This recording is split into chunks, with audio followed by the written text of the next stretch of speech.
漫天的飞雪，璀璨的金光。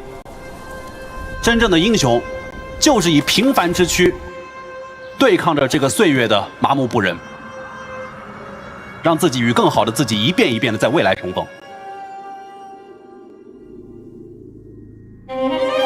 未来还可以继续吗？未来还有属于我的机会吗？未来还可以一直赢下去吗8年前，我没有想过能坚持到现在。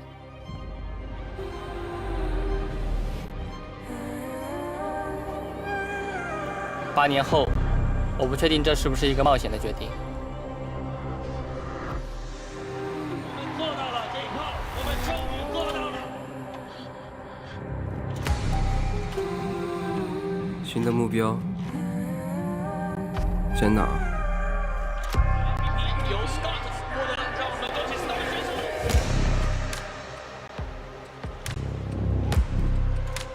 该停下来了吗？他们说我已经拿到了所有的荣誉，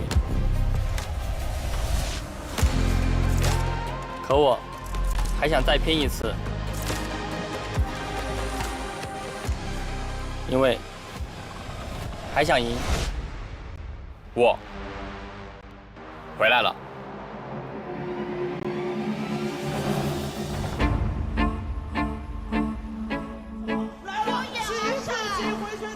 小浩说了一句，他说：“哎，现在感觉打得有点上头，有点想。”有人说，怎么赢了一场比赛就哭了？因为我知道自己为了那一场胜利付出了多少。队员们都比较的年轻，很敢打。在 LPL 的发挥真的是令人欣喜。无数次的训练之后，胜利的机会依旧稍纵即逝。拼尽全力，也未必会拿到自己想要的结果。努力不一定就有回报，但是不努力一定就没有机会了。这一次，我们会走出属于自己的那条路，燃烧自己，目标只有冠军。今年他们赢下了春天、夏天 MSI 在内的所有冠军。我享受在舞台上捧杯的那一刻。如果说比赛一定要有输赢，为什么不能一直是我们？抱歉，这次我们站在了对立面。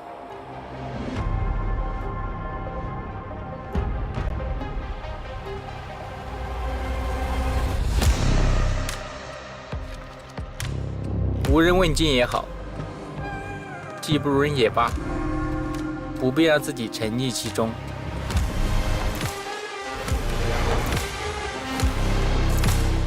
所谓的最强和第一，应该由谁来决定？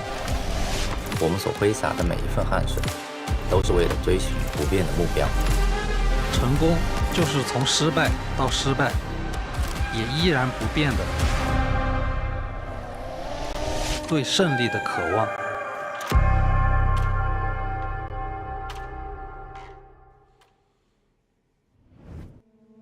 Welcome one and all right back to your home here for the LPL 2024 Spring Split. I'm Mazel. I'm joined by none other than Lyric.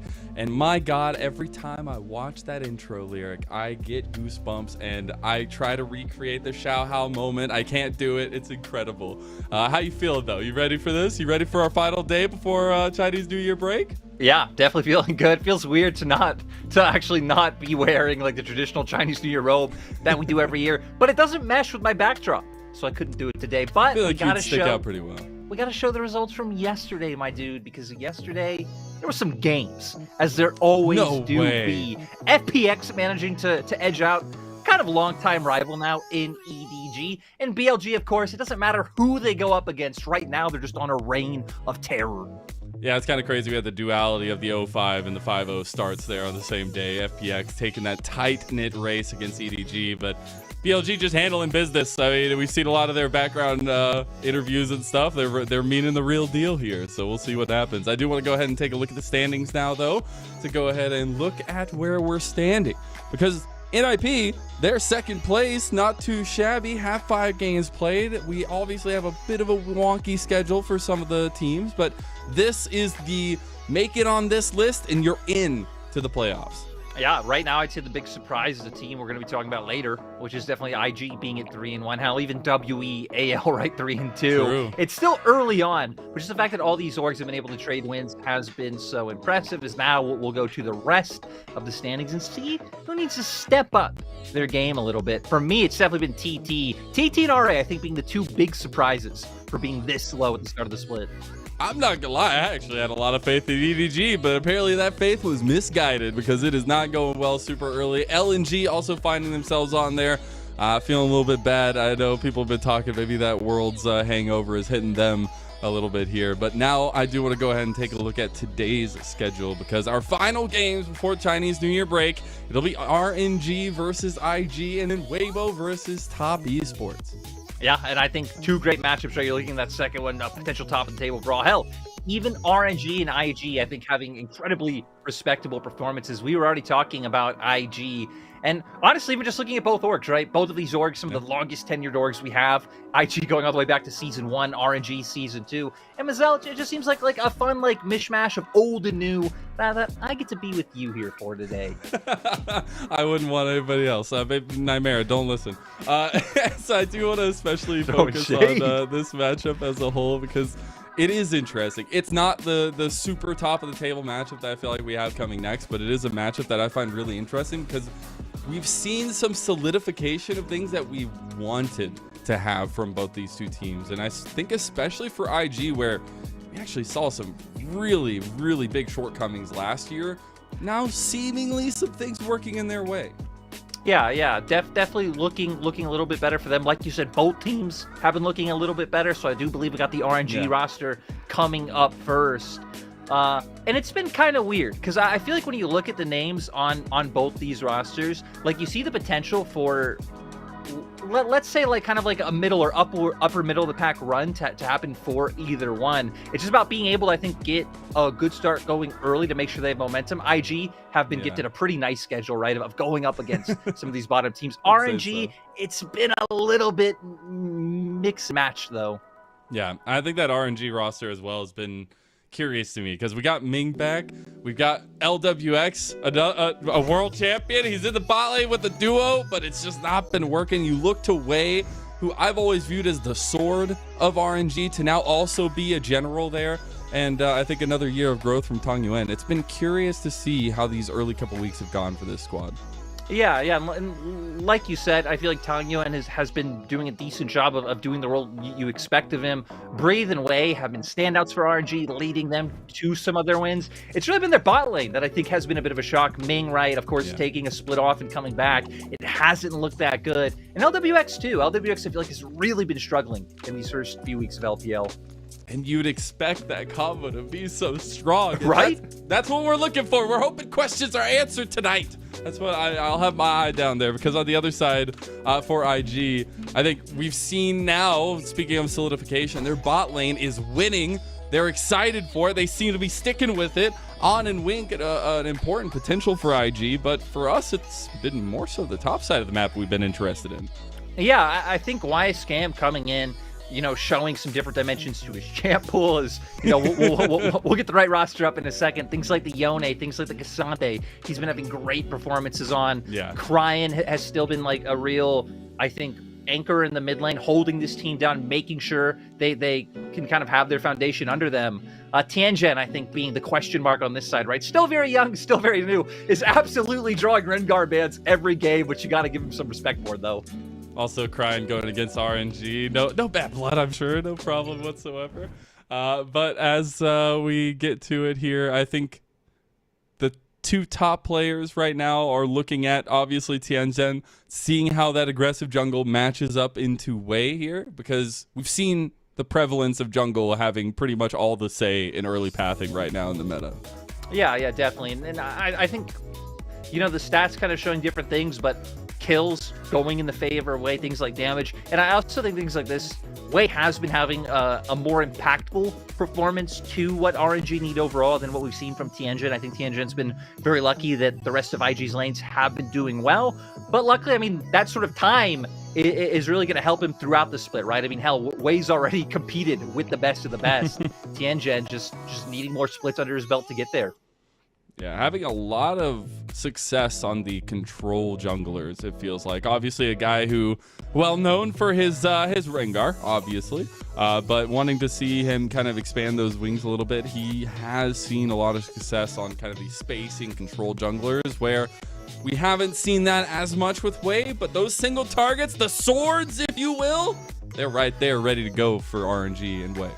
Yeah, I mean, ready to just find the enemy carry, lock them down. And like you said, for them, it's about going against their former teammate Cryan, someone who people like Wei, people like Ming have played with. Hell, even Wink, though. Wink actually has played as Ming's AD carry for like 2 series back in 2019 spring. So I think that is always going to be a fun aspect. And especially seeing, I guess, Ming, since he has played with both of them, and seeing if he can come up with any kind of fun supportal combat shenanigans. That would be really fun. I think when we get down to brass tacks, kind of looking at it, it is curious to see what matchups are going to actually be important. Because for us, it was really looking at top side of the map, seeing how that's going to work out. But also another conversation I want to open up before we get into like more serious things and actually casting the games is WE had a cool intro for Chinese New Year. I'm just saying, they had the lion mask, they had everything. Maybe we get lucky today. I don't know, Lyric. I'm crossing my fingers because one of my favorite things we've ever had were those intros last year. And maybe this Spring Gala invokes a little bit of fun. Yeah, I remember NIP for theirs at their home arena. They were throwing out red packets, and Rookie especially was really taking his time. And, you know, just giving his time to the fans. It was great to see. I love the Spring Gala. It's always fun. And I love the players like investing into it, have a lot of fun with it too. I think that's the most interesting thing for me is we don't get a lot of special events around the competitive leagues during the splits. I think LPL is one of the special ones that does have multiple events throughout the year. I know we make our own too on the English broadcast, such as Fight Night, but you know, there's official ones too, like this, the Spring Gala. It's always cool to see the fanfare around it. But speaking of fanfare, it looks like we're going to be getting IG out first. We're back in Shanghai.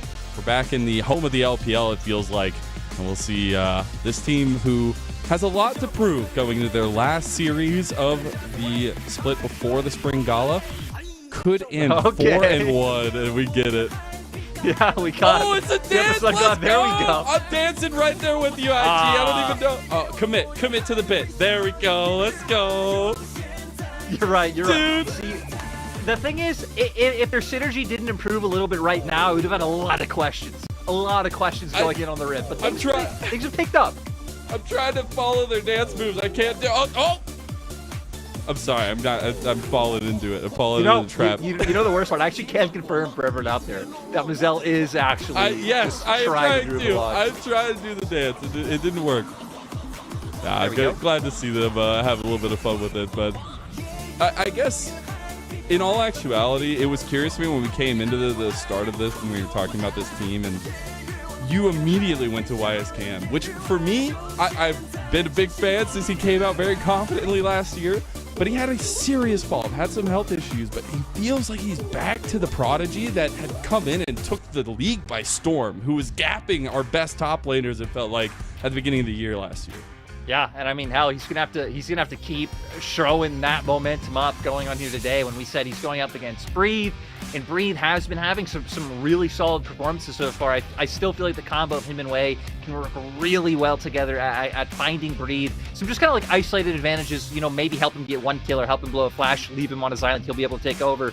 And then Wei has still just been so good at trying to find huge impact on the map early on. So YSKM is gonna have to be a little bit tempered today, be ready for if any pressure does end up going topside, which I know, people, that sounds weird. It doesn't happen. It probably still shouldn't and won't happen. But there's always the possibility. There's always a chance. So you're saying there's a chance. RNG not going to have any fun today for the last day, at least for the intros. Business. It's all business because, you know, RNG are sitting at 2-2. They want to finish positive before the Spring Gala. Yeah, I mean, they're wearing different shoes. You know what I mean? IG come in 3-1. They get to be a bit more jovial. Even if they lose, they're still chilling. RNG, one more loss, moving to 2-3, Mazel. That'd be the end of everything. Unheard of. Yeah. What can they do then? Impossible. But hey, at least Ming and LWX looking like they're bringing some vibes. We said that this really has been one of the pain points for the roster and some of their losses. So hopefully the good attitudes, the day before break can lead them to a very seasoned performance. What kind of seasoning? You get to choose.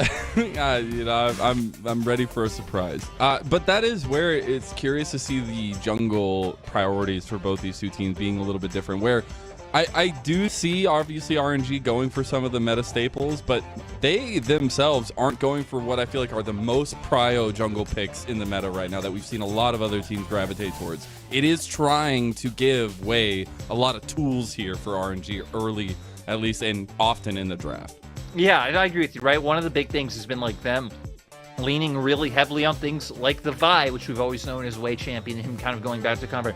Also bringing out the Sejuani to pair up there with some of those melee matchups that Breathe is taking. So it has been a little bit odd, but I love that you bring the conversation just to kind of draft overall, right? Because, hell, this is our first day of the English broadcast being on 14.2. Yep. And I would say we'll be the only day, but last year we came back from Chinese New Year and we were on that same patch Curse us, for Lyric. weeks. So it's always possible, right? We have things like the Ezreal Karma, which we know have already been being played on the non-English broadcast days. I'm curious about if we're going to get to see any of the TF coming on through. That one hasn't been picked up just yet. So yeah, I think a lot of like fun possibilities in store for us, especially that Ezreal Karma, because you have teams like BLG first picking it, and then you have like other teams who've let it fall down to like 4 or 5 ban phase. Yeah, no more double support items. Nope. Pesky bot laners. I know this is a random thought, but it's something I always think about whenever I see Wei and I see that we're this far into the season and it's a Xin Zhao meta and he has not played a single moment of Xin Zhao. I want to see it. This guy literally like made his name on Xin Zhao. I want to see him pick it up, and he hasn't been confident, I guess, to go with that with the composition. And that's where I want to talk a little bit more of, I guess, what we're looking for RNG. What are the questions we want answered from them? Because it can't just be, oh, LWX and Ming show up and then all of a sudden everything's right as rain. I honestly feel like that would help a lot of their problems, like just right off the bat. Because I feel like a lot of RNG's other issues I've seen have kind of stemmed around how they play out their mid game, but they usually are going into the mid game at a disadvantage, being down in gold. So I think even just getting to see step one of them entering that on even footing, but just the way that they've had to rely very heavily on the flanks that Breathe and Wei are finding in team fights, and not being as confident in being able to set up like contesting objectives through mid, going into river, and playing out some of these other scenarios, I think has really been where RNG have struggled. And why, hell, you look at some of the clips from their wins, it's like the giant slicing maelstrom that Breathe gets on 4 people. Yeah. It's, key Sejuani ultimates onto enemy AD carries. So yeah, I'm really just step one, Mazel. We start with the basics. we start with the bot lane. All right, I like it. I think it's a safe place to start, honestly, for both these two teams. Especially I think that's what makes it's so funny is, IG have not shied away from a little bit of a topsy-turvy bot lane, but it feels like now that On is winning, it feels like that. I know when you were talking about it, you don't feel like there's any possibility of him being subbed out for Xiao Yueji. I still had a big hope for Xiao Yueji, so we'll see if this turbulent bot lane continues. But right now, we're sticking in game number 1. IG on the blue side are going to ban away the Nautilus and the Karma. RNG on the red side got that Tianjin respect ban of the Rengar, as well as the Lucian ban, and there's the respect right back to Wei as the Vi ban comes across. And just in case anyone's wondering, if you haven't been following other leagues that are on 14.2, Karma getting big buffs to her Q and to her E, so making her just so much more prevalent. But now, seeing what first pick comes through, things like the Azir still on the table. We've had a surprising amount of first pick Asante this week in the LPL as well, which has been incredibly strange. But Ashe Varus, another just very strong duo that's left open. Yeah. Surprised to see the Ashe let through. It is immediately scooped up by IG. Is again a pick just like Kalista, who is just always banned away no matter what. And we'll see what the response is going to be right back. Varus has been extremely prevalent in the meta, just about the utility plus the damage you can provide, also the versatility of the build that you can get. Yeah, definitely would do well in at least being able to have a push and pull with Prio, especially after level 3. Contending with Ashe from level 1 with the volley is just too hard. But now seeing LWX on this, gonna give both sides of the 2v2 engage. So at level 6 there's gonna be a lot of possibilities for fun. Now, other things we already talked about, right? Still having that Azir left on the board. Tang Yuan hasn't been able to find any wins with it. The K'Sante being the other one we've highlighted that has been getting I've really just been surprised to see the amount of first pick K'Santes on blue side coming in this week, with the fact that we do still have Udyr as that other what seems like equal trade coming on through. Yeah, the amount of times we've seen Udyr versus K'Sante, now it's starting to feel like the tried and true top lane. I do wonder, though, especially with the side lane pressure that Udyr can bring. We were talking about some of the entrances, especially the flanks that are available for both these two teams. But I think this would solidify that we're not going to get much action until team differences come involved. And that's something we wanted to highlight in this as well, is what does the game impact have from these two top sides of the map? I'm also just curious to see what IG end up going, what direction they end up going with this Ashe, right? I feel like typically you'd still expect to see the Ashe go in the support role, and we've seen things like the Caitlyn come out alongside it. I know we've seen Draven come out with it as well. So you still have those options there, but also just leaves RNG the possibility of banning these out. Maybe On gets his hands onto the Ashe. So I think that's actually a bit worse for IG, considering that, your support was just an AD carry player before. So if you can have your AD carry support playing an AD carry, that would just be comfortable for everybody.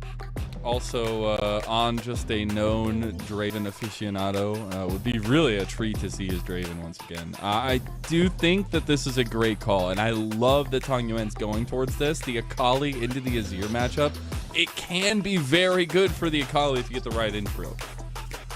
Yeah, going to be able to have this and put a lot of pressure on that Ashe on the backline as well with the Shroud. Also just kind of takes away, makes it harder to have another easy target for K'Sante, right, as compared to if he would have gone for, say, an Orianna or a Corki or something not as mobile as having 200 dashes.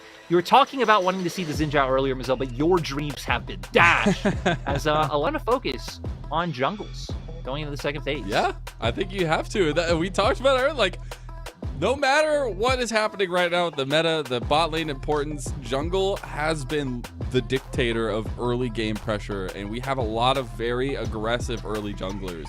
And I've been really loving to see how they pick apart the meta so far. But we'll get a little bit deeper into the pools of both these two guys as we go forward, because the Poppy, the Ezreal ban, as well as that Xin Zhao you've mentioned, we'll be finding this final ban for IG. Yeah, so we still have things like Maokai that are up on the board, which I think just being the obvious standout with how much presence he's been showing. Rel, I think the other kind of standout option you'd be thinking about. But again, I'm keeping my eyes focused on that IG bot lane. Do we get to see the Draven coming out, or are they going to give us something, a little bit different, a little bit unexpected? I would be curious. I mean, if this is the time to do it, it's the time to do it. I think the J4 makes that a little bit more complicated, but I actually really like this from Wei.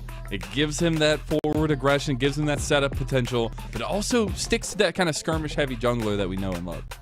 Yeah, and I'm right. So far, having in a mobile champion like Ashe on the opposite side, obviously Azir can deal with the Jarvan, but still going to be a heavy annoyance. Honestly, I want him to do it so bad, man. I want to see his Draven. And it's like you're saying, right? It doesn't make a lot of sense. You don't have any easy way to escape his combo, or especially once the ult comes through, you have to just dedicate a flash to going on forward. But I think not a whole lot of present good options that are going to make use of the fact of playing with that prio. That Ashe can cement you in the 2v2. Would be a curious pick here. They are hovering over this for a long while, but you gotta also think there's still a counter pick support available on the other side, even though we've known the Ashe is here. The Kai'Sa does end up getting locked in. Not a duo we see typically here, at least in the Kai'Sa Ashe bot lane. Yeah, now I'm curious about where RNG go, right? Because you still have things like the Senna up, and even with the support item kind of debacle happening, just having the solo support Senna can still work out. Or you can even go into a range. Oh, actually brings out the Leona. I was just gonna even speculate about other range supports you can bring out in this matchup. But it is Ming, goes back to a good old reliable in the Leona. We'll see how it works out, right? Because he is going to get pummeled in terms of just the autos able to come through. So Wei and Tang Yuan, just a lot of involvement from the rest of the map, I think going to be needed to create a kill lane down in bot side for RNG. If you just never stop going forward, you never know what happens, right? Exactly. You just keep going. Like, why not? Just commit to the bit here. And I honestly can appreciate that because once they get level 6, man, that bot lane is going to be deadly from the side of RNG. But that's where some pathing, I feel like, especially from Tianjin, can maybe belay that a little bit. And I think this Rel is going to be extremely important in IG weathering that storm. Yeah, the Rel, I mean, he's going to have to do so much. Luckily, he will have some priors to play around, right? You're kind of looking at the mid lane where he's going to have a fine time. And bot, assuming he can prevent jungle intervention from the opposite side, their bot lane should be able to fare quite well in those early levels in the 2v2. It's a time for teams to step up. It's a time to celebrate. It is the Spring Gala 2024 here in the LPL Spring Split. And it is the final series for both these two teams before they take a 2-week break. It's IG looking to go 4-1 and put themselves at the upper crust of the LPL, while RNG trying to solidify themselves to a 3-2 start and find some of that namesake they know and have lost. It's a battle of the interests between these two teams. It's a battle of the top sides of the map to see what the impact's going to look like. And it's game number 1 of our night. Let's hear those Dios ring in Shanghai.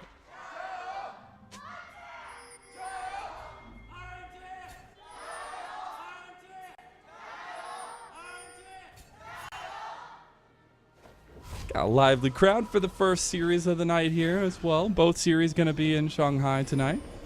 Love to see the crowds out in force, but there's already some shenanigans going down. Got Breathe with the early ward. Yep. I feel like that's something we've seen a lot more of, Lyric, is confidence at the level 1 now. Yeah, and I think it's also just teams kind of being more aware of playing out from that blue side and aggressively looking to control level 1 into red. Again, it's been pretty sad, especially seeing like when you have such a weak bot lane 2v2 of even having to hide behind your own minions, but RNG are reading this. Uh-oh. This is going to be some trouble for Wink. Yeah, he immediately flashes the heal. Going to come out to Breathe. Is running him down. And Ming, there's that go in no matter what style. And RNG going to give LWX first blood. Huge stuff. And On has just taken a trip down to no man's land. He's just going to let Tianjin go over there. The blast code not going to save him this time around. He'll cleanse anyways. Trying to get to the turret here, but Ming's got a stun and he's ready to go. Oh, Ming gets chunked by the turret, gets turreted back. It is 2 minutes in, and we are getting kills everywhere across the bot lane as Breathe is now going to try to run away from Tianjin. This is an absolute mess. Seems like it's just going to go down being a 2-for-2 in the end. But the difference, Mazel, is where the advantages have gone, right? I mean, hell, I guess Breathe did get one of the kills, so your top lane being set a bit behind. I don't think that makes up for the fact of all the CS he managed to lose out. But look what RNG have done in the bot lane. Already pushing this wave and an LWX being the benefactor. One of those kills. Yeah, I mean, the 400 gold early pressure from bottom side. Now the question is, like, there's already only 2.5 minutes till objective spawn. So the thing about this new the meta now in the season is you have to be ready to go at minute 1, and I love that that's the approach that RNG took here. Yeah, right. Especially just getting it on your bot side. Your Udyr should still be fine. There's going to be a whole lot of attention or like heavy trading presence up in that 1v1. So yeah, I definitely think RNG still getting the better end of it as we're even moving up towards the top side and seeing that Breathe is going to have a fine time just zoning-wise getting out in this top lane. He's already got a 500 gold lead this early on, which just feels real good, man. And I do see now Tianjin trying to make a move down bot side of the map. I think that's important to make sure that Wink and On actually feel confident down here. Especially with the fact that, look at Ming, he's still only level 1. You're hitting level 3s now on the IG side of their bot lane. Love Tianjin coming in here and just getting in Wei's phase to take away some of these camps. So IG doing a really nice job of trying to punish the earlier play that's caused RNG's bot lane to be so weak. It's actually a really good bounce back, it feels like. And obviously, you were talking about Breeze's bounce back on top side as well. They will just be perfectly fine. He's right back to the Udyr stuff of potentially going to proxy a wave against YSKM As it actually looks like we get a back completed there from Tianjin on the bot side, so no more focus down there, and Wei was just around the corner just in case they answered. Yeah, now Tianjin going to come out with the bombies, right? So going to be able to get through some of those camps a bit quicker, have a little bit more meat behind him if any 2v2s or 3v3s break out. But I'm just keeping my eyes focused on the mini-map because of this, because of Wei and Ming going so aggressively to find this vision. And both jugglers are already back down here. It makes no sense. Isn't it nice to see Wei and Ming reunited again? I don't know if they've got this one, though. It is a team flash just immediately. He already knows what was going wrong here. LWX is going to help clean up one, but now he's in a lot of hurt here. Ming's going to try to stop, though. The flash does end up coming out. Surprised he still had that after all this craziness early on. Ming's just getting run down. The approach velocity is working out so well for Wink, and he's using his ADC roots to do some serious damage. Now LWX, in a fight for his life, gets one back, and I cannot believe that LWX is now going to go down. He's sitting at 3-1, and a double kill goes over to Wink.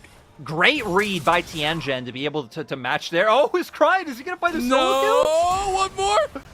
The flash is not enough. Crying trying to get a little bit of hurt onto the Tongyu Win prodigy of RNG. 35 HP was what I saw him left at once we did scroll back over the Akali. So close. And it does feel like so far, IG have kind of been looking a little bit better despite the fact that kills have just been going pretty evenly across the board. But I feel like RNG kind of overcommitting to some instances in that bot side play. I feel like I hate to bring it up every time I cast, I feel like, but it's like the whole Gladiator meme. We're literally like 9 kills in 5.5 minutes. We've had literal action since a minute and a half. And now we're going to take a look at RNG's overstep. Yeah, just great read by Tianjin to know that they're going to look to come bot side again, get the flashes out early. They're able to run the first one down. LWX and Ming realizing we need to get at least one.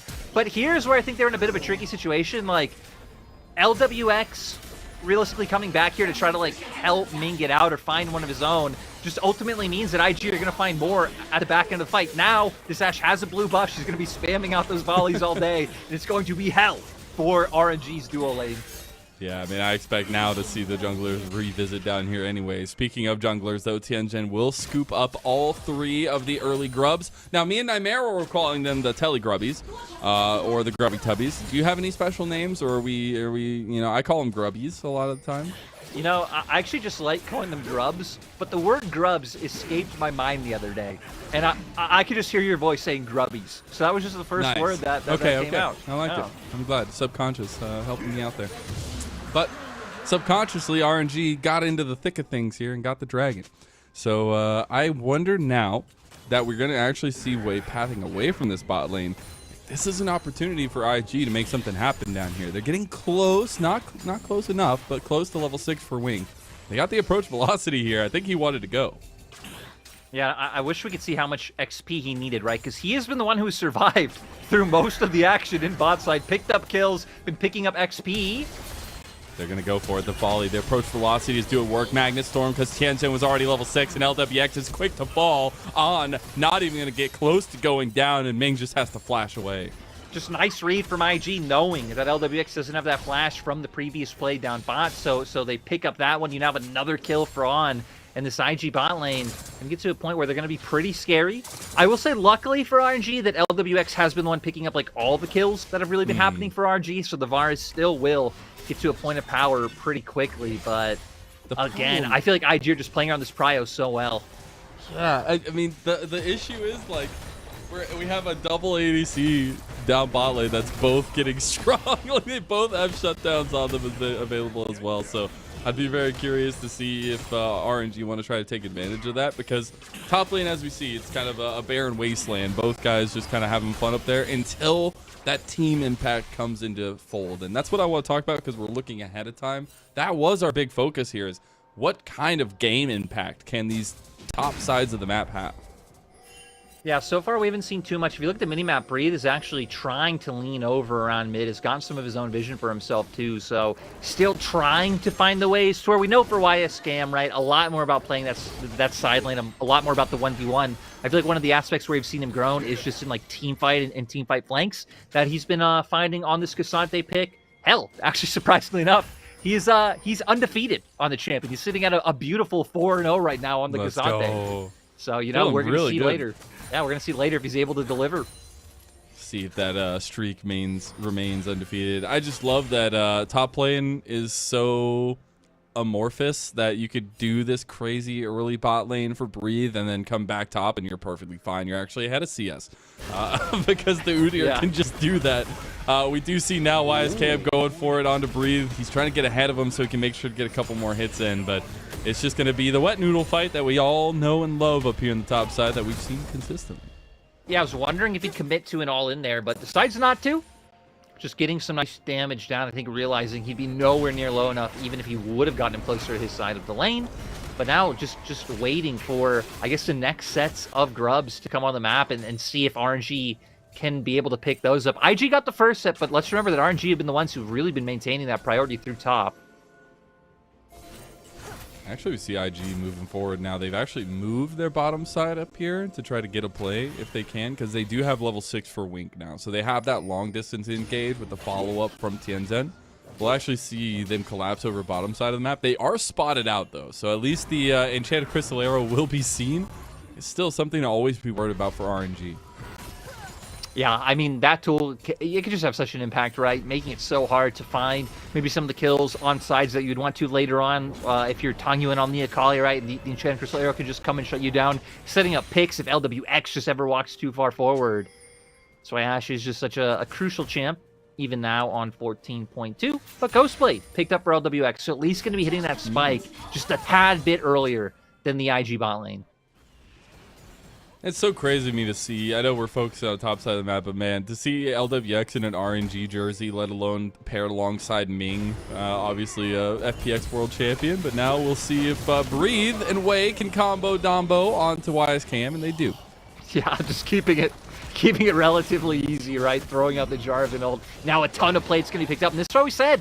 If you're watching RNG games, they do give some ganks up to topside. They're one of the only teams that really doesn't just ignore it and realize the state of the game being all about bot. And now it just has Breathe in such a great position. Again, I'd love to see this leverage to make sure that IG don't just end up getting themselves 5 or 6 scrubs, which really feels like shouldn't be theirs. Engen's looking for it. He will scoop his way across. Actually, really by himself over here. So all 6 scrubs will go over to IG in the end. That's definitely something we've seen turn the tide of games as time goes on as well. A couple item completions are important, though. We got finally the Kraken Slayer complete for On. So going for the attack speed build. LWX going to dodge out of both abilities here using those smooth moves. Meanwhile, Storm Surge is complete for Tang Yuan. Yeah, gets the Storm Surge, which, you know, now is nerfed on this patch slightly. The AP that it gives and some of the damage coming from the passive being taken down. Just trying to bring it more in line with how obnoxious that item was before. I'm sure a lot of mid laners are molding now. We did actually see that IG didn't take all 6 grubs. They only got the 5, so they could be back in position down here to contest over RNG's second dragon. And I think great call by them, just trying to make RNG's life harder. I'm keeping my eyes on Tianjin with that Magnet Storm. The way that IG are playing this choke, it'd be disastrous. He's really careful. He's by himself over here, and he's just getting bursted out. LWX easily cleans that one up, and that's a dragon for RNG. Yeah, that was a bit of a weird one, right? They're playing so heavily to control this Tri-Brush. You'd have a great angle to bring Tianjin over, but then blocking him back by himself, giving RNG this free Drake. So now RNG are going to have a pretty consistent win con to play for, to just getting themselves up to Seoul. Sitting on 2 now, it's going to be pretty easy to move forward. Tang Yuan hasn't had to have a big impact, but I mean, we're going to get a replay here. Well, he tried to go over the fat spot. Yeah. He tried to go over like the giant triangle that they've made down there. It's just that doesn't work. It's just more funny to just imagine what's going on in the IG comms after that happens and be like, hey guys, wait, I'll walk around. And then all of them thinking it'll be totally fine. And then like just the silence that must be there when he's dead. The question is though, really, did he say something or did he leave it until somebody noticed? That's the real question. God, the damage up to this top lane turret, though, by Breathe. Bro, it's Udyr. What are you going to do? Fear the deer. We've all heard it. It's a memo going around. If you didn't hear it, I don't know. You got to figure out your Sunday paper situation. Look, I keep saying it. The win con against Udyr in this matchup is you just need to brain control him to stay a little bit longer around your turret and then land your Q3 so he takes a bunch of turret aggro and then he'll die. It's happened many times. It's happened many times. But this is Breathe, my friend. And I'm sure it's happened to Breathe, but this is Breathe in this series. That's true. And I mean, like you said, right now, huge with that Iceborne Gauntlet. Rift Herald is up here, though, and Tianjin has literally just been on trigger with this top side of the map objective start. He's been really good at just... IG as a whole been pretty good at trying to make sure that RNG don't get anything for free. Have made some mistakes along the way, which is still let that happen, but now with the vision control coming down, LWX is going to keep dishing out damage from a safe range. We got to keep our eyes on Wink, though. He has Enchanted Crystal Arrow. If LWX or Ming or anyone oversteps, they could just be gone.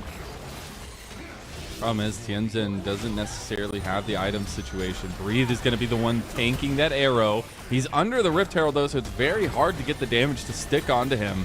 Tang Yuan has now also found another entrance here. Rift Herald getting oh so low. It pops its back, but it's Wei who actually gets it in the end. Meanwhile, Odd picks off Ming. The eye has been secured, and RNG make it out, losing one.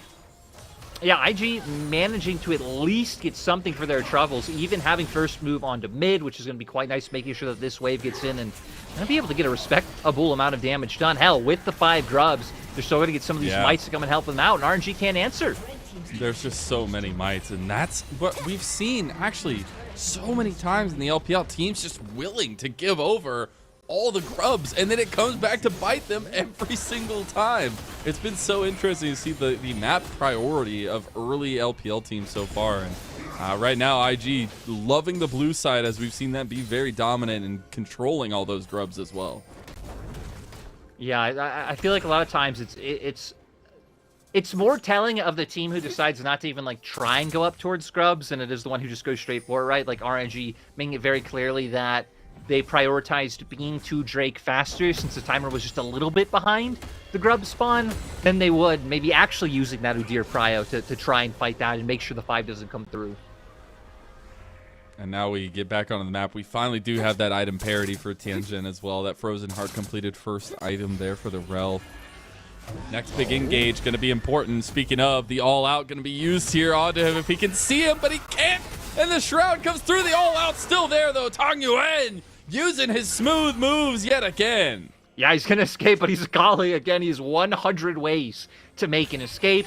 I think a lot there invested by IG with the still 2 had ultimates flash. in the Ghost. Yeah, he would have been completely fine. I mean, Akali, egregious champion. Love watching her, but the amount of ways she has to survive, insane.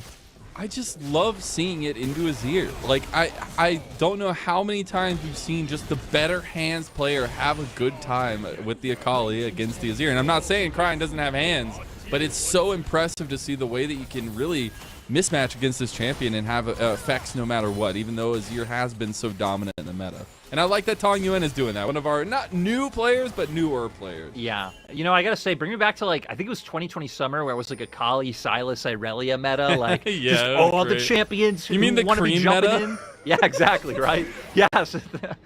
Even being able to bring out things like Kiana and stuff like that. Jesus. Good times. I still remember one of my favorite memories, and something I'll probably never get to do again is the year I came into LPL. So Aki you gotta played wait. Zed. Speaking of, though, oh, Ming does get pushed out. Wei with a big engage. The Chains of Corruption going to connect onto multiple members now as well. Wei is out of there, too, and Cryin has already bit the dust. Breathe is moving forward. He's got that Phoenix forward. Tang Yuan's looking for a way in. They've got so much damage on the YSKM, but Ming goes in. Tang Yuan's on the back line now as well. On, connected on, and perfect executed. The Storm Surge even comes in on top. The Lightning raining on the side of RNG. And they've got a Rift Herald as well to charge into the turret, but they're looking at their 3rd dragon of the game. They're going to be getting so much on the map from this mid lane turret, like you said, already making their way to Dragon. They can pivot someone down to bot to even, you know, potentially catch that wave right now if they want, and really just take commanding charge. Now getting their way close to about a 2k gold lead. We're going to get to see here, it all starts off with the flank coming out from Breathe. Ming with the great engage. Sure, you push him back, but RNG have so many ways of following up. We see that with the Cataclysm, we see that with the Ghost. And then things just get so messy, but Breathe is so huge because that's where RNG funneled in their advantage topside. So IG just really not able to commit enough damage to take him down at this point. but it's Tang Yuan here who is so key, goes in with the Shuriken flip, finds access to both marksmen on the back half of the fight, and just gorgeous ulti to be able to finish off the Kaisa. I'm not gonna lie, the biggest sus thing I saw in there was that YSKM got to re-engage onto both Ming and Breathe. Yeah. And if there's any targets you don't want to be going after, it's those two right there. And I think it turned on them after that immediately.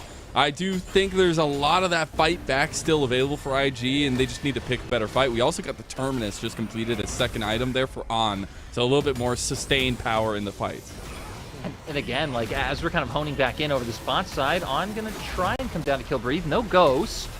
I think they might actually be able to do this. I mean, he's got so much health damage as that Kraken Slayer comes working. Oh, but he misses the Void Seeker there. He's going to need to kind of get in here. Gets one more auto attack. On gets his 5th kill of the game. I mean, still hard though, right? Frozen Heart, Iceborne Gauntlet, plated steel Yeah. caps. Like we got to see why it was so hard for IG to really find any meaningful damage in that last fight. And we actually have the Baron now spawning on rotation in about 10 seconds. The thing is, though, there's not exactly the damage profile to take it super quickly. Obviously not the attack speed Varus here. It's the lethality Varus. But I think being able to have vision around there is super important because you're going to be looking for the counterplay once the next dragon comes up for RNG.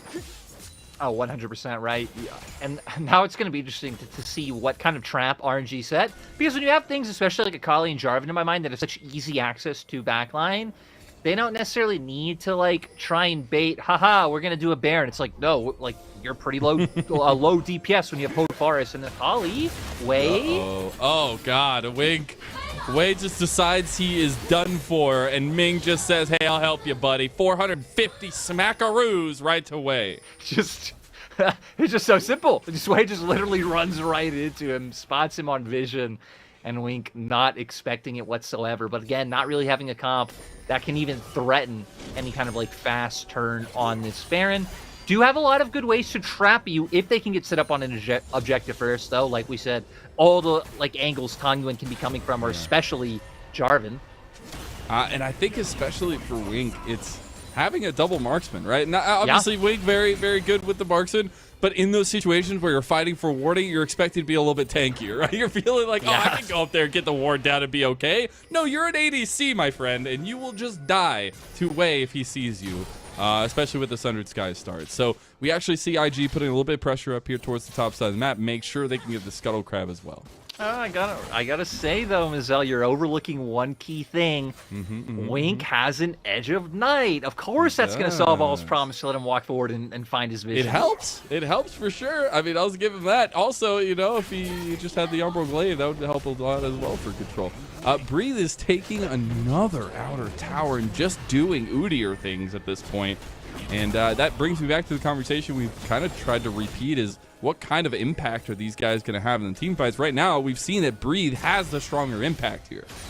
Yeah, and I guess having to run into a team that really invests a bit in topside is something that IG haven't come up against yet in the split so far, right? So this at least proving to be quite detrimental to them, and RNG just playing out such like a slow, controlled style, not over-forcing for anything, really doing a nice job of the push and pull with Breathe on that Udyr, kind of syncing up with the push of the rest of his laners elsewhere.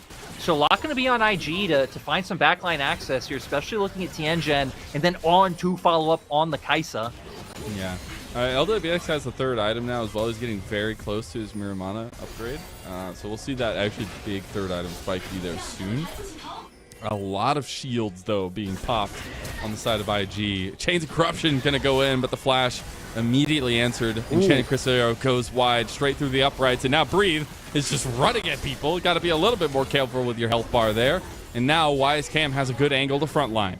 I got to say for IG, good on them, right? They lost a flash, but gained a flash and heal in response, just by the threat that Wink's putting up.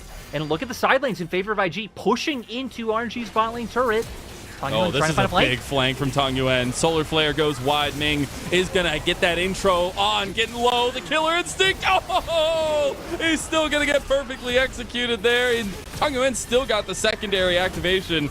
He does need to go back in as the rest of RNG get a little bit low, end up not using that second activation, so it'll end up being a 2-for-1 in favor of RNG. They're still going to be able to go for this Dragon. Tong Yuan and even Breathe, if he wanted to, would have TP. So we do see Tong Yuan going for the recall to TP back in just to make sure that Wink and Tianjin can't be annoyances to stop this one. So it is just going to be Seoul going over to RNG. So both objectives so far, the Grubs first go IG's way, all 4 Dragons go the way of RNG. And it looks like we're in for a long haul fight for our game number 1 here, Lyric. And we're learning a lot. We're learning that silly, fun intro, clearly not the way to go for game 1 success. But we're going to see here. Hey, it's not decided yet, all right? No, you're right. Ming going, this fight was so crazy. You have things happening on both sides of the fight. This definitely the more impactful one. Tong Yuan, again, with the huge flank being the difference maker, constantly taking on out of these fights. The last few fights IG had, they have not had an AD carry to either deal consistent damage to or even really get on the back line and burst out a key member. And what's crazy is that was through the Killer Instinct, the Flash, and the Cleanse. It was like a panic moment for On. He's like, I don't know what to do! And all of a sudden, Tong Yuan's still on you, able to get through. So I think those are the crucial things you have to look out is RNG have a lot of really big positioning moments that they can have in these fights. Again, there's just so like many ways for Akali Jarvan to cover distance. Breathe as well if he is the ghost up, and we're seeing that this game really just evolve into these fights splitting off into different angles. And IG so far haven't really been able to find the picks they'd want, right? When you have Ashe, when you have Kai'Sa, these are 2 champions that hope to isolate a target, take them out with Enchanted Crystal Arrow or the Killer Instinct. Oh, they're using the Hex Gates. Have you watched Arcane? Because RNG have. Wink in some trouble again. Oh my god, that piercing arrow pierced through the screen into my face, it felt like. As it is 1 kill going over. A lot of pings toward this Baron, but RNG know the better of it. They're going to pull off. Still, though, now RNG don't feel scared. They feel fine to bait this. Now 3 items on the Udyr. Kanik Rooker picked up during his last back. We're going to see if they can contest. You still have the Emperor's Divide. Ming's not been seen yet. They didn't see him with that ward shot. LWX gonna be tanking a lot. Tong Yuan has another flank. Ming needs to get in there. LWX is just gone. A big Emperor's Divide to separate back the fight, but now RNG are just running at IG, and YSKM has no answer here. He's getting locked down. Tong Yuan, he's looking for the back line now too. On actually dodging out of the 5-point strike, but Breed is right there to smack him down, and Ming gets the kill in the end. They are burning away from the presence of RNG here, and another Zenith Blade connects as Ming makes sure to go down for the team. Tong Yuan picks off the straggler, and RNG end up in a wonky 1 fight. 4 members of IG bite the dust.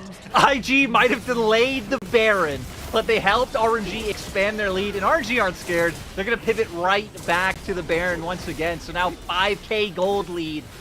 Baron about to be in tow. Can Wink luck into a volley or Enchanted Crystal Arrow steal? No way. It would be hilarious. I like hilarious things. I do as well. Just as me as the next guy, Lyric, but I think that's a little bit of a tall task to ask for, but a tall task that was asked. No, don't get baited. A tall task that was asked was what is this RNG team? What are we going to see for them? And I think what we've seen is Tong Yuan is the real deal. I feel like in another year, we've seen this guy grow into form. In this first game on this Akali, he has been an absolute monster.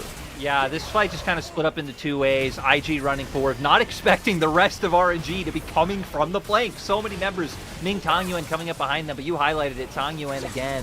He's just having a great game on the Akali, a champion that you really wouldn't have thought him for when he first came onto the RNG roster, but beautiful 5-point strike there once again, just really having honed in on IG's carries. And then Wink tries to get involved in the fray here to keep them alive, but you're a support Ashe, you don't have the damage to be able to take them down. And honestly, that really just seems like the big name of it for me in general with IG, right? We haven't seen them able to even put a dent in RNG's front lines. Finally going to try and isolate someone out. Run away, Breathe, run! But continuing on the conversation from Tong Yuan, it was so curious to me when he first came in because it was back and forth, right? He was actually pulled back out when Angel came through. But there's been the likes of Angel, Cry, and Xiaohu on this roster, and he has had to come in and fill the shoes of them. And last year, there were still a lot of questions remaining, but we saw some serious confidence built as the season went on, and it feels like he's hit his stride at least a lot of the time in the early parts of the season. I definitely feel like Tong Yuan has made his way from being what I think a lot of people would have considered like an underwhelming, bit unreliable. Oh, we have a team fight. They're right under tower. They don't even care. Tianjin just gonna take. Oh, LWX can't get the last one. Taguet. Hey, there's that man. We were just talking about him. Does end up getting on over to the other side. He wanted that shutdown so badly. He'll get that 1,000 gold, but he'll also die. Honestly, though, right? You take that. You take that 1,000 gold if you're able to get it in this instance. They're already sieging down your base. You at least push them off for the time being. But now we're at a point where Elder is on the rift. You're still contending with the potential baroned up minions that they've been using to get prio. Like, it's going to be a rough one with your 80 carried down once again. Mazel, I said this guy wasn't going to be getting subbed out because IG keep winning, but he's getting focused down this game. You were so confident. You were so confident when I asked you. It's like, oh, you don't think we'll see Xiaoyu IG? He's like, nah, he's winning.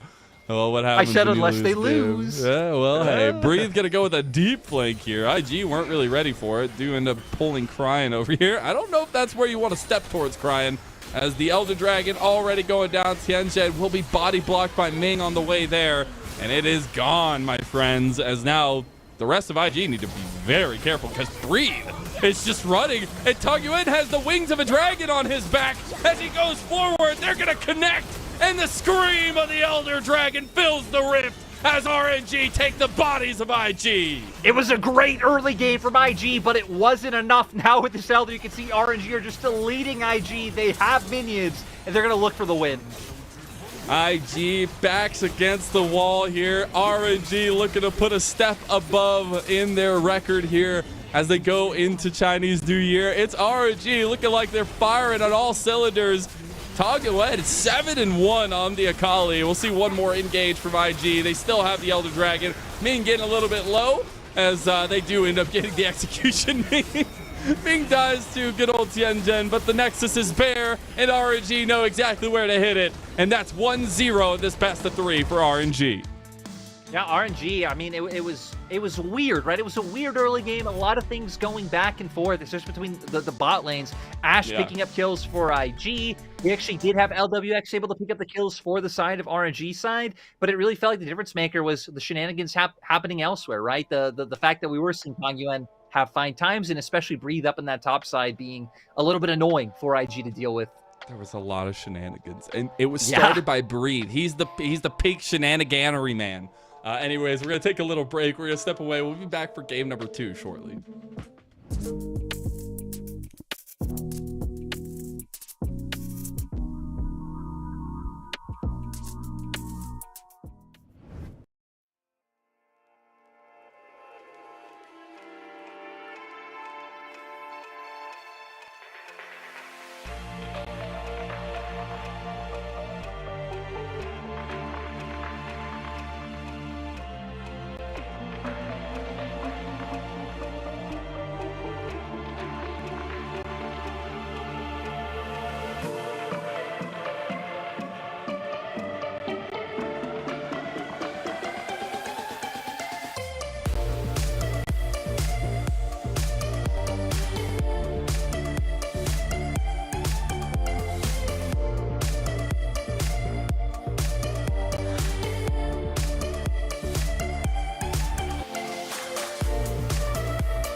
Welcome back, everyone, to the LPL Spring Split 2024. I'm Mazel. I'm joined by Lyric yet again. And what a game number one from RNG. Feels like they handled business, as we're going to be taking a look at the stats breakdown of last game. It was an interesting way to do it. It felt like a lot of it came down to that early skirmishing bot side. Yeah, I mean, LWX getting set up so easily with a lot of those kills, with just all the amount of 3v3s happening to level 1, that kind of got countered by for IG side. The solo laners for RNG became a huge problem, despite, you know, the fact that they aren't big on the damage. You wouldn't really expect that for the Udyr and the Akali anyway, but the flanks from the Akali, the tankiness of the Udyr, there was just so much that went in RNG's favor as the game played out. And a lot of it played off of Wei's early aggression, but as well as Tong Yuan being able to be there to take the kills, be able to shut down the side of IG. Ming is the one that gets the MVP on the Leona. Some crucial solar flares, but also a big initiator for RNG. Yeah, I'm never going to complain about a support MVP, whether I agree with it or not. Just because in most seasons, it feels like we never end up with enough, and a lot of the times getting overlooked. But this time, like you said, I mean, starting off a lot of these key engages, and then just the follow-up from RNG was just so nasty this game. Leona goes in, Cataclysm to follow, Akali jumping in afterwards. Udyr one side, like, it's just never easy. Like you said right there, in that specific moment, YSCam may be regretting that Q3. Yeah. And then Tong Yuan able to come in and clean house here. Able to connect on as well. Love the skybox here, but I know Ming gets the MVP. Just feels so good to see a product of RNG's developmental cycle really coming to a T here with Tong Yuan, literally. Yeah, right. Coming in, just always being with the RNG organization, them having the faith with him, like you said, kind of being in and out of the roster in some of his early days. It's nice to see that loyalty rewarded. It even feels better to kind of bring this up against IG, because IG have always been a team that have kind of been known to do that as well. I mean, hell, you can look at the opposite side with players like Tianjin, players like On being brought up from the IG system. So it's just super cool to see when we have both these teams going head to head. It is. And I think we got a nice little taste of what this bot lane can really have. A lot of the aggression. I think maybe looking towards more traditional style play for IG, maybe more traditional style bot lane, even if they were both ADCs. I think we saw a couple times where, you know, Wink was maybe feeling a little bit more confident than he should on an Ashe walking around by himself. Yeah, and I also feel like we didn't really get to see this comp play out to its strengths the way it would have wanted to, right? Because again, Enchanted Crystal Arrow, Killer Instinct, like tools that are used to like isolate and take down targets kind of by themselves. They were never able to do that. RNG built a comp of targets that were hard to lock down, right? I mean, Akali, Udyr, Jarvan, like not a ton of like great targets for you to pick from. You're really hoping that the Varus just is the one who tanks and eats out of his cleanse. Like, yeah, it was just a rough one for IG. I will say though, out of just everything we've seen so far, it's only been one game. Yeah, wipe your eyes, get ready to go for game number 2. But this feels like an RNG that maybe we had expected when we saw this roster on paper, right? We are finally, and I'm saying finally as a little bit of bias, seeing the combo of Ming and Wei actually be proficient, right? This was one of the most scary combos in RNG's history, but also in LPL, it felt like, when they had Xiaohu and they have this combo. So it's good to see these two back at it. I mean, those two holding hands going topside for when Xiaohu played top in 2021. It's all you can think about in your mind of the three-man topside plays. Again, though, now no Xiaohu having breathed top, having Tong Yuan in the mid lane is going to be very different, as these teams have swapped sides. Bans have stayed rather consistent. Something's changed out. Obviously, we can see the Varus taken off the table by IG. So RNG right now, just kind of thinking about the Ashe. Ming has played it 6 times over his career, is 5-1 on the pick. So, you know, Ming being a player who, even though he tends to lean heavier into those engaged champions, like the fact that he played our first Leona the split last game, you know, is someone who's willing to play just about anything in that support role with how long he's been around. Yeah, they go ahead and lock it in. If it's left open, I feel like it's too big of a pick to let go. It's just about building around it and utilizing it efficiently, and I think that's not something we exactly saw in game number 1. But now you get a back-to-back pick'ems for IG. We'll see if that immediate lockdown is available for Tianjin. Obviously, he got his Rengar taken away, but I expect some aggression to be there. And you get early skirmishing, but also single target lockdown with the Vi. Yeah, and also being a bit of a takeaway, right? We were hitting on earlier how Wei hasn't really just gravitated towards all of the premier high priority junglers. So now Ard's going to take away his most picked champion, really good at just trying to single out things like the Ashe or whatever you pair alongside it. And even thinking about getting an early pick of the Senna. I like that we've been seeing more teams willing to pick it up, right? Because at first, a lot of people were hesitant. It was really only like some of our main Senna players who were going towards this pick, but still brings a ton of power, especially if you can draft, you know, some things that are a bit stronger, have a little bit more autonomy and sustain in that top half of the map. I'll say it's not something we've seen from On and Wink so far this split, at least, but we'll be curious to see how they can unlock that potential on bottom side, but maybe more so stay safe until it's unlocked as time goes on. But this is another pick that we've seen extremely rising in priority in 14-2, and that is the Ezreal lock-in. So a lot of range and a lot of chase down available to the bot side of RNG. Yeah, Q, W, and ult buffs coming out for Ezreal, all in regards to damage. Coming through, whether it be ratios or even R. I believe it's at rank 2 and 3. The base damage even being slightly up. And now just going to go stock and standard with the Udyr coming out alongside it. A lot of poke going to be coming from the spot lane 2v2. It's a good thing that IG have some sustain so far with the Senna.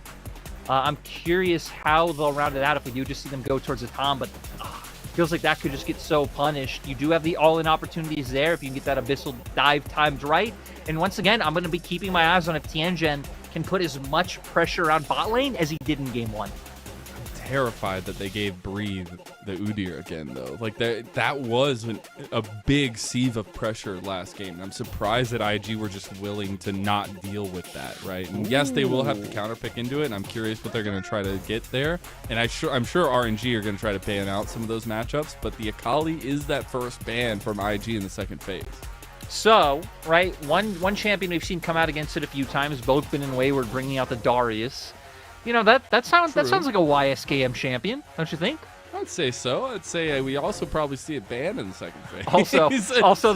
Also to be fair, like playing Darius into like Ashe volleys, Enchanted Crystal Arrow, and Ezreal jumping away, that actually would be incredibly hard. But I'm a bit surprised they don't just ban out the K'Sante and say like, hey, where do you go? Do you just lean back on your Jax? Or hell, they had 2 bans, right? Could have taken both of those away and really kind of pushed YSKM into some new territory, because I doubt it would be the Yone coming out for them here. I do feel like there are a lot of answers. Even though I know there's always going to be the problem of dealing with the Udyr, there are some really good answers into it now. The Olaf as well is there.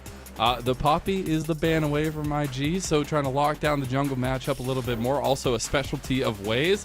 The last ban, though, they really want to focus down this Tong Yuan matchup. They get the Azir and the Taliyah ban, the double mid lane focus. Yeah, so right now, they were just showing the Jax. I think that would make a bit of sense. Like going with something that brings more side lane presence when you already have the Senna down in that bot lane to try to enable you with that ulti. I think it would make a bit more sense than going for your traditional frontline top laner. Have some fun. It's the last games before it. Okay, we get the Nico mid lane lock in there. So Cryan gonna take an old favorite of his, it feels like, as well. As, that's actually a lot of CC lockdown, a lot of team fight tools, at least for IG. And that's where RNG want to go with their kind of mid jungle combo. A lot of things already taken off the board that Tong Yuan would usually gravitate towards. You do have the Orianna there. I'd say you also do have the Nocturne combo if you wanted it, but again, that can be quite annoying playing up against a Tahm Kench. Even things like the Nico ultimate can really just ruin your day after you jump in, taking that huge amount of burst. So I wonder if they do just go along the lines of something like the Xin Zhao that they were already highlighting. I want to see it. I called it at the beginning of the day. Like, I want to see this man pick it up. This is what he made his name on. If anybody remembers the E-Star days, you know, all good times. Oh, I gotta say, to be fair, when I think of E-Star, I think of Jarvan Rumble and just ganking bot non-stop for Wink and Chelsea. I do love the Xin Zhao lock. Is first of the split, at least for Wei, but an old classic for him. We do end up getting that Jax lock-in in the end from IG, so you talked a little bit about it earlier. Yeah, right. Just going out, bringing a bit more side lane pressure with the fact that you do have that Senna ultimate there to try and enable. You have like a really strong presence already around your top side. But I also want to highlight something we haven't really pointed out today, is that this is also an E-Star reunion. It actually just hitting me right now. Wei, Cryin, and Wink, if anyone remembers back in 2020, having that like superb spring split to start, but not making it. There's just a lot of reunions coming out on the Rift in our first matchup.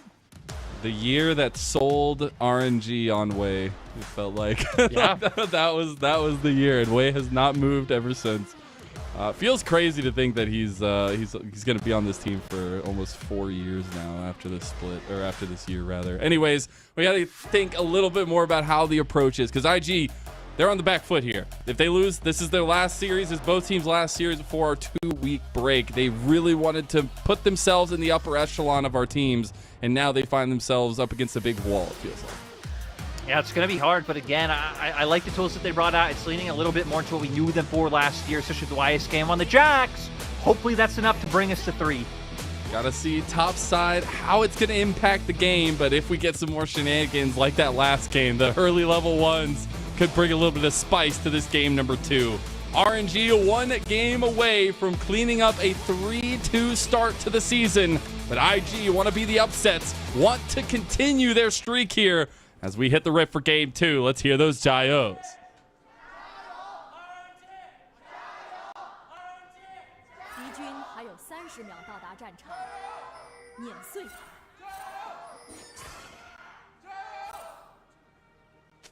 Let's go. Love this. Man, I got to get me some of those horns. They're so cool.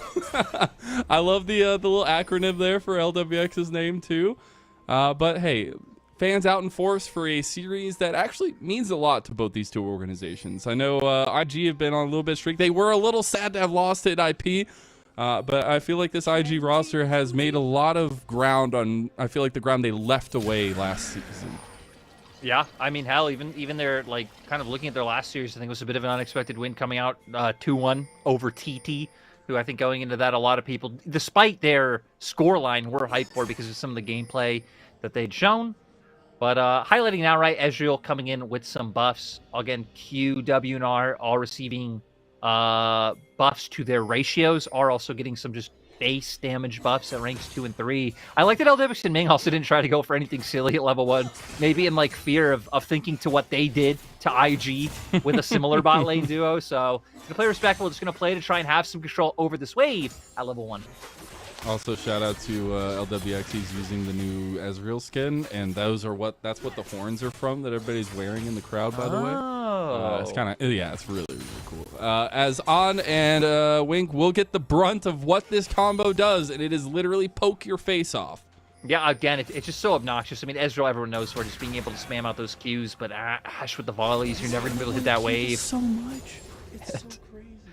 And this is why, right, when like we hit on so much about when you're running the, let's say, IG side of this matchup, or like the melee support in range, it's a lot about being able to try to combo with your jungler and find those windows where you can get kills. Obviously, matching can be hard in terms of the 3v3, but you got to try to find something.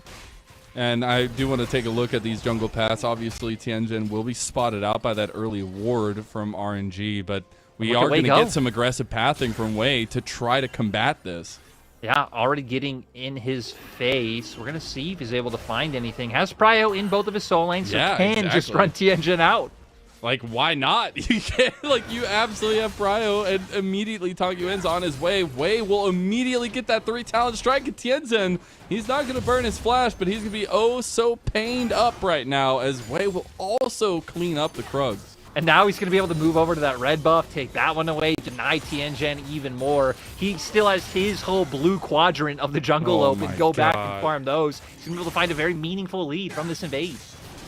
Not like this, Lyric. Not like this. Tianjin is going to be in a world of hurt now. He's going to try to bolt his way down to the Scuttle Crab down there, but it's, yeah, it's going to be 3 sides of the jungle completed for Wei here, as he's going to be pretty safe. Breathe and YSKM having a little bit of a slugfest up there, but it really has just been the story of RNG having Prio in lanes when it matters. There we go. YSKM. It looks like Breathe overstayed his bounds here and forgot he's up against the Jax. Luckily, Wei is here to help him out. The flash comes through, wind does become lightning, and YSKM gets taken out for first blood. YSKM, he thought he found it. We thought he found it too. But all he found was sadly Wei up in that top lane. On now. Gonna take a huge bit of punishment. Just deny the backs. That is a tunneler first completed already for RNG and Wei. He's going to be real confident to step back out on the map. Tianjin's actually going to try to play aggressive here because Tong Yuen's very low. Does still have flash, has TP, so he can clear this wave and get back. Yeah, neither mid laner actually having gone. He walks over. Luckily, oh my God! Luckily, Tianjin didn't wait. He was not patient. If he was patient, Tong Yuen dies. Yeah, that timing could have come to bite him. It's not going to, and Cryin still just going to maintain such control over this wave, not having too much to fear. There is a bit of an angle for a way to slip in if you look at the mini map. There is. The warding didn't actually catch him there. We're actually gonna take a look back at the replay here. It's POV. No, it's just a weird spectator. It is. I kind of like it. Was kind of endearing. You know, Okay. I was so caught off by that. I actually really didn't focus much on what actually happened on screen, but it was a bit nostalgic. Hey, we're watchers, and so we just get to explore. We get things given to us, and we get to watch it as well. We get to experience it too. Speaking of experiencing, you got a dragon already started up here. It looks like, at least in terms of the vision control in the game being started. But oh, I thought actually we were going to see Tianjin hover back down towards this way. Looks like maybe we'll get the contest over the grubbies first. Yeah, both teams leaning up towards there. So it's going to be harder for like IG to just outright take dragons than they otherwise would have if RNG weren't playing Ezreal. Because Ezreal, of course, right, you do take the TP because you already have safety that you really don't need any of those other defensive summoners on the board. So you saw LWX TP back to lane. So maybe you're right, maybe IG worth thinking about it, but realizing, hey, we're not going to be able to. Yeah, wrapping back around mid. Yeah, and Tong Yuan does a flash. But I think they still, really want to get an advantage here in mid lane if they can. Because if you can unlock Cryin on the Nico, again, his flanks are going to be incredibly important in this game. yeah, and I mean, right, just the amount of early damage that Nico can put up. But look, RNG not wanting to lose anything without a contest, hovering over for now. I think they know something is up. Wei is going to come around the corner here. On almost takes that poke there. Cryin going to reveal the plan. Tianjin, there's the in-game with the shockwave up from Wei and Tong Yuan. The dragon goes down. Pop Blossom not going to connect onto anybody. Tong Yuan's looking for an angle on Cryin, but it's immediately turned back around on. And it's LWX and Co trying to take down ING, and they do. I can't believe it has turned out this way. It's a 2-for-1 so far, and Tianjin is going to actually make it out alive. So 2K gold lead up for RNG already in 7 minutes. Look at the bot lane. They're able to get this wave in. On is going to be able to make it back here, so hopefully shouldn't lose too much. But still, everything going in RNG's favor. And that started off with the combo of Wei and Tong Yuan with the shockwave immediately. And I think some things just going a little bit short for IG would have made a big difference. Yeah, I missed how On especially ended up so far forward. But like you said, the shockwave with Wei going in really being the key thing to start this fight off in RNG's favor. Sadly, Cryin can't even get in far enough with the Nico ulti to be able to get a bit done. But it seems like this being the difference maker on the back end of the fight is LWX actually coming in with the flank on, really not having anywhere else to run but up into the waiting arms of RNG's other members. It's just like being delivered to a cradle of death. As it will be the Rift Herald, or at least not Rift Herald, the Grubbies, the Telegrubbies will go down here to RNG, using that strength off the last play, as well as just the lead that Wei has now over Tianjin. And honestly, that's been the story of the series so far. I feel like Wei has really had a good idea of how to play against Tianjin. And it feels like, again, that's kind of been my story of RNG so far this split, is that Wei and Breathe have looked incredibly solid. Their bot lane having some issues so far, but in the series, having been on point, right? We see them maintaining pressure in the spot lane 2v2, but I'm actually more curious as I look to the mini-map. Breathe going for a bit of a stroll.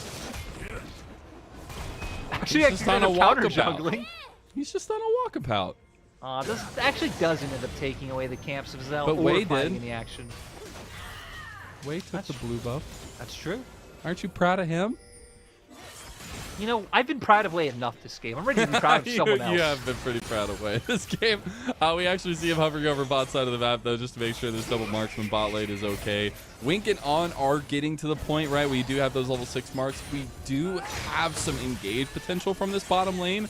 and you're hoping that it's enough time to do something down here, because once these two guys get ahead, Ming and LWX, there's really no locking them down. No, and not even just think about like the long range CC and pick potential, but like even just LWX's ult to follow through on that. Like, Yeah. I'm excited to see what kind of like creative ways RNG can manage to find kills. IG on the opposite side, you hit. I feel like we're looking a lot at Crine and Tianjin, right? Tianjin able to start up the fight and turning that into a meaningful Pop Blossom. We didn't get to see that around Dragon. Crine's Pop Blossom not contributing anything, but my eye's really going to gravitate towards the IG mid jungle. Yeah, it's got to be a key lockdown factor, because then that sets up on to put in some damage. But the thing is, it's going to take time, I feel like, and maybe not something necessarily you want to give to the composition of RNG, because they also are perfectly fine with that. I think Ezreal's going to be great. Tong Yuen's going to be perfectly happy. But it is still trying to get on into a position where he is strong. That's going to take a long time, especially with how far behind he is. Yeah, gonna be able to provide a bit in the mid game, and at least you're going up against an Orianna. And we saw, right, Tong Yuen able to find impact already with the Shockwave, but still, it feels like there should be maybe a bit more burst coming out from IG's 2 carries at that point in the game. But the longer it goes, right, locking down LWX, sure you have a vibe, but then you also have to worry about the damage that's going to be coming out from Tong Yuen, as well as Wei, already sitting on 2-1-1. Just feels like there's going to be a lot of things for IG to have to consider before even thinking about starting a fight. Now is another game where blue side. What were you gonna say? I was gonna say, especially now with Sundered Sky picked up. Actually, I just noticed Wei just got that just now. Yep. And that's what next was gonna say is like the fight from RNG is gonna immediately go to grubs in about a minute, because they can just get 6 grubs here and make that push even stronger. Right? They have so much siege potential that makes them terrifying. And now the conversation becomes like the dragon is coming up, but does IG really want to give over 6 grubs? Yeah, that would be a rough one. I kind of hate to see RNG give up this Drake at the same time, though, because it really feels like it just could put IG in a place where RNG are now on the back foot, having to make like maybe decisions they otherwise wouldn't want to, because IG have this stack building up. How? Okay, well, why this game is about to punish Breathe. He's still a new here. Got to be a little bit careful. I was just going to ask, how did we get to 4 plates taken top? There's the combo, and the Wombo follows. Tong Yuen gets the kill at mid lane. You just couldn't have seen that coming from Crine. There's no way. I was going to say, we just talked about it a minute ago, that it was going to be fun when we get to see both bot lane ults Sornata to find a kill. They do it there, and now RNG trying to use this to lean into bot. I think thinking the same thing, not wanting to let IG start stacking up these dragons so early on. It's so crazy. It's just like dominoes fall one by one. It's like, what ulti's coming? How many more can follow it?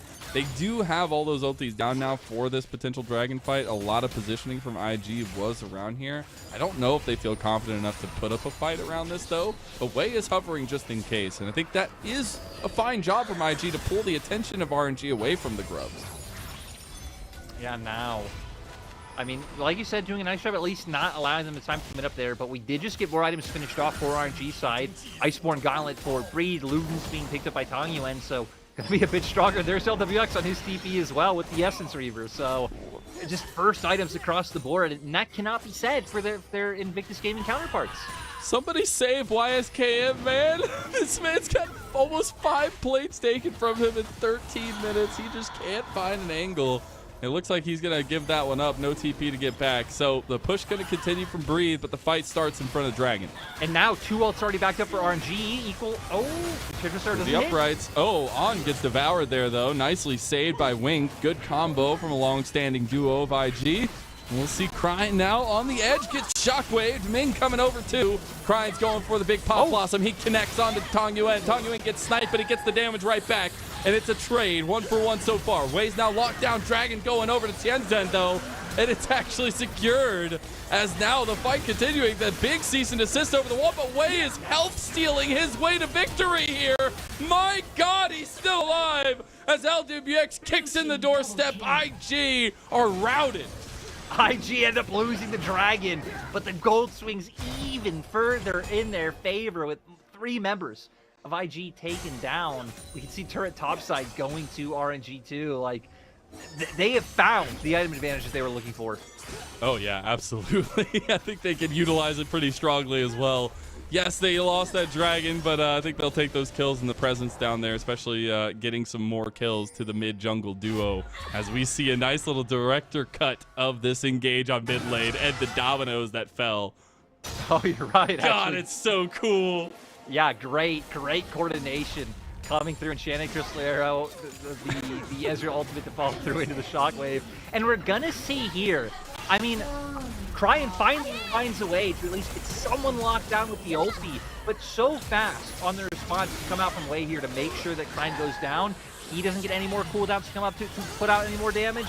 But this is where it got a little bit dicey. Tianjin does manage to pick it off in the end. And I thought here with Xin Zhao giving him an escape route that things would just go IG's way. But then Wei pops the ult. You pointed out the sustain coming out from him as well from that passive. And man, they just could not bring him down, especially, I mean, now even almost up to his second item. Yeah, the passive sustain on top of the multi-target ability of the Sundered Sky, being able to hit multiple members and get that healing back. It's absolutely nutty.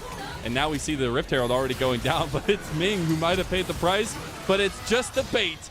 As IG now having to run away. That'll be the True Shot Barrage. LWX playing real aggressive there because Tong Yuen is coming on the back. Ooh. Misses the Shockwave, and this is the turnaround from IG, but Tianjin is no longer there to say anything. TP has come in. They got the Pod Blossom combo, and they are going to take down Wei. That's a nice little shutdown going through. They got to be real careful, though. Tong Yuen's on the flank. Breathe is now coming up, and On is a sitting duck here as he's just going to get exploded the rest of the fight, though. LWX finds himself in no man's land somehow. Breathe has helped clean down On, and he's now running down YS Cam and crying. It's just like your favorite horror movie, although IG might not be liking that one too much. They will be able to leap strike their way away, and RNG won't find it. They might be on the back end of an overextension, though. Tianjin has made it back from the dead, and it's not the living dead, it's Tianjin from IG. I don't think the Breathe is going to do too much back here, as he does need to be a little bit careful of the turnaround. Looks like he was just waiting for Tong Yuen, and we're just still going, Lyric. Yeah, they're just keep going forward. You said it. Breathe doesn't look like he's going to do much here. Breathe thinks he's going to do a lot, but now with all members of IG. Breathe is the one that dies out of all of this, out of all this craziness. He's the one that is the end up dying. Maybe that's worth. I mean, like you said, really wanted to keep up that aggression and go forward. Took so long that all members of IG get to come back up, though, and find the kill. So, yeah, it bites them in the end. And I think at one point we were up to about a 4.5k gold lead for RNG. That has been brought down to around 3. So not as big as before, but now we're sitting close, right? Ooh. Oh. If On got tagged there, that's the combo coming right back for you.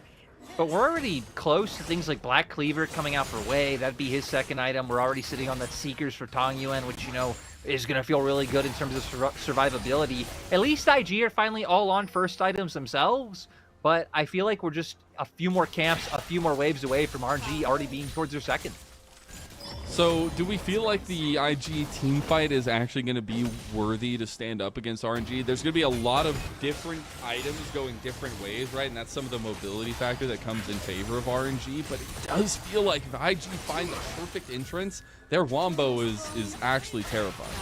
Yeah, I think a lot is going to be on Tianjin and YS Scam being able to bind LWX, put pressure on him, to where I actually would love to see Cryan play more around On, and that Pop Blossom be a threat, be a fear of people like Wei, people like Breathe really running forward and committing on to him. Because then maybe you can kill RNG's frontline faster than they'd be able to do vice versa. And Tianjin and YS Scam should just be able to delete LWX. I know we don't have the Dragon Timer up there in the top left, but it is going to be coming up here soon, and IG would be on a third Dragon for themselves. So trying to position for this and keep this vision up is very important. Another important factor is Seeker's Arm Guard is there for Tong Yuen, so he's got some sustainability in the fights, and RNG are always going to be looking for a big pick with the Enchanted Crystal Arrow before this kicks off. I will say, luckily for IG, On Splash is just coming up right now, so is now going to have safety that, you know, again, had that been an extra 30 seconds, would have given RNG a potential free Drake. They're starting it up. Yeah, IG, I wonder if they'll bring anything in or if they'll just try to keep Tianjin in that brush around bot and set up for a potential pick. We see Cryan taking a turret in top, so nice trades coming out across the map. I like that, and IG just willing to play a little bit more back-footed here in the moment. YSKM going to get the engage on top of him here by Wei and Tong Yuan. Tong Yuan actually has the shockwave available. Ming is here too. Tianzhen decided to stop his back for like the 3rd time. He actually commits to it because Ming is hovering. Meanwhile, topside, Cryin might just die here. That is an Udyr, and you gotta fear the deer when you're up against Breathe. RNG's top laner comes up with another solo bolo. Finds one. The action's not stopping as Wei goes in. YSKM does some work here. Wei is way overextended. He's under tower too. He's not taking the tower though. Tong Yuan's doing that one. Nice little flash from On with the lockdown. Will secure Wei. Wings trying to find an angle there. Does get the tongue lash onto Ming. Ming's trying to speed up, but the Dawning Shadow signals the engage. One more, and YSKM comes over the top for a double kill. So now we're going to see some kills finally found back for IG in this game. I mean, this game has been scrappy, but still, just looking at the minimap, now the observers bring us towards mid. Look at top.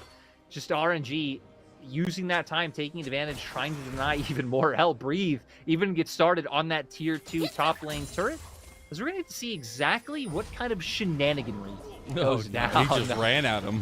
Yeah, just caught trying to go for the recall, and you don't get to make recalls against Udyr on his side of the map, Brian. I know you and Breathe were on RNG together, but you should know he hates that. You should know he's not going to allow that. This, though, is a little bit interesting from RNG. Yeah, try to go for the... I am surprised myself with how much damage Wei is able to eat, even if it is against Ruby, all through him now also being on that Black Cleaver and having more HP, all this stuff. But IG committing a lot to be able to find these still, though. It's much needed gold back into the pockets of Invictus Gaming. And importantly, into YSKM's pockets, he's going to actually be able to stand up against Breathe, and that's where I want to hyper-focus on the side lane a little bit, because it's going to be even more important. Does YSKM have a chance now against Udyr, really trying to hit that second item spike on the Jackson? I feel like Breed should still outpace him. Now, again, making his way to his 3rd item himself. It should be very hard for YSKM to be able to find really any damage that sticks in that scenario. Now, as we kind of move background objectives, I'm once again looking at our carries flashes, right? On and Wink both being down. Cryin does have his, so has the potential to set up for a big Pop Blossom or potentially save one of his teammates. But LWX, with everything up, is still just going to be such an annoyance to lock down once again. He's trying to look for the ulti there. Didn't find what he was looking for. We do have those second items completed for mid laners. I think they're going to be super important here. Speaking of, though, we got the engage with the shockwave there, and Wink's already gone off the board here for IG. Yeah, Wink steps too far forward, gets punished. Breathe even cuts off anyone else from IG being able to run in. They're going to try and answer with YSKM pushing down in bot, but he's not really going to be able to commit much with the threat of RNG over here towards the Baron. I hate to say it, but that's multiple times this series we've seen that happen from Wink, and got to be wondering how the communication breakdown is happening for IG so far, because they can just keep picking at this wound, it feels like, and find objective focus and the presence there, right? And I think there's a lot of vision control gained by RNG this series because of moments like this.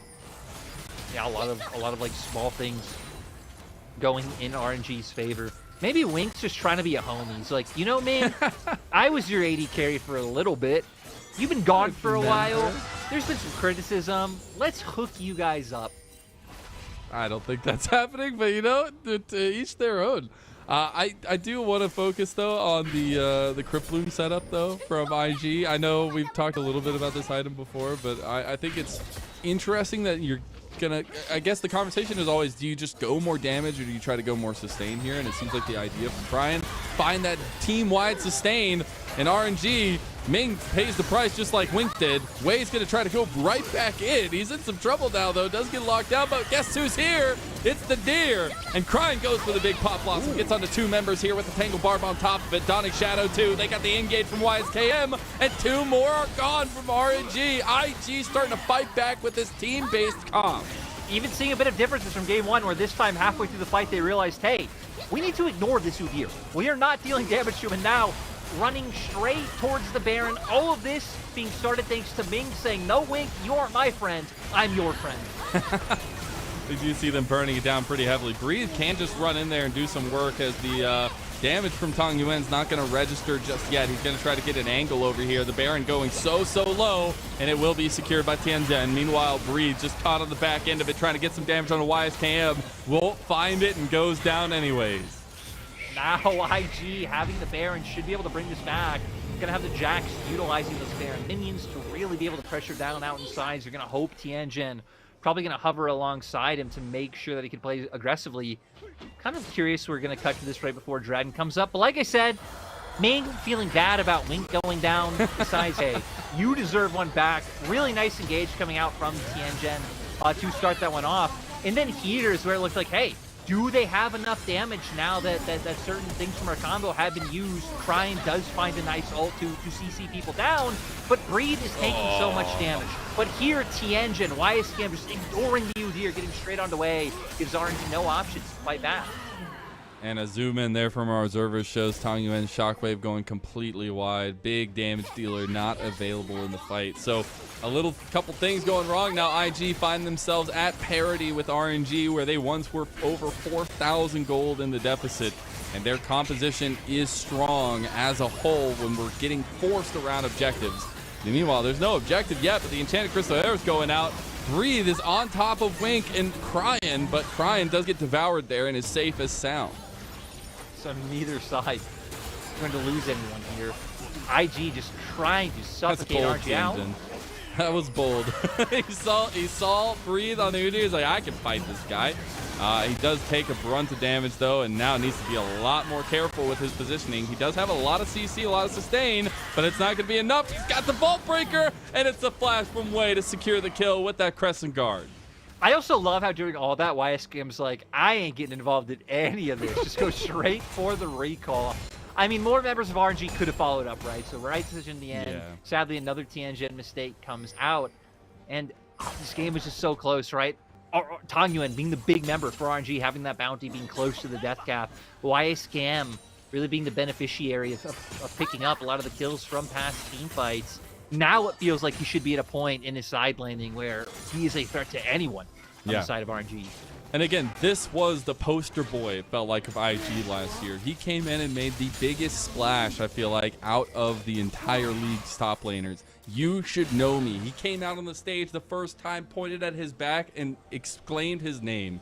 And I think you have to think it is nice to see some of these shining moments, but he's got to be able to be the force that we've known him for. He's got to be the one that actually is that center point for IG, especially in this game on the Jax, because without him, all their lead, the little advantage they've at least clawed back is useless.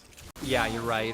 Whether it's through what he's doing in side lanes, already pulling members apart, potentially taking these turrets, or even when we see them dive in on team fights, he's really the only one who can safely and easily follow up Tianjin when he finds his way onto LWX, like we saw in the last fight. Yeah.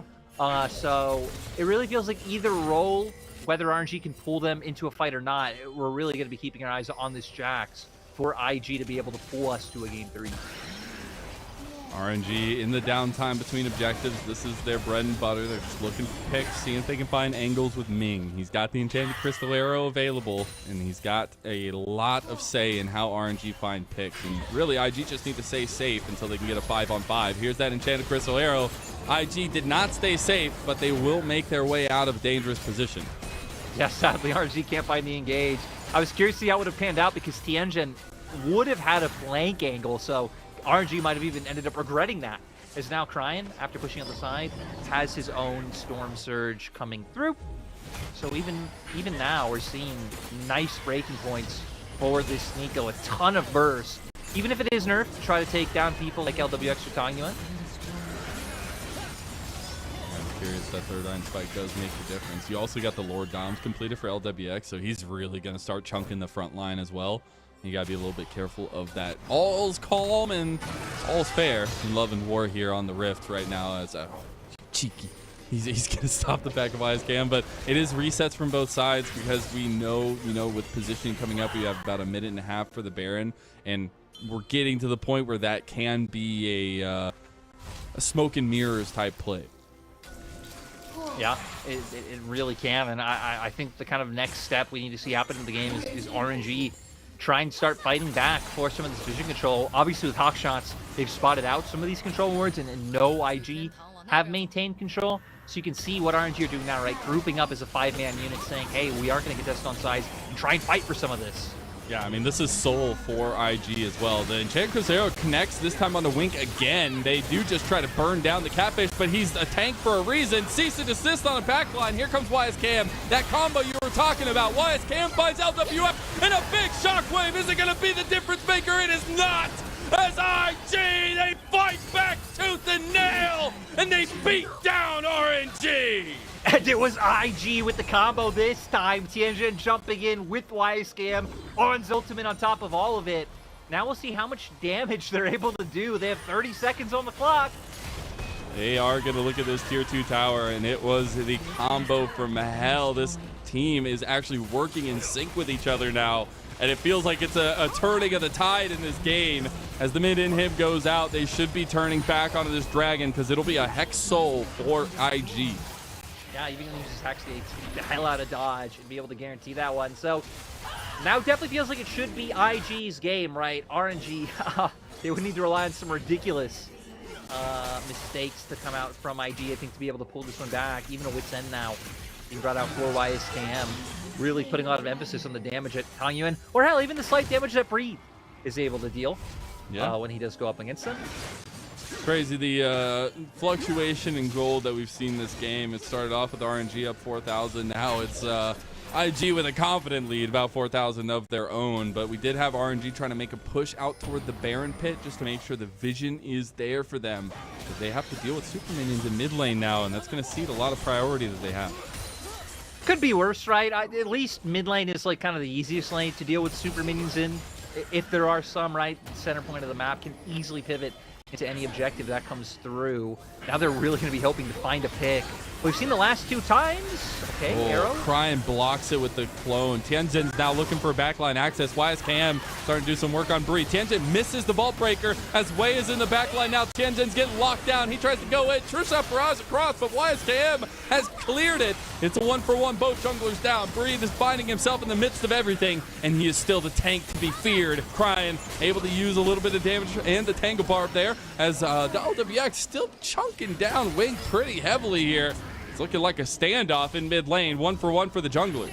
And when both junglers die, I actually feel like it somewhat favors RNG a bit more, right? Because then you're taking out a lot of the hard engage from IG's end, which just allows for the standoff, allows for the poke to come through from the Ezreal. But now we're seeing, right, with how big On is, that sustain is making a difference. The poke isn't really connecting and sticking onto these IG members, and IG can just keep up with those standoffs. And the fact that YSKM is 8-1-5 on the Jax, it feels like the Jax had fallen out of priority and the Udyr reigns supreme everywhere. But once the game starts ticking, once we hit that 30-minute mark and you got full items almost for the Jax, it is a terrifying sight to behold. And there's just no way to stop it from getting to the back line, I feel like, with this composition. You just have to burn it. Oh, okay, no arrow connects. Yeah, I think the only real way to prevent it would actually be kind of if you can take Tianjin out before some of these fights happen, like we just saw, right? Because without his ult, it really isn't safe enough for YSKM to just run in and try and connect onto RNG's backline, unless no one's flagging any potential flanks from coming through. He's got the Seeker's arm guard now too, so he's going to be getting the Zanyas, as we've seen all good Jaxes go. Provides that extra utility and survivability, and the timing is like perfect. To get your Counter-Strike back as well. So RNG sticking with presence around the top side of the map here, Lyric.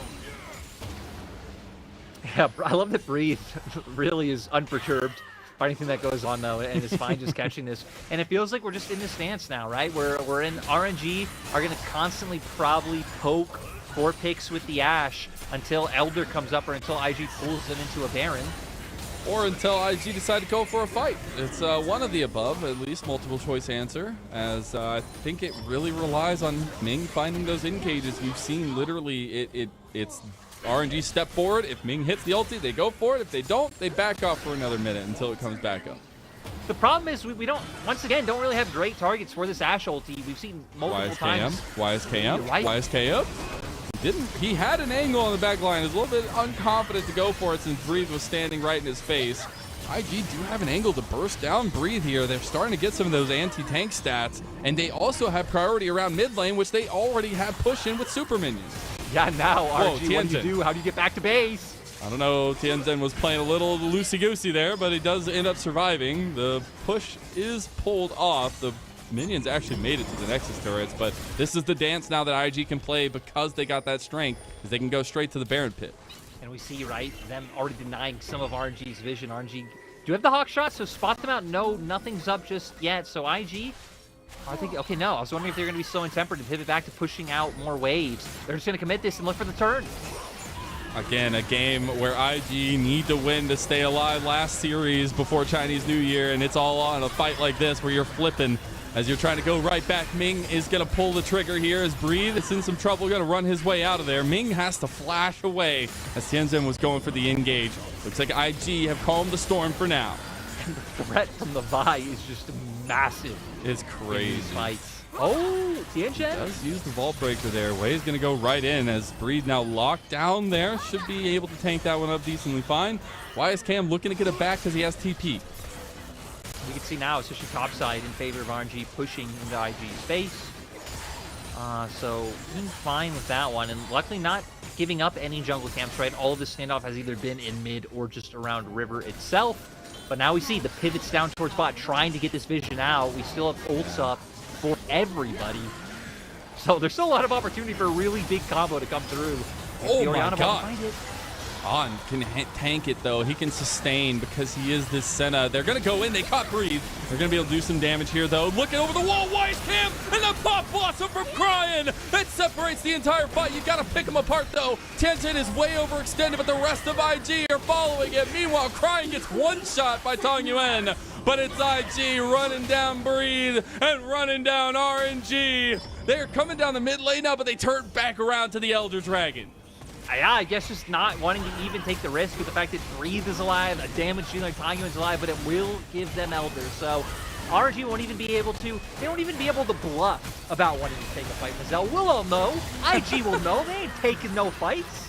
Yeah, it feels like IG have just had RNG's number in a lot of these late game fights, and their composition really coming to a T here. As you see the split of this fight, the way that it works out, especially the engage on a Breathe. Yeah, but still here, YSKM and Cryin, my god, the counter-strike into the flash to find him out. The Pop Blossom from Cryin. Doesn't matter if you have an arrow there coming out from Ming to stop them, because the damage has already been done. The key damage dealer is taken out from RNG side. And as Tong Yuan, right, once your combo's kind of blown, that's another few seconds where you weren't able to put a lot of value in. So IG took advantage of that, and now with Elder, they're going to be very easily able to threaten this Baron. Yeah, I mean, they started up now. There's really no contest coming out from RNG, who are still trying to lick their wounds and gather up some of their items for a final push. You did get a TP play in the top side of the map, it looks like. Yeah, we had that from Breathe. Looks like he just took a ton of damage from Mr. YSKM. Oh, he got completely collapsed on. So that's why he's in the death realm right now. Yeah, Breathe. You know, he had to go. He had to go for something. I mean, now at this point in the game, right? RNG, even if they don't see like the numbers, the gold values, this or that, they know they're incredibly far behind. With the enemy having Soul plus Elder, now Baron, Baron on top. That's a full item YSKM here as well on the Jax. It is a terrifying thought process to try to tackle this one. You still got about a minute on the Elder Dragon buff here as well, and IG pushing up the middle. Cryin and Wink looking to get their I feel like revenge is the wrong word. Trying to find the win against their old Doric. There we go. As Tong Yuan does. Is the Void Step now? Our second game in a row, Elder Dragon has made its appearance in here. We're getting a little bit of a late game scuffle as the final push in bot side just destroying the turret and the inhib easily. The one little engage from IG away from finishing. Wei just gets that engage delivered hot and fresh to his doorstep. Tong Yuan's the first one to bite the dust, and YSKM with a big leap strike, counter strike, and they're just trying to chase down the kills now. LWX will also fall. The Elder Dragon really getting its miles worth out of its wings, and the final Nexus Tower falls. IG have done it. They've tied us up 1-1. And I'm glad. I'm glad for IG. I'm glad for IG fans. Mazil, I'm happy for you because I know you desperately wanted 3 games. It's our last series exactly. before the Chinese New Year. We need the 3 games. It's And the LPL. And there we go. There we go. IG at least delivering in the first series, bringing us all the way. And again, it's been a scrappy series so far. Both of these teams, neither are afraid to fight. Yeah, it's actually been so crazy. The early game has been back and forth. RNG had a lead for a lot of it, and IG came back. Now we're going to send it to a little break. We'll be back with game number 3 right after this.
Welcome back, everyone, to the LPL Spring 2024. We are in our final day of the Spring Gala and right before Chinese New Year. I'm Mazel, I'm joined by Lyric, and we got to go all the way for our first series of the night. It's IG versus RNG, and they've delivered an instant classic as we do have to take a look at how that game went and what a topsy-turvy gold grab.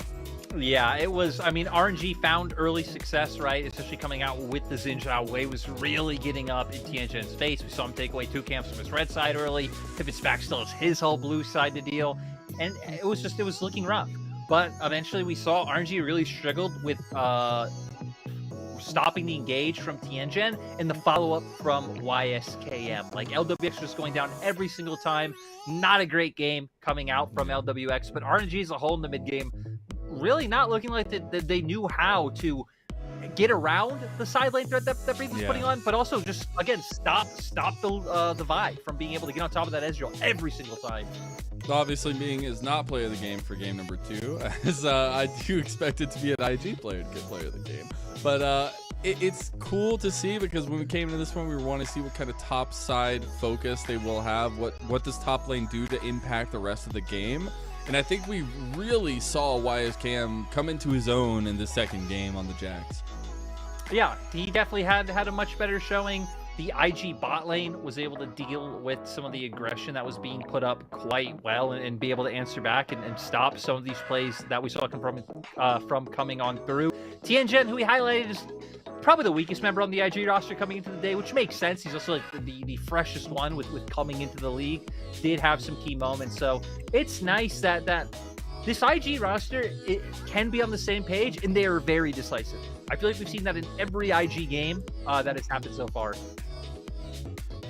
It really has been interesting, especially because it seems like the team that, at least until this game, it was like really the team on the front foot feels ahead, and then there's some light throwing maybe going on, but it was really the compositional strength of IG that rung out to me in this one. Yeah, right. Just having a great way of dealing with denying the engages from coming through, whether it be the sustain from Senna, the Devour coming out from Tom, Cryan, even when he was taken out of fights pretty early on, you know, late as the game went on, like dealing with that Pop Blossom was incredibly hard. We're going to jump straight into Pick Ban. We'll try and find out who the actual MVP of that game was for you guys really soon, but we can see now Karma still being taken away. Udyr now. YSKM does not want any of Breathe smoke. I have sent out my feelers to our production team to figure out who the MVP was, but we'll figure that out shortly. I think it's important to highlight, obviously. MVPs are important in the season. Here, I got you. It was YSKM. There we go. Let's go. Easy choice. The Karma, though, banned Udyr, as you said, as well as that Nautilus joining the ban table by IG. It is the Lucian that actually gets banned out here, as well as the Ashe and the Tianjin Rengar. Kalista, finally let open for the first time in the series, does immediately get scooped up by IG. And that makes you wonder what RNG do, because you'd expect the Renata to come out alongside it. For IG's side, just one of the tried and true duos, being able to deny engage while also finding pretty much any target that you do want. RNG gonna have to be able to answer that. We've seen some shenanigans come out into the Karma Renata, assuming that's what gets picked through. I think it was, who was it, TS on day 1, bring out the Soraka because this pair. Be curious. This combo is just so deadly. Yeah. And very curious to see how a very aggressive bot lane and On and Wink are going to be able to pilot that one. Do see some head shaking of YSKM, maybe saying, "Give me the K'Sante, daddy," as he will be looking to at least have that big difference-making moment in the top side of the map, and he will be taking that one. So a lot left in the play court, I feel like, of Breathe here. Yeah, but I do gotta say, I feel like IG's first 3 picks together just look so solid. Like you said, the strength of the Kalista Renata able to come out now with K'Sante. You don't have to worry about Breathe just taking all of your plates willy-nilly. But now, Aatrox going to come out for the side of Breathe, so now we're gonna have this strong presence up against, you know, potentially short range of Kalista. But I mean, Kalista does have, you know, some nice ability playing up into the Renata as well with her ult. Can very easily shut a champion like Aatrox down. Only thing is the lack of range. I feel like you're going to have a lot of range of engage, especially with the Varus as the answer into the Kalista. And it's just all about how On is positioning. And we've seen some question marks there occasionally. I'm not going to throw him under the bus fully, but maybe partly, as the Taliyah does get locked in away here, at least from RNG. I do see a heavy prevalence in these second phase bans for RNG so far today. Yeah, really, at this point, really just trying to lock out mid. A bit strange. It's been the Taliyah. He just really doesn't want to play against the Taliyah. Yeah, now also IG banning out the LeBlanc, so clearly saying that they could see the Neeko being flexed down to that support role, which would be interesting. I mean, with RNG, you really never know. Ming able to put out anything. Things like the Azir still on the table. I think that would be fine. If we do see Cry and just have to default back to that. It's probably his most comfortable champion too. He's 5-0 on it right now in the split. Yeah. It would do well to shut out things like Tang Yuan, assuming it's Tang Yuan and the Neeko, from being able to find access to the backline as well as Reed. Also, shout out to something you raised out earlier, YSKM, having taken his first loss on K'Sante in game number 1. Wants that revenge arc here. He wants to make sure to, if he's going to take a loss, he gets a win, as the Akali does get locked away. Yeah, now it makes you wonder, because if RNG do decide to just flex this Neeko down, if they did want to maybe try and take away something like an Azir for themselves, or if they do just pick a more conventional champion down in support, but it seems like they're reading into, hey, getting way on the Vi and preventing that from going to Tianjin when you're playing a Varus is something that RNG do not want to have to see this game. I think it just helps solidify a lot of the RNG potential in this game. It is going to be all about locking down On. If they can get big backline access, I mean, he's just going to melt there with the short range that he has. He'll be in bad positions a lot of the time as well. I think getting some peel back abilities for IG is important. I think this combo, but first and foremost, the Rel is going to be a nice unlocking factor there. Yeah, and like I said, I feel like Azir would just fit with what IG have already picked up so well. I think the prior mid lane bans come out from RNG was just more to do with, things like the Orianna Nocturne that could potentially come out and get onto a Varus, Taliyah, just with the Weaver's Wall in general. This being the next go-to option. Now RNG gonna have to reveal their hand with exactly what they're doing with this Neeko. Like I said, in terms of conventional supports, I can't really think of anything that would work too well unless Ming was willing to kind of branch out like we saw Mako doing. On day 1, you always could just go, hey, we have Ming go more of a tank support route. We saw him fought Leona earlier on. It wouldn't be good in the matchup. It wouldn't make a lot of sense. But there we go. That is the middle ground, bringing out the Blitzcrank. Still going to be able to look for those engages and just take Renata out from a point where she can really impact and deny you with that ulti. Something that was banned away in the first game as well. It was a potential option there for IG, but now we do get the Ming Blitzcrank, and doesn't matter what happens in lane, it feels like, especially with Ming at the helm of the Blitzcrank. You land one hook onto any squishy member of IG, it's going to be pretty nice for RNG in terms of trying to find good team fights after that. I'm also just happy to see him bring it out. Ming has almost played a different champion like every game of the split so far, but still, I mean, again, like we saw in game 1, right? Ming still to me always feels like that guy who will default back to some like engage heavy champions that might have disadvantageous laning phases. But now with the Blitzcrank having the opportunity there, a ton of pick potential on RNG's side, but IG's 5v5 is terrifying. Yeah, it really is. And I think, again, it's all about spacing, but that makes it even more terrifying. So trying to find ways to weave themselves into these fights, getting YSKM in a confident position to be a force on this K'Sante is oh so important. But you also got to remember, this is the last game that we're going to see of either of these teams for the next 2 weeks. Chinese New Year is on the horizon. The Spring Gala is in full force, and IG and RNG are going the distance. We wouldn't have it any other way here to go through our week number 3, and we got to see who's going to come away. Is it IG to put themselves at the top of the table at 4-1, or is it RNG to even things out and get that circle going for LPL? Let's hear those Gyos ring one last time for our first series of the night.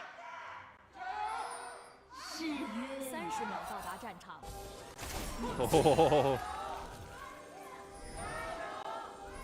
The early ward there does a lot of work. Okay, so giving away their position. RG doing an interesting wraparound way. Maybe just going to try and get some vision, but does he end up getting really caught careful. from this? Okay, luckily he doesn't. You go so deep that the enemy team would never expect you to be there. It's like you started on their side of the map. That's what it is. What if for whatever reason, you know, one of the bot laners would have recalled and just decided to walk by to the himself here. Like, Tianjin does not win that level 1. I mean, and Wei's going to be able to pick a timing where if he was on one of these camps, right, he gets to come in and potentially just steal it right from under his nose, and he'll be lower HP. Oh my god. He's got the mind games going. He waited the whole time, and now he can start his red side. I mean, one thing we could say so far about both games, right, is that Wei had the superior early game, both times getting in Tianjin's way. Now, though, observers bring us back to the lane that really matters. Oh, they were waiting the whole time. Oh my god, Wink is half health now. And Wei has gone for a level 2. God, this is so good from RNG. They have no idea. They have literally no idea. Ignite comes down. I think IG is starting to get a handle on the situation here. They're going to go for the guaranteed first blood, and they're going to give it over to Wei. A beautiful rocket grab gets on back and burns his flash. Ming with 2 grabs in the first 2 minutes of the game. I love no hesitation about just throwing it blindly into the brush, being like, hey, we know they're not here. We know they're not leashing for their jungler because where our jungler is. And they just start that off. So now, once again, RNG with control in the early game, right? We see pressure in mid, pressure in top, and pressure in bot. And these kind of spicy, fight early, see if you can feel out your opponent bot lanes is back to the LPL that I know and love, right? We did have a little while there when teams were trying to figure out the meta where things were extremely slow. I'm sorry you had to go through that, Lyric. I've been blessed with extremely chaotic series every time. I think we're starting to see a lot more confidence. That we talked like earlier in the day where we were talking about the level 1s, but just in general, a lot more confidence, and we're seeing that now with LWX and Ming, which is a nice sight to behold, I feel like. Yeah, and also to kind of bring it back, because you know, you kind of mentioning like teams being willing to go for like spicier picks, fighting more, all of this. I also feel like it's an interesting split where you can look at all the drafts in LPL right now, and there's no like, there isn't necessarily like a hey, you do this every time, or if there was, we'd see Maokai every game, and we'd see Cassante picked before we do, you know what I mean? It feels like some teams very much have their own priorities, and that draft so they can be very different from series to series. That's why I love we have Ming and Wink going against each other. 2 guys who have just been picking all kinds of sort of craziness in bot lane. Both their lists extremely long already at the start of the split. We do see a little hover up from bot side from IG. They have Tianjin down here, so I'm feeling pretty confident. We're actually looking to try to catch Ming out in transition there, but don't find it. I've got to be more afraid of IG if just Ming throwing out another hook, you know, blindly into a brush where he knows IG are waiting around if he does end up finding it. Nothing going to come from this now, so IG just going to make sure that Tianjin is able to pick up this scuttle. But RNG, I think, completely fine with the state of affairs of the map. Yeah, I mean, you got the early push down bottom side. You had the early invade by Wei as well. A nice little response here by Tianjin, who's looking bot side. He's just going to get that back off. I think it's really dicey to try to go for a dive against this combo. I do kind of want to bring us a bit bigger picture, though, and say, like, if IG do manage to pull this out, ending 4-1, like, by week 3 is crazy. And sure, they haven't, like, found any big wins off of any, like, star-studded favorites just yet. They did end up going down to NIP, who, again, most people have in that top 6 range. But they are quickly setting themselves apart from a lot of the other teams that we have in contention for, you know, the middle of the pack, who are going to be fighting for those slots. So I think this would be huge if IG do manage to pull it out. And let's be real, NIP had the rookie versus the organization buff, so like you could just count that one out. Wait, so it really was. What about Crine and Wink here? Don't worry about it. Don't worry about it. That's different. All right, won a world championship. Sure, they're not rookie. I'm sorry, they're just not. I do expect, though, with the way that the season has started out, it's reminding me a lot of IG Spring last year, right? But the question is sustainability and at least consistency for this roster. And I think that's a lot of the same conversation we've had for RNG. Because, yes, we've seen Wei and Ming reunited again, but it's been about getting Tong Yuan and LWX involved, Breathe having some strength from the top side, and that's not always been the case this year. No, No, again, we really haven't been seeing it. We've already had it in the past 2 games, but a lot of it really has fallen down to kind of LWX and Ming early on. Ming, I feel like, has looked the better of the two and has had some like great plays already. But you know, he took a split off. For anyone who doesn't remember, didn't start at the beginning of spring last year. Came in halfway through the split, and then by summer was already gone once more. Yeah, it's kind of a weird timeline. It really is. But hey, he's here with LWX, also on a new team. Once a nice, long-standing FPX member, was the last standing bastion of the FPX World Championship on the roster. But that time has flown the coop for the Phoenixes. We do have IG though trying to get some warding around the grubbies up here, but it's actually Wei who's on position first. And this just feels like what always happens, right? It feels like most times, once you get to game 3s, those are like the most tempered games of the series. Unless it's a completely one-sided series, but that ain't happening here. Both these teams feeling very evenly matched. I can understand why, especially for IG, they're a bit more comfortable with taking things at a tempered pace, trying to get this Azir to a point where he can be strong. Oh, that was great. He's trying to, at least. Yeah, so close. I thought he had it. So really, no big focus towards the grubs at all. I mean, they've been up 2 minutes. Usually we see teams immediately try to position around there. With the redeploy, Wei is immediately heading bot side of the map. I think for RNG, it makes a bit more sense. You have this Blitzcrank trying to lean around it, looking for those opportunities to utilize it. Tianjin, it seems like for the same reason, maybe feeling like he should be around here, but all of his camps are going to be up on top side soon, so it makes sense for him to make his way up there and try and find something. Both of his laners getting pushed in right now, though. Wei is going to look for a return gank here on bottom side. He is terrifying with Ming right there behind him. Oh no. Wei has ult. Good job. Good job. Good job, On. Yeah, go Ghost. Let's go. It's not Danny Phantom, though, I promise. It's just On for IG. Oh, even Tang Yuan's coming to wrap around. Oh. Nice little hop, skip, and a jump. Yeah, Tang Yuan being here is also just terrifying. Oh, Wake gets just full-on engaged on. Gets the Fates call out. That'll be a double engage if he wants to go back in. Tianjin has made his rounds down here, and IG will survive, at least for the time being. So IG end up losing an Ignite for an Ignite that was given. Ming obviously used Flash, and a wave completely lost in mid that Cryin pushed in. So a lot going in favor of IG with the amount of time that RNG wasted trying to make that play possible. Yo, the Boots of Swiftness tech for Ming on the Blitzcrank. No more slowdowns. Being able to speed around too is actually pretty huge. Now we can see making his way towards the mid lane for now with Tang Yuan. You know, I'd assume that IG would know that it isn't him with the Varus down there just yet. Maybe they could think so because Grub's still being on the board. But like you said, neither team has paid any mind to that just yet. All. We're getting to the point where we're not going to get a second spawn. You're right. It's just not even both teams just being too caught up in what's happening here. Bots. They watch too many episodes of the Telegrubbies. You know, I think it's fine. We don't need Grubs coming into this series. All we need is some more patented Blitzcrank hooks landed. Or at least, they didn't land that. Yeah, I was gonna say maybe we can also go farm our topside camps. It's been a little bit like things might look a little different. Yeah, you don't know. The Chicky Nuggies are a little stale at this point. They've been under the heat lamp for a little too long. Although I feel like there is a level of like heat lamp Chicky Nuggies that like is good because they get crispier. I don't know what you think. Is it good to let your Chicky Nuggies cook? You know, Chicky Nuggies being Raptors. Probably not. Probably not. I'm not a big fan of anything cooking for too long, which is weird because I'm also, you know what, never mind. This is not the rabbit hole we go down. I've been criticized on my palate enough in the League of Legends universe.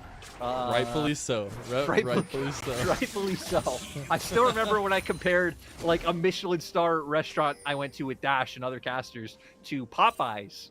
You know what? Popeyes is great. Popeyes is great. Don't disrespect no Popeyes. Just gonna leave that one there, and you know, we're just gonna walk away from that one.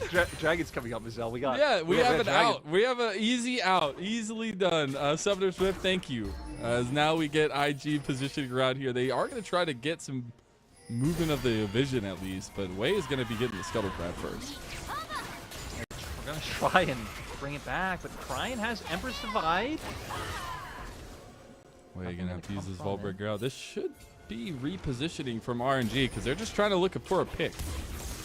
Right, and this is what the comp needs to hope for. Ming has an angle, but not going to commit anything to it. RNG just really only playing for the possibility of a hook landing. It seems like they aren't all that confident in the fight breaking out otherwise. And we hit it, right? Just team fighting directly into IG's comp is going to be really hard. Like, Wink will just be able to shut you down. You have On who could bring Wink to safety. You have this tanky Rel coming through. Oh, he caught Wei, knowing that he didn't have a way out. He will end up burning his flash there to get out. Cryan was looking for the angle. Cryan and Wink both used flash there. So this actually looks like it's going to give RNG. Yeah, it's going to give RNG all the opportunity to get the dragon after the play doesn't work out and only a flash ult from Wei being lost. That's actually pretty big. And again, that dragon going over pretty nice as the dragon stacking is there. We are officially to the point where we aren't going to get that second grub spawn. And I'll say, LPL keeps giving me new moments. I don't think I've seen a single game this split, at least that I've casted, that a single grub hasn't been taken. So you learn something new every day. And we're going to move forward in the game now to see if that focus around the Rift Herald does become a priority. Okay, another plate going over to Ming and LWX. I like that Ming's still constantly just threatening that hook even right under turret itself. But both teams still just being so tempered, waiting for first items to be finished. We do have Nashers onto Cryan, so now I'm going to start being in a place where we can put out a little bit more damage, but definitely feels like we're waiting on the ones, specifically for RNG side, when we are once again going to the Lethality Virus, when we have the Nico, and those first items really being what cements the burst to be able to come through. LWX might have his now. Ghostblade is in pocket. Nice. Yeah, a bit more punch. On the way. A little bit more punch at least. You got the Nashor too for sustained damage on the other side. Cryan. Oh, he's gonna start him! The grubbies are not left alone. You only get 3 of them, but no, it's better than nothing. The important part is that they're getting some love. That's all that we really care for. All creatures on the Rift deserve to be loved and respected. Remember that. Who's your favorite creature? I think mine's the duck. Sir McQuackingston. I miss, I don't know if they count as creatures, but the pillars that you would take in Dominion. Those are my favorite League of Legends creatures. Talking about Summoner's Rift. This is just me trying to push for Dominion to be brought back. Let me do my thing. Mine's between the deer in the bottom right corner of the map sometimes, or the duck.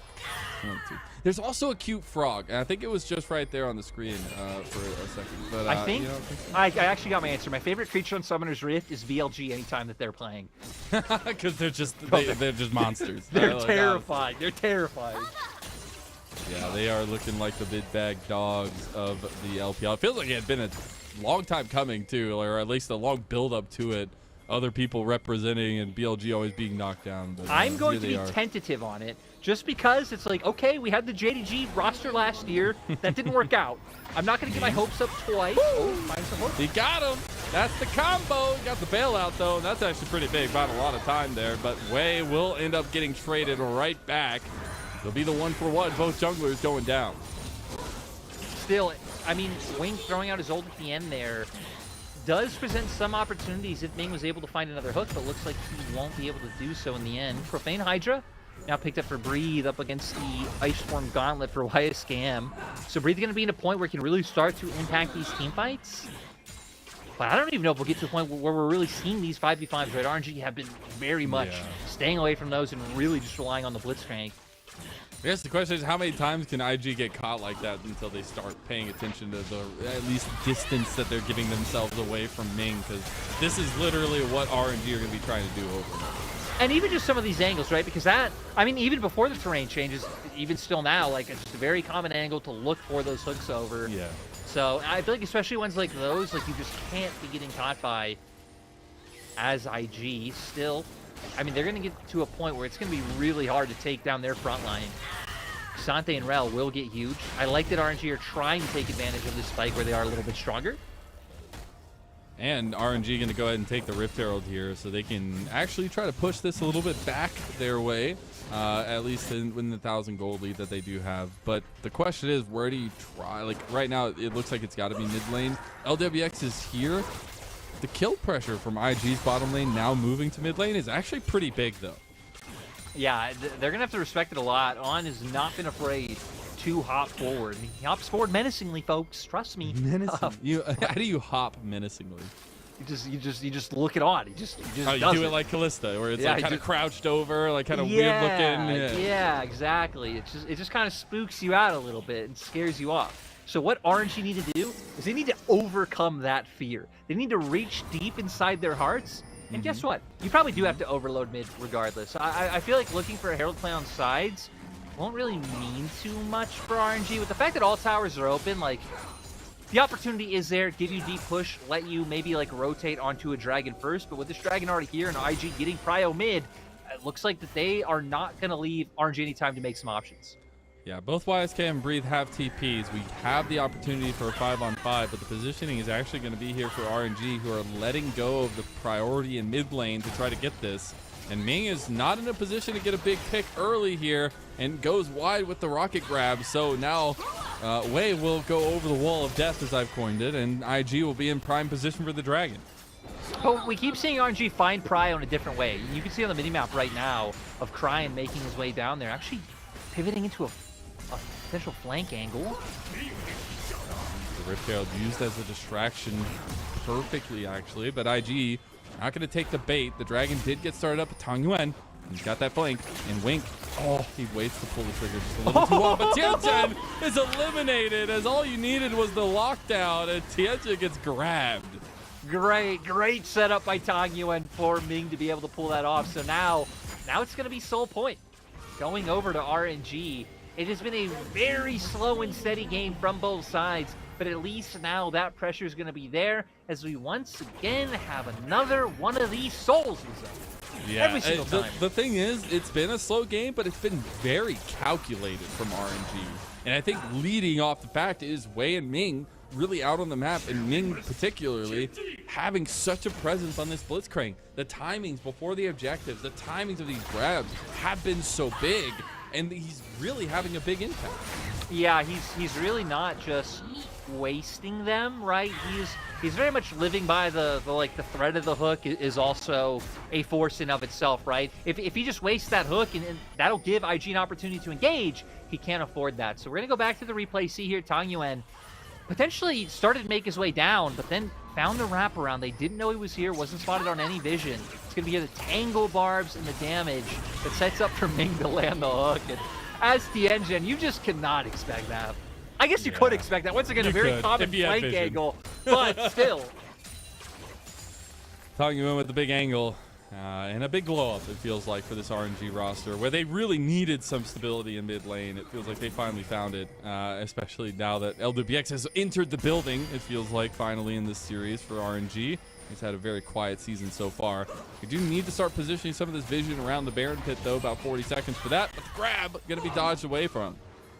And you can see there, right, the second that hook went on cooldown, both Tianchen and On kind of turning around for a second. So that's why Ming, not just throwing those out willy-nilly and trying to respect the potential engage that can follow through. But you highlighted it, LWX also pretty big now with that opportunity. these hooks are always like a pixel off from connecting. I'm ready for the fight to break out. It's so close every time. IG don't want it though. They don't want that fight. They want to not get hit by those. So IG want to invite RNG over for some afternoon tea, maybe play some chess. But RNG been working. Sandwich. RNG been working their way to get into ONE FC or UFC or Bella, whatever fighting promotion you watch. They've been working for it their whole lives. They're feeling like John Jones right now, and they're ready. They're ready to go. I like it. We'll see if this fight does continue, though, because right now I do want to take a little bit of time to go over the intro of IG and how they win these fights, because we've consistently highlighted RNG are looking for picks, and they find it. They win the fights over and over again. Speaking of, we're going for that here, but you really have to circle back to the positioning conversation we were having for IG earlier. I feel like a big thing first is going to be the positions of some of their control wards, right? And really leaning into some of these angles within their own jungle. Like the initial one we saw where Ming is kind of hovering around now, having some control wards around there. IG have already done a decent job at getting them on the opposite side of these jungle entrance points. But yeah, I mean, we're not even getting to see fight start, right? It is just a member of IG getting picked off every time in a place where usually you will have a Blitzcrank or a Thresh or, you know, any other type of champion that can look for those plays. So, vision control, step 1, IG. We're also starting to get to the point where the topside impact that we've been keeping an eye on all series long is going to start being an influence here. And look at the flank angles that Breathe can pull off. We haven't had any big TP plays, but they're both on second items, and that influence is going to be there in these next few fights, especially because we have that soul fight on a ticking time bomb. Yeah, you highlighting all the vision that could potentially set up for like Breathe to come out on a flank or something, but the observers a second ago did just show us that IG do have one sneaky ward around the Baron that would either give them info or even potentially set up for YSCam to come around if RNG tend to overgroup in mid. Doesn't seem like that's going to be the play just yet because Breathe has been happy pushing that side lane bot and now Tangyuan pushing top. IG are going to have to respond. Timer's coming up though, Lyric. As IG know where they need to be at early, and they already have some control ward vision down here. Ming and LWX are going to be the first of RNG to foray this way, but IG trying to make a play here. Yeah, and I want to highlight Tangyuan actually already sitting on 2 items with the Rocket Belt and the Storm Surge. Cryan not on his yet, but does have the Seekers at least, so could potentially buy enough time for his rotation of spells come up to be able to get out if he does look to start the fight off for IG themselves. Ooh, YSKM getting a nice little chunking done to him on the way down to this fight. And now we get the setup because the dragon has spawned. IG doing a nice job just playing so aggressively so RNG can't find it. We've seen RNG every time they've started a fight off has been through Ming. both of them just standing on the other side of the wall. Ming overextends his hand and goes down. You can't be grabbing Tianjin while he's with the rest of his team, and that just means IG start the dragon here. And RNG still at least posturing around. They don't have to. They're already on soul point themselves. Breathe. On it's just about to go down. He does get that hostile takeover used to save him, and now Breathe just finds himself caught out. Dragon goes over to IG, and they're showing some life here, Lyric. Now 39 seconds on the Aatrox. Do they just pivot over towards the Baron? We see Wink making his way up there now, but doesn't look like it. Just wanting to get some vision control set up and taking this turret in mid. So not feeling like they can do it fast enough just yet to really warrant any type of Baron start. Wei was waiting for an overextension there. It's so funny. I actually didn't know that 2 of the healing plants spawned right next to each other there with that Baron. You're right. That's actually hilarious. Just a ton of sustain able to come out for red side. Yeah, it's actually kind of crazy. But the conversation does then become like, if these ganks, if these big rocket grabs aren't coming to life for RNG, they do lose out on a lot of their potential. I do feel like this one was a weird one in general, because you look at where both Wei and Tangyuan are, they're nowhere near. I think especially your Nico, who brings the burst, who can then bring Tango Barbs as well to lock Tianjin in place even longer. Like, that could be something where that would make a difference maker in a situation like that. And then RNG, they've never been afraid, team afraid of like going into these opportunities 4v5 because they know the Dragon's going to be a useful tool and helping like lock IG into position. But it just gives On so much room to kite around that fight with the saving grace from Wink and YSCam. Just wasn't worth it in the end. Yeah. We also see Cryan actually just picking up a yard sale here so far. He's looking for the Rabadons. He's got the Seeker's arm guard. He's got just the little brown bags on his feet too. He's just trying to make every little moment count here. And speaking of, YSKM going for a flank around mid lane. Will be spotted out. Oh, but it doesn't matter because they have the improved blast cone. The all out not going to go through the wall though. He does get that Chains of Corruption out of LWX. Yeah, I'm a little bit surprised throwing that one out so fast onto the Blitzcrank. I feel like at that point, if LWX had just gotten past you with the knockup from the Blitzcrank being there, you kind of just hold off, walk away, and hope for a better target next time. I love Ming and Wei setting up here. Ming had that Hex Flash available, and this is the deadly duo, it feels like, of this third game. It really does. Like you said, just the amount of threat that they've been able to put on. But IG just seemed completely fine with farming this out. I think now that the Krine is so close to a death cap, that that's probably really the next break point that they're sitting on before they'll be looking for any sort of tussle. Oh no. He we've tried seen so worse. hard to get the Grobs, he's not going to get it. He's still pretty far off of getting that completed Rabadons as well, so like 500 gold off. So you're going to be needing a little bit of time here. Time that RNG will gladly take to try to clear out some more of this vision around. And I think that the thing for IG is that they aren't too afraid of a Baron coming out for RNG when you're running Lethality Varus, when you have this Nico, and then you just aren't going to be dealing enough damage to really pull it away from under IG's nose. IG also doing a nice job of cementing their presence around this top side to keep up this vision. And yeah, I mean, hell, even for IGs, as long as RNG doesn't get on Soul and you keeping the team that maintains that Dragon Control, that might be enough. So I wonder if it's in RNG's head at this next Drake to do the whole Baron dance, to be like, haha, you go to Drake, we go to Baron, what's gonna happen? And then we see which team folds first. That's the scariest thing, and like that's what we highlighted in the draft with the Blitzcrank, is it doesn't matter what has happened all game long. If say you're doing the Baron dance and one person overextends the wrong way to get a rocket grab, all of a sudden you can take Baron, you can take the other objectives, you can take the map. So it's always thinking about that for IG, their lack of range and how they're playing around it. I do gotta say though, Abyssal Mask and Rabadon just got finished up at the same time on the side for IG, so not only gonna be shredding the MR, but now Krine's really gonna be packing a punch. And this is why they feel so confident. Ooh, Ming gonna go for Tianjin again. That just can't be the grab. Oh, Avenger Beams are down. Pop Blossom is in. They got the combo into On, and he's gone. That's Tianjin, now the focus. Wise Cam goes on to Breathe. Breathe finds the backline. Oh my god, that's a world-ending Aatrox right there. The Emperor's Divide is going to separate, and as IG run away, they are lacking 2 members. There we go. Tognuin and Breathe shutting the IG bot lane out. Very reminiscent of the strengths that we saw from RNG in Game 1. And now they're going to start making their way over towards the bot half of the map because Dragon going to be up very soon. And now getting more items under their belt to try and keep this control missile is going to be rough for IG. God, that Profane Hydra combo does so much. Oh! He wasn't even supposed to be there. No, makes it just in time. The TP flank, but I want to keep your eyes on Tognuin because he's really the one that finds the play. Breed is able to kind of work off the back of it and then follow it up really nicely. You can see Tianjin trying to lock him down with the flash. Oh, Doesn't we're matter. not stopping, baby. We're going right at it. And look who's on the back line again. Breathe. As YS Cam's getting handled by Way. It's a nice combo to Breathe. He gets taken out. And IG feeling a lot more confident now to step into the Dragon Pit. RNG have played their hand. And we just see every time RNG end up being so disconnected and IG being so on top of feeling back, but this Dragon's still going on. Look at the flank. He found him. He didn't get the flash, but he got the damage. And now Krine is right here, almost down. And RNG are looking for it. Tognuin's going for a flank now, too. And they just keep trading out who's going to go in. The Dragon ends up going over to IG. And RNG not going to make a play on the back end here yet, as Ming wants to chase him down, but can't do it. Still, IG keep buying more and more time. That's all they've been trying to do. Now going to be able to pivot back up, get a reset out is Tognuin. Was hoping someone made a cheeky little mistake from the IG side.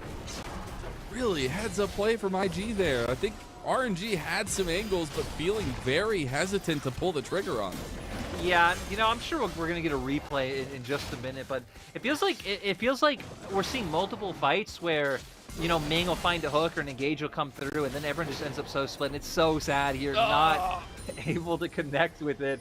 That could have, I mean, that would have been a kill, right? And that could have changed the fight and led RNG to be able to dissuade a Dragon. Whoa! Tianjin going a little ham there. Does want to fight over the scuttle, but actually wants to find the engage. As they're going on LWX, he just can't hit anything. Meanwhile, Ming can't hit anything either. And the rocket grab going to go wide. Tianjin going to make it out, though, of the chains. And RNG, both teams just firing things left and right. Can't find anything. Yeah, neither team really feeling that solid now with the fight potentially breaking out right. Krine and On this time don't have those same defensive tools. Even Seekers was used up last time. Still, though, we're putting a lot on LWX's back to actually connect some damage, and I feel like time and time again we are not seeing these Qs hit onto their targets. In that last one, right, Wink's Guardian Shield even just able to eat that one up outright. And he just doesn't have the poke through a lot of the tankiness here. And IG, they're actually just going to start the bear. And we're going Flipperino here as the rocket grab goes wide. Wei is on the flank of a Century. Will end up being spotted out.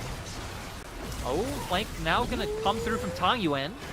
Baron is very low, but IG feeling a lot less confident. Wait, what has happened? Bailout comes through, but he's going to die within the Fate's call. He does end up getting it out. Tangent goes wide, and IG, they need to be a lot more careful here as Ming is looking for a big rocket grab. Breathe and Wei. They are on the edges here as now Cryin stepping up against his whole team, doing some work, but IG are on the wrong side of town. Got to find a way to cross the tracks. Wei goes in. Wei finds Cryin, but the re-engage from Tianjin's pretty big to set it up, and On smacks it down. As now Tang Yuan gets soloed out in the end, and it's a big fight from IG, and it's a big fight all the way around. The Baron goes over to Invictus Gaming. IG just clumping up, grouping together once the fight looked lost was enough to make IG just, or RNG just lose their minds. I really don't know what to say about the second half of that fight, but kudos to IG, it led them to a Baron. What a play, and honestly, Cryin coming up MVP in that one. As we'll take a look back at it, it all starts with this DP play on the wing. Like, it starts off with, once again, another member of IG kind of just walking somewhere they don't need to walk. It gets punished. And then here, RNG are trying to threaten the pincer movement coming from both sides.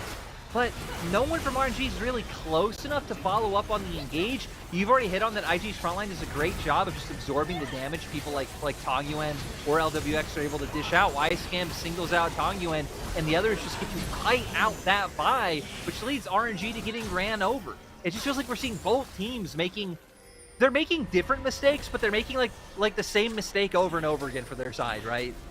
One thing I've noticed so heavily in this series, though, is both teams utilizing the strengths of their composition very well, right? You have so much peel tool available for IG, and they're using that to split apart the fights very well. YSKM, that focus on Tang Yuan takes a lot of the sustained damage, or at least that catch potential, out of the furnace of RNG. I think if you continue seeing things like that, it is just going to be IG favor moving forward because they have a lot of the sustained damage in their back seat. I feel like you see both teams playing out like parts of their composition like incredibly well, and then again just like one or two parts where it's like, hey, we're kind of overlooking this and making this mistake over and over again. Just gotta calm down, chill out. But now, I don't know if RNG can really ever kill YSKM or Tianjin. You pointed out a long time ago that like it's not enough for Ming to just hook these guys anymore. If they hook these guys, they are just getting engaged on, and they're just going to lose. And sadly, we've seen that it feels too hard for members like Tang Yuan or LWX to just brute force their way past some members on IG. So I think a lot just comes down to IG marking and breaking apart the diving core of RNG, right? The Wei, Bree, Tang Yuan kind of trio. I love it. We just had so many ships in the night moments between these two junglers looking for the big engages, but it feels like the standard of engage is a lot easier to reach for Tianjin. He just has to throw his body in there and get a big Magnet Storm. We have Dragon up, though. This is still Soul for RNG, but IG are on the cusp of a third in a row. But Breed's nowhere close. Shuri is TP, but not going to be able to contend with this. Are just going to back off for now, and we're just going to be left in a stalemate. Somehow, RNG were up 3 dragons to 0. Now 3 apiece, Mazel. We're going into the late game territory. We see that actually be a super big trend here in the LPL. I know Nightmare was talking a lot about it at the end of week number 2 as well, was just the fact that we've gotten a lot slower in the LPL in terms of our game time. And even you didn't even realize we had gone past 40 minutes for last game. So it's just like, it feels so weird to see LPL games going this long. But then we get these chaotic last-minute fights. And the fact that we do have a pretty much a 5-minute timer until there's a guaranteed fight around Dragon. I gotta be honest. Like, part of it could also be that I have found myself casting many days where, you know, a BLG have been playing a whoever, or a top esports have been playing a lower. You know, Marcel, those games still do go by incredibly fast. But it really only feels like those games. I feel like our whole, like, upper middle to lower middle of the pack teams all just feel like they could, like, interchange games with each other left and right. And, yeah, it doesn't feel like there's a big difference. I'm kind of hoping that changes a little bit once we get back from the New Year break.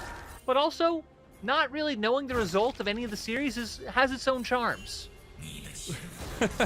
Does it? Yeah, I guess so. Has its own In charms. its own ways. I do want to check in, though. We got to get some brass tacks out of the way. We got 4 items completed there for On. We got 4 items for LWX. I know we've put a lot of focus on the mid laners, on YSKM and Breathe. These 2 guys are going to be monumental in their positioning and how they approach the next fight. And I just really want to highlight on specifically now having that GA, because RNG's comp is very like cooldown burst reliant, right? Like Nico throwing out 1 rotation of spells, Varus doing the same.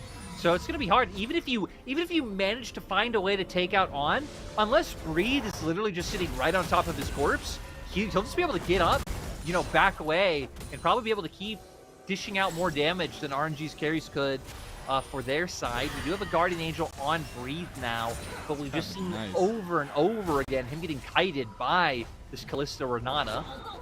Gonna be looking forward to that GA for sure. Try to save his life, get some backup from the team, but it does mean that we're starting to get on in builds, and I do like that IG are looking for something in RNG's jungle. Both of them backing next to each other, you know, old teammates, as it were, but TP right back, and IG starting to put up the pressure here. Baron spawning at about 50 seconds.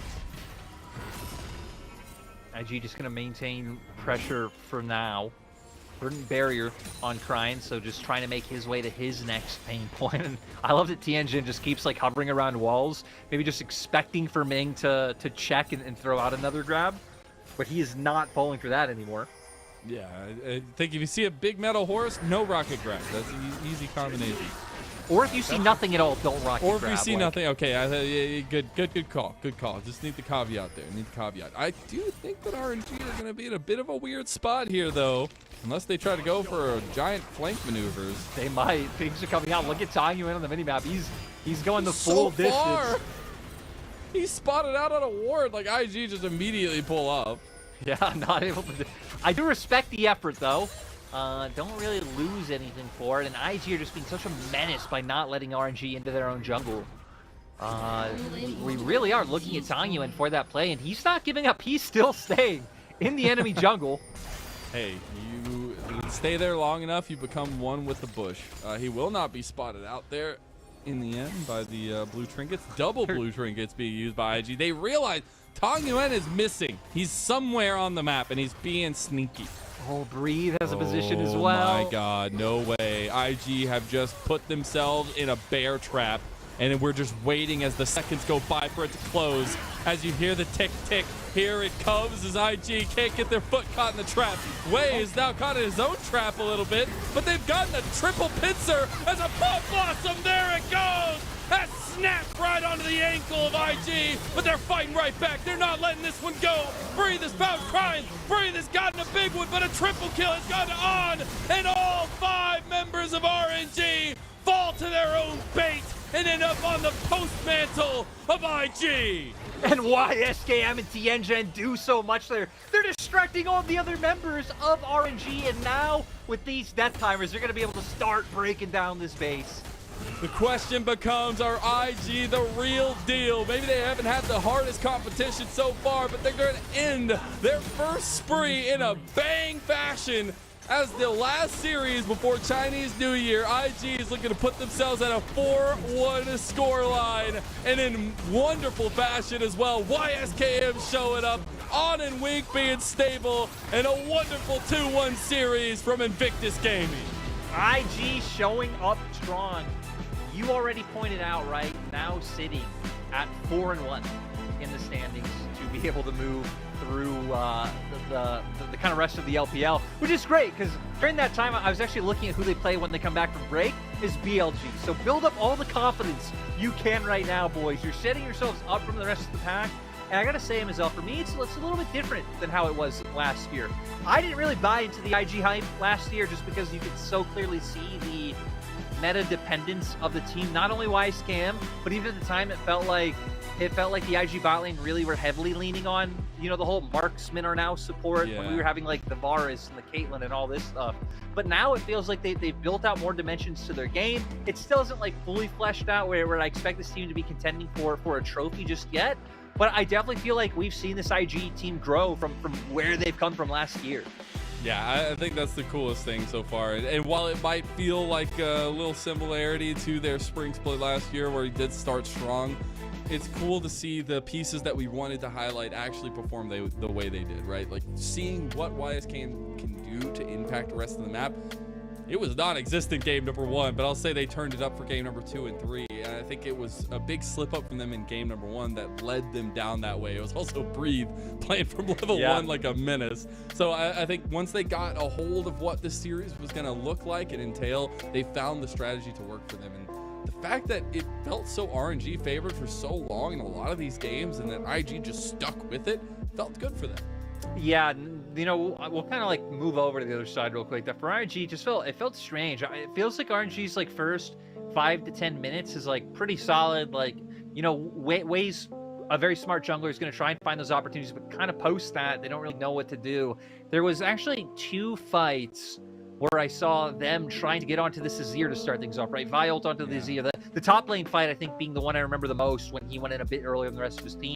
But it just shows like, we got to be able to take down this Kalista, because this Kalista is really the one that's just dancing around the fight, putting on all this damage. And we saw, my God, RNG literally no way to deal with Tianjin and YSCam once they just got a certain amount of items. Like, it did not matter in that last fight. They were just sitting on the rest of RNG, and they could do nothing about it. Just trying to find, again, continuing to answer the question of where is the consistency from 2 of our best known bot laners in LWX and Ming. No, I'm with you. He loses a letter until he starts playing a little bit better again. True. He's just WX now. The other thing is RNG are literally like almost a third of the way through their split. They've played 5 games now, and they end up 2 and 3 to go off onto a 2-week break. So when they come back, they've got top esports and RA right out to bat. And I think you really have to find how you get these big names to work together on RNG side over these next 2 weeks. Yeah, they're gonna really have to kind of look at things again. Luckily for them, I mean, right, they've lost to Weibo, they've now lost to BLG, now they've lost to IAG. So yeah, still being some room there, I think, with the teams that they have dropped games to. But at the same time, like you're saying, it definitely is a bit of a rough one, I think, from an RNG player perspective. I feel like from an outside perspective, this is kind of where you'd expect them to be in the standings, right? Kind of somewhere in that middle of the pack range. But yeah, I don't know. I feel like some of the mistakes in this series from both teams is kind of just egregious, because we just saw one member of IG just getting picked out over and over again. And it wasn't always the same member, but it would just be like, walk a little bit too far forward. You have vision of where they're standing. Oh, blitz hook or this or that catches you out. For RNG, just it really felt like they could never coordinate times to be able to engage on the enemy. They weren't keeping aware of, especially the Rel in my mind. Because every time it'd be like, Vi or Aatrox go in. Well, Rel just flash magnet storms everyone else, and you're like, what happens now? And it always comes back to the conversation of like, when Xiaohu and Ming were on this roster, they always had an idea of where they were playing towards. It was always very direct. I mean, it was told multiple times in background interviews, like they were the mom and dad. Like they told everyone what to do, where to go, how to eat, how to sleep.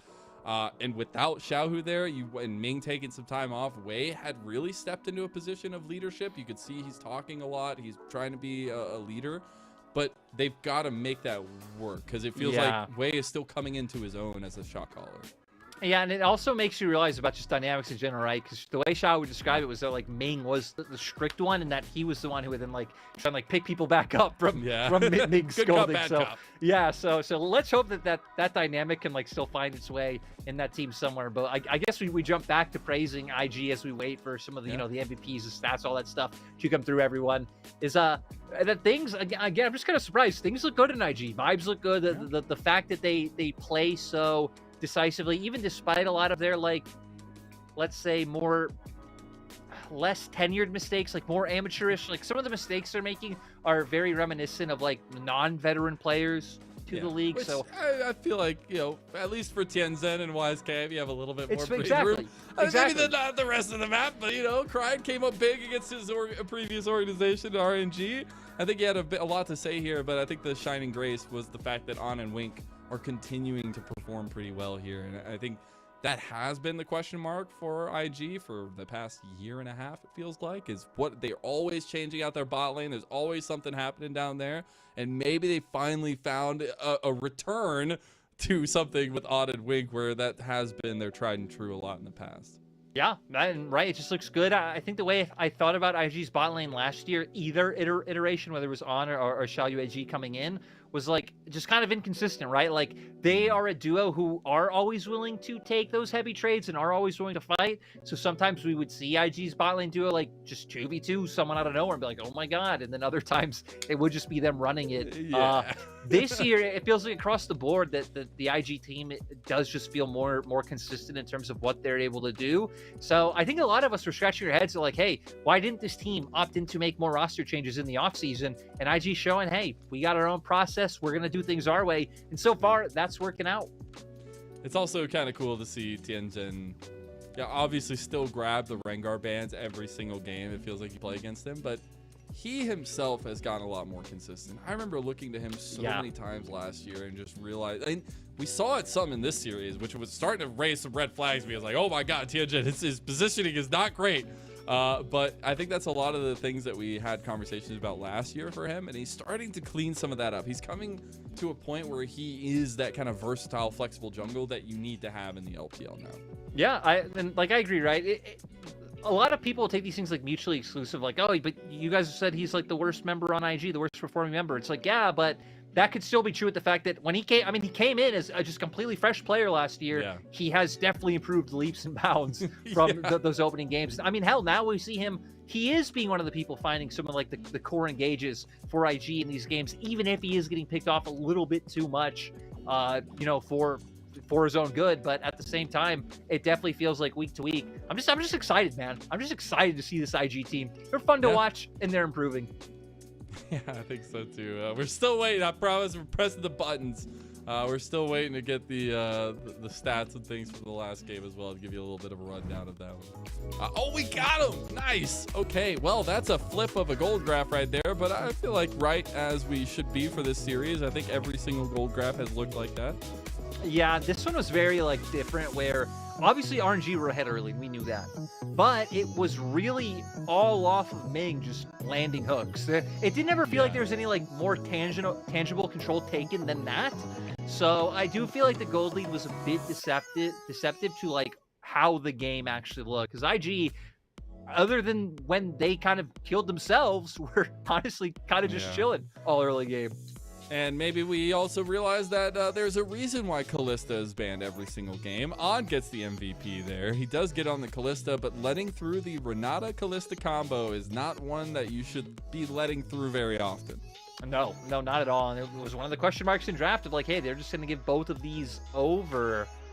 And yeah, IG just able to take advantage of it really well. I guess it's because of how much time we've now been talking and kind of waiting for some of this stuff to come through, but I really just couldn't be happier with where IG are and how much of a surprise they are to me. I can't remember, but I'm pretty sure I ranked them relatively low in my pre-split tier list, somewhere in that bottom 4, bottom 5 range. And right now, barring a collapse that I'm totally maybe jinxing right now, as long as that doesn't happen, they're gonna outdo my expectations. You see a lot of these fights are starting off with RNG finding angles, and it's just a good decision-making tree being done by IG on how they should approach these, because it's literally RNG picking off a lot of these fights. Yeah, but it's also it's both ways, right? Because then we see Wei having to jump in by himself, and IG do kite around it and skirt around it properly. I also think there's one thing that IG do really well is that anytime a flank does start to kind of get to their backline, even if they weren't marking it beforehand, you see IG just have a set formation of clumping up around their AD carry, and priority number 1 becomes make sure On is safe. It doesn't matter if the flank got through or not. Let's deal with it, and then let's move forward. So that's definitely something I think IG were doing quite well, regardless of whether RNG were messing up or not. I also think I didn't realize how big YSKM was in this last fight. Like, absolutely massive. And rightfully so. You see him popping off, the whole team feeling the vibes, feeling the good moments, and rightfully so. Again, one of our top teams now joining the likes of NIP at 4-1. As that, I believe, is going to be it for our first series of the day. It does mean we're getting Shanghai cleaned and ready to go because we've got our second series right after this. And I know it is going to be an absolute blast. We got Weibo versus Top Esports, a banger to end our spring gala. We'll see you there.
Welcome back, everyone, to the LPL Spring 2024. I'm Mazel. I'm joined by Lyric.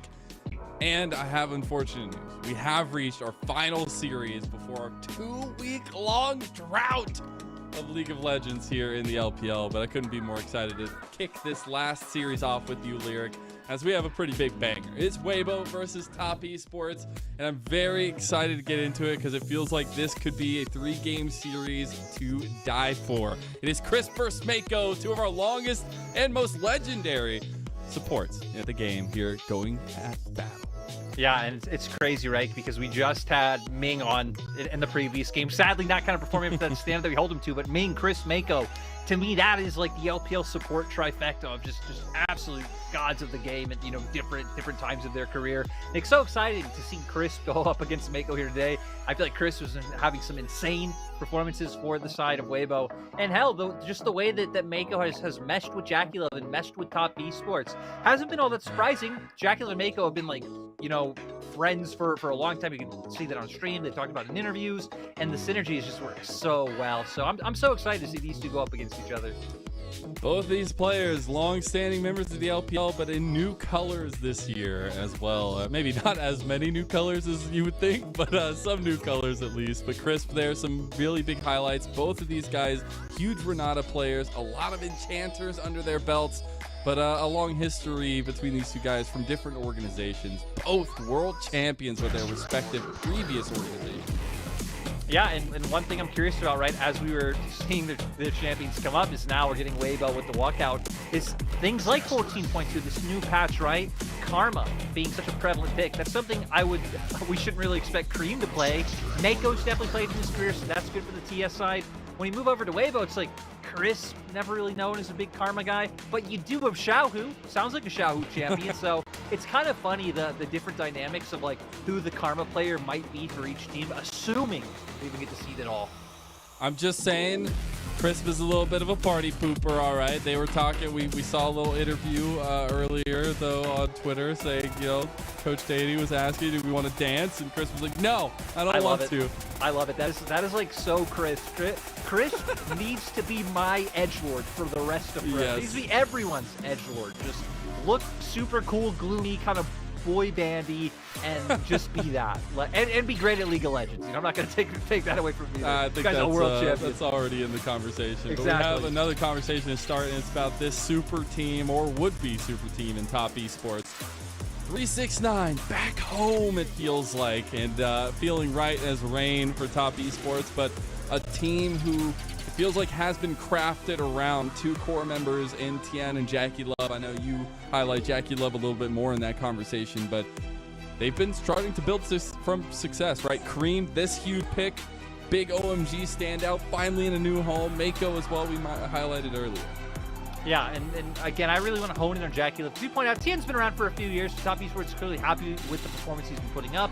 In the regular season, he showed he can be an absolute monster, even if he has crumbled in just high-pressure scenarios before. But JackeyLove, I feel like he's really defined the way that Top Esports have played. You could tell he has like a leading voice. The lane-dominant kind of style has stuck around with TS despite the iteration with JackeyLove on the roster. So I'm excited to see them do it again here today, because these guys know how they like to play. They like to draft winning lanes. They like to just absolutely whittle your turret plates down and down. And talking a little bit more about Tiet as well, it's really interesting. I know PentaQ had English translation of an interview from him earlier, but it was talking about, you know, he doesn't even remember how it feels to win in the LPL for Tian. And that's something of a craziness to me to think about, this guy feeling that way, because this guy had been known for success, and it has been a long while since he's refound that. And I think a good goal for this squad and for TES is to get back to a winning nature, and something they were so close to last year. Yeah, I mean, you're thinking for Tian, right? I think in 2022 summer, that 5 games up against JDG at 2022 spring, that 5 games up against RNG, losing at the last moment. That's kind of why we say, right? Hasn't been able to show up in some of those big pressure situations, going all the way back to FPX, you know, when he last played with Chris, who he's going up against today. So I definitely think it's super cool. It would be great to see the bounce back for TN and top esports overall. Especially and I love now. it because it's two pivotal roles in communication as well as direction for both teams. So they're going to be interacting a lot. So I'm very excited to see these two guys go at it. I'm not saying that those smiles from Crisp right there are because he's talking to TN, but I'm going to believe they are in my head.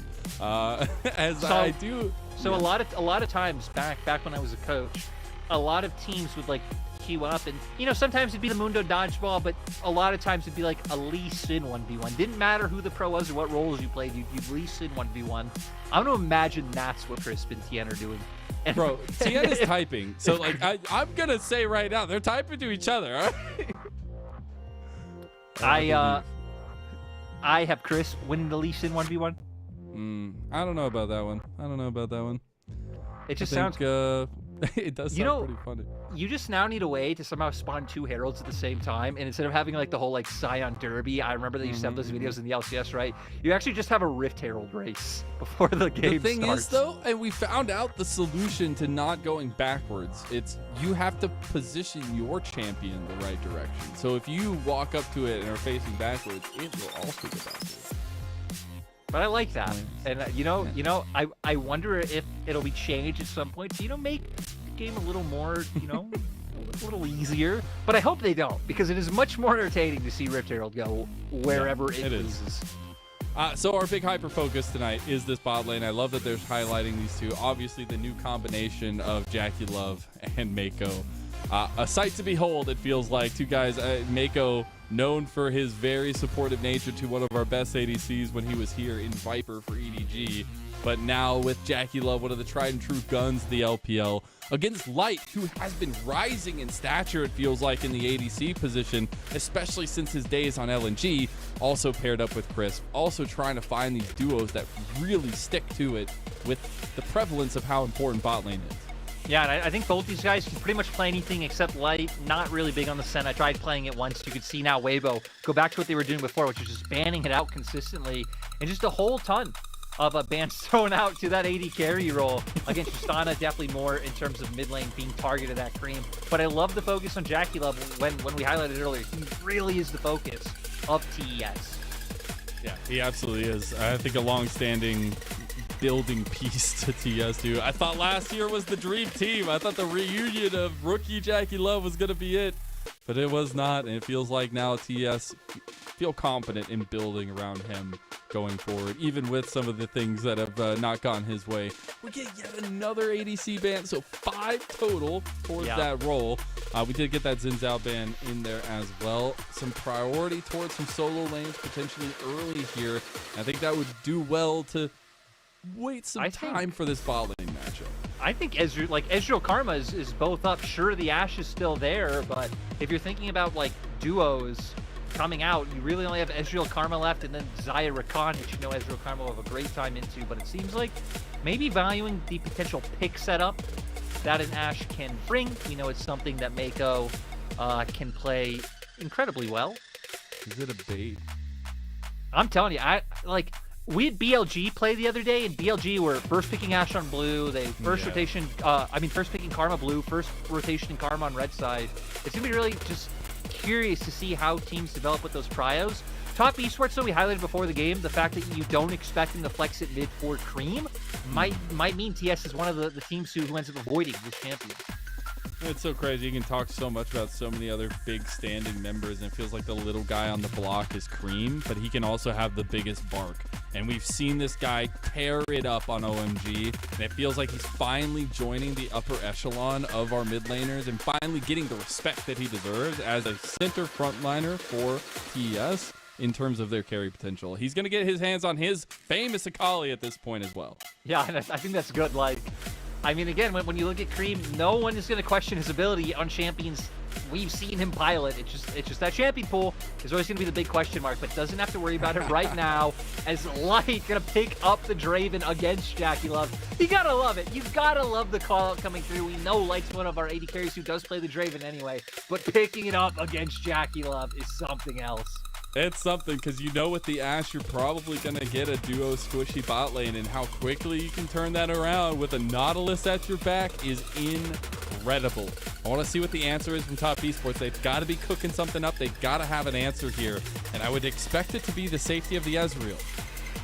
And again, to me, it would just make me think of like, hey, why couldn't we get this Karma out, provided with the shields coming out from that E and the speed ups that are there to try to avoid some of these engages. But again, just a different flavor for Top Esports when having that Ashe paired alongside the Ezreal. They're still going to be able to keep up the prio. They're going to have a lot more pick potential as we go into mid game to set up Cream on the Akali and sides, which is kind of a really nice flavor that the Ashe does bring. And now it's about banning out things in this second phase. Xiaohu, we know, has been someone who's loved things like the Taliyah, which of course can be a hindrance to the Akali with all of her dashes over those rocks, but first starting off with the Azir. Actually, the matchup I think is not too bad for the Akali. Just don't want to deal with that one.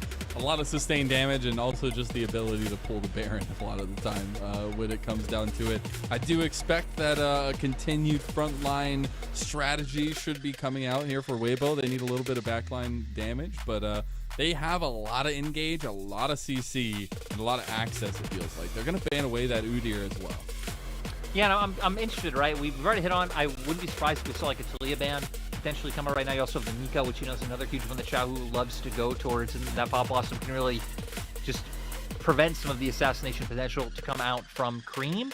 But then it's about where we go for junglers. Things like the Maokai having kind of been ignored today, which has been a little bit interesting to see. We also have the Vi, if they just want to try and get some very easy point-click CC up against that Draven, and would also give Cream, a buddy to dive to the backline. Like, never dive the backline by yourself. You don't do it. Unless you have like 10 kills. Well, and now the buddy's gone, Mizzell. The buddy's been taken away. Buddy system not engaged. We did get that Orianna ban as well from Top Esports, so trying to take away some of that shockwave potential, especially the spacing potential there. But that does mean we have some actually pretty interesting answers still available for Top Esports. They're going to go for the Gnar, which has been traditionally picked into the K'Sante. Yeah, and again, going to give them some nice pressure inside. Pairs well with the Akali, works well with the Enchanted Crystal Arrow that we're going to get from the Ashe. Weibo now, it's about seeing where they round out with mid and jungle. I think still a lot of explosive options there for Tianjin. We haven't seen all that many bans towards jungler. Funnily enough, they would have loved the Vi themselves to get on top of that Ezreal, but LeBlanc very much going to be able to do the same thing. We saw some shenanigans the last time Xiaohu was on this pick, and he won the game for them because of it. And I'm very interested in how they can utilize this with some serious side lane pressure to really have some way of stretching out Top Esports. It's going to be hard, though, when you're going up against double, side lane soul laners for TS, right? Akali plus Gnar, and you have to worry about the arrow. Still, though, I love that we get the Lee Sin coming out. Xiaohu's famous pick, right? That he just came into the LPL with dominating. You have a strong mid they can play with in the LeBlanc. A dive buddy for the side of Weibo, to where now for TS, the Poppy coming through. So going to try and deny a lot of those dives coming out from the dashes on Weibo's side and just buy space for JackeyLove to take over.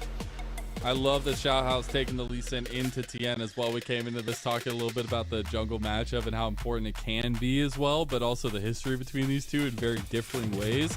This is also a pick from Tien that is a specialty I love. Last year when Poppy came into the meta, this guy and JJ were probably two of our best Poppies in the league. The way they think about the pathing for Poppy early on is so crucial, and it can be so deadly. So I'm looking forward to Tien trying to take an early path advantage against Xiaohu.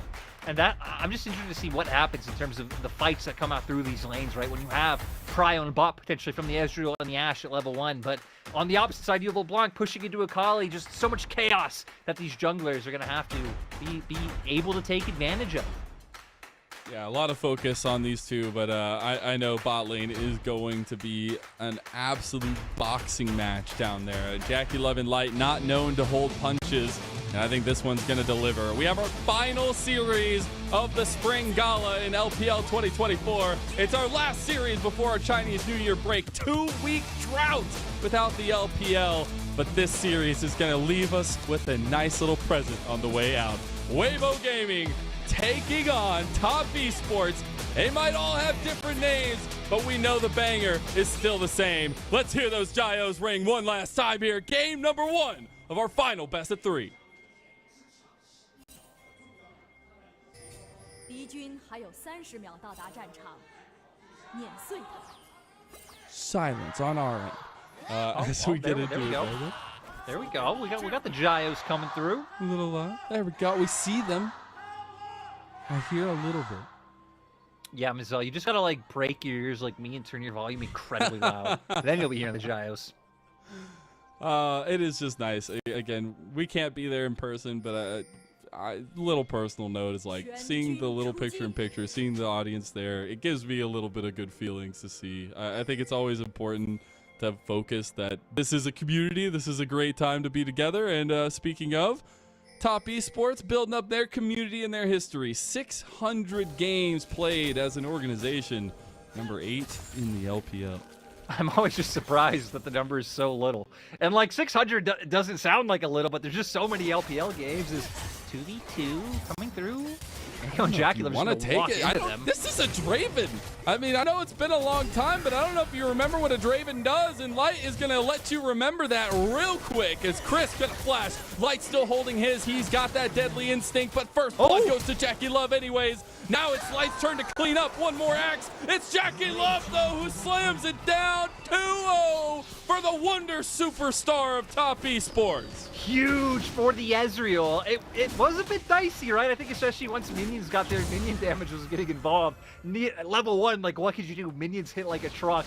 But now JackeyLove already having a bounty at 2 minutes. Dude, Tien was smiling from ear to ear in the picture-in-picture there, but here we go. And you're going to see, right, like, I like what Chris was doing, try to body block, especially a lot of the Qs that are going to come out from JackeyLove. And they start taking minion aggro first. But then once the chase comes through, look how the minion aggro turns. Good flashes coming through from Mako, and then JackeyLove saves his, tries to play from the Q range. I thought the flash there would be enough, but with the sweeper, with the minions targeting too, JackeyLove pulls it through. The axe literally flying to his face, denied in the face of a wonderful play from JackeyLove. Now we actually get continued presence down here. We wanted some fighting early. Well, we got it. Ooh, this could be dangerous, especially Top Esports Battling just hit level 2 now, so Weibo should be at a disadvantage. Cream can roam. Xiaohu realizing that. Tien's going in. The wallbang hits there onto Chris. Chris still level 1. So is Light. Yeah. This is really rough for Weibo. They shouldn't have found themselves in this position. Tien's going to get a little bit low. Light getting chunked now as Xiaohu has finally made his way over. Xiaohao going back in and immediately just gets obliterated. You'll take that all day long as Top Esports. 3-0 for JackeyLove. Yeah, and they were hoping to... Ooh, I want to guess wait for what they were hoping to do. I want to see what Xiaohu's hoping to do. Which I know what he's hoping for. He's hoping to find Tien. Wants to give him a little love back. Wants to try to get a little bit of a lead for himself, but can't find it. And, like, you can see what Weibo are trying to do. Like, their bot lane can move first. Just try and burst out the Poppy before anything can happen, but... it was not enough. We're gonna jump into the replay here, right? They get the wave in. Just look like someone can just close. They can just pick up some dust, some XP There's a dust ward and right get there. No. And but sadly can't do that. Top Esports Spotlight picks up that wave. They hit 2. They move over first, and then once Cream gets involved, that's really all she wrote for Weibo. And Xiao tries to get involved, tries to find something back, but he's just not going to be able to. Great knockback from Tien there. That's why you take this pick, right? Because in these situations with all the new terrain, there's so many opportunities to immediately bounce back against Xiaohao, who's looking for those big backline access moments. And you know, this is kind of par for the course. So, you know, so we were talking before, I was looking at the stats. Top Esports, like, second highest goal difference of 15. First, like, they have our fastest game time in LPL. They have the most champion kills per minute in LPL. Weibo are pretty much the complete opposite. They have our slowest average game time in LPL. They're bottom 3 in terms of kills. They're bottom 5 in terms of their goal difference of 15. Like, these teams have really had different journeys in their first few games of LPL. Weibo, it's been built on the back of comebacks, intelligent, like, mid-game decision-making. For Top Esports, it's really just been about dominating in the early stages and being able to turn that into fast stomps.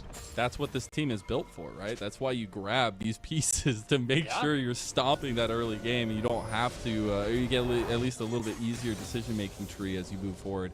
But that's also the point I want to highlight about Weibo. It's good to stomp your opponent, don't get me wrong, But it's been impressive how Weibo have arm wrestled their way to victory so many times here at the start of the split. I agree, and to me, that's always like a telling thing of, especially some of like our more tenured and more experienced players. Ooh, I'm gonna go all the way back there. Showing the mechanics. Yeah.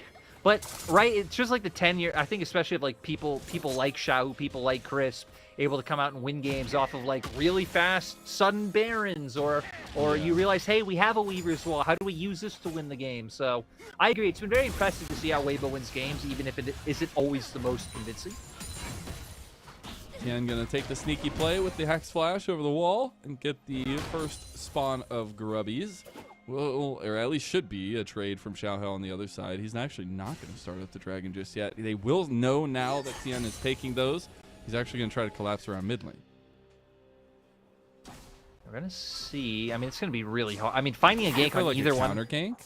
Yeah, potentially, but even then, I don't know if you ever assume that the enemy juggler's even going to gank when you have Akali, you have LeBlanc, you have so many dashes, so much mobility. That can pull it through. Or you just play like this and make them think, oh, it's an easy kill. Oh, he's going to go now. Ooh, nice little flash there. Cream trying to get the fancy feet. Meanwhile, bot side, approach velocity is annoying as Top Esports taking advantage of getting priority in bot side. And now Xiaohu on the move, following Cream. Okay, so just going to be picking up the Sunny through the end. I was going to say, Cream can't do anything top set anyway. 369's pushing into ZDZ. And then here you were hyping up Tian and his level of aggression on the Poppy. Yeah, I mean, he already got good pathing to get those grubbies. Now he's going to get help from Mako. And Xiaohao might pay the price for it. Look at that! He literally used the little lip around there to get a last-second move in the Fog of War. That's crazy. Yeah, and ends up winning out, picks up the buff. So Xiaohao now having to run across to the opposite side. Maybe hoping to pick up that Scuttle Crab.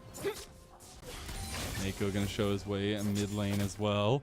Tian going to try to cross the gap here as well. So a little bit of movement up this way. We do have a potential for focus towards top side. Xiao spotted out by the hawk shot from Mako all the way across. Just going to keep up some good information, which, you know, again, I might have been harping on the Karma in draft, but just another kind of small thing about Ashe is just that vision control that you are able to keep up. JackeyLove getting pretty close to his Essence Reaver, obviously just coming off base now. Gonna wait for him to kill off a few more waves before that one comes out. As compared to Light just sitting on the serrated Durek and all the longswords. This is when you really start to feel the pain from Draven. I'm just wondering how they tackle this bottom lane now, because you really want to lead as a Draven. And you really want to get some of those payouts too. So you got to look for Weibo to transition some sort of power towards Light, or he's just not going to have any say in the game. ZDZ going to dash his way out. Tian not going to be able to find it. Yeah, 369 doesn't connect the stun with the W. Sadly, then maybe could have been able to get something with Poppy, but isn't going to land. Still, I like that Tian's trying to put up some pressure, but has all his bot side camps up now. I mean, his blue buff's going to be up very soon, so makes sense to go down there, start putting some pressure for Dragon. Oh. Xiaohao. Oh, no. Ward. Oh, does he find the timing? Does he find the timing? Oh, no! Oh! It actually goes away. All right. Xiaohao's got to move. I guess they might have been timing it themselves anyway. I mean, he waited. He waited for that last second to go down.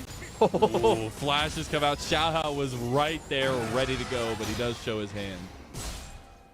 Yeah, not being able to get anything. Flash still going to be a good shout from him, because now it's going to be very dangerous if, you know, Mako walks up and they start going for any type of dragon play. You are still up against a Lee Sin and a LeBlanc. Once Light gets his axes in there as well to throw the ult, that's 3 people able to just attack you out of nowhere.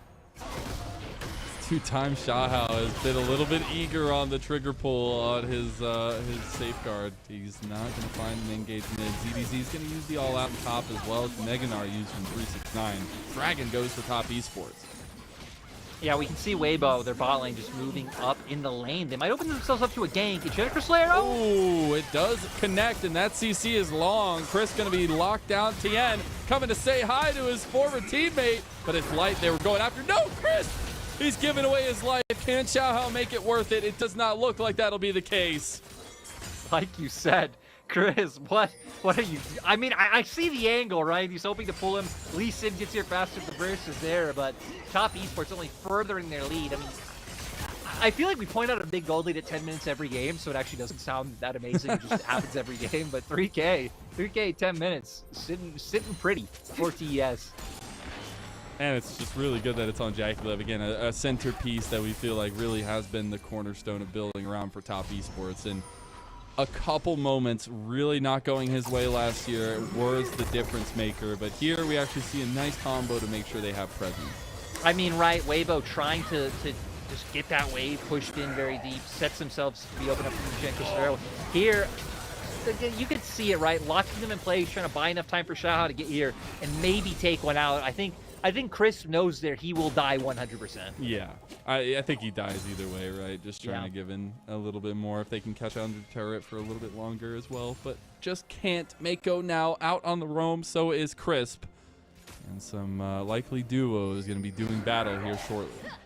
Yeah, we even see JackeyLove starting to move up for now. I kind of want to bring that conversation back, right, about us saying JackeyLove the centerpiece, because this is going to sound really weird, but I feel like today, like in 2024, JackeyLove kind of underrated, which sounds crazy, but again, JackeyLove had a great year last year. Like JackeyLove just was one of the best, was an absolute carry for TS, and I feel like the stigma of like maybe some past year's performances really kind of overstayed their welcome. But I think you can't also discount the bad moments we've seen. Like, when he picks up the Ezreal, my first flashback is to his backwards Ez ulti that cost him the game. There's a couple moments last year that you see him overextend, and really, that is where a lot of the community sentiment has come negatively on him. But we've seen him consistently over the time. He had a great season. It's just a few moments that go lacking. Yeah, you know, you hit the nail on the head. I think it's a really interesting conversation because I find so much strength through JackeyLove, and everybody doubts him every year. And then we find him in the conversation at the end of the year every time. Like, they were literally one game away from Worlds this last year, and it would have been a different story, it feels like. But we are getting a little bit of movement from Tian in that invade cycle up here on the top side. Yeah, we're going to, I mean, he's going to spot it on a ward, right? How much can ZDZ do to survive here? xiaohao not too far away. So 2v2, hell, even look at the mini-map. Even xiaohu is kind of angling up. So Top Esports have to call an audit on that the last second, knowing they can't find anything here. And I think for them it's fine, right? 369, as long as he's being covered by the Poppy, he's winning in the 1v1. He's already taken 3 plates. Your bot lane, look at the vision control around bot side for TS. Like, I guess you can't see now at the untimely replay. But there is so much. All their lanes feeling completely safe. Double stop back down there as well with that Enchanted Cristero is actually insane. Also, all 6 grubs taken by Top Esports. And now we'll see if that siege is really going to work out here. They've almost gotten 4 plates bot side. Yeah, and it's just looking like how it has in every TES win so far, even in their game against BLG, right? Which it really just coming down to pure domination. Tian doing a great job of setting up the vision control and letting it happen. You just used that on me, man. Oh, God. Even finishing it off, you know, right at the end, getting it before plates would have gone down or anything. Now they can easily start rotating around the map. You're going to get Cream starting to be in a side lane. And yeah, I mean, that actually might be an area where xiaohu can exploit, because xiaohu's actually been sitting on his Ludens for a little bit now, so having that first item, you would expect Cream to be able to finish his off with his back now. I know the audience couldn't see it, but we get to see a sneak peek of some stats, and Top Esports have an 80% win percentage when they get first turret, which is actually insane. Also, that player gold stat, those are the exact people you want to have all that gold, especially when it's 369 on the Gnar and Cream on the Isakali, but JackeyLove really rounding out the strong points here in this game. Yeah, now should be a pretty easy time, right? You have Herald up. You'd expect them to easily be able to start playing around that. They have 6 scrubs already laying down siege to the mid lane turret, so they have such an easy time of generating prio. You can see what Weibo are trying to do here, trying to utilize Fog of War, trying to make the brush plays with the Nautilus and the Lee Sin, but TS so far taking some pretty safe routes between their lanes. And Tian's been able to man match xiaohao a lot of this game so far too, just the pathing there. But now Weibo looking to make a play on top side. I think they're going to try to find a newly minied mini Gnar. Meanwhile, Top Esports using the 6 grubs to take down a mid-outer tower here too. So 2 turrets already going the way of Top Esports. We're going to see if they expect xiaohao coming from behind. Chris right behind him.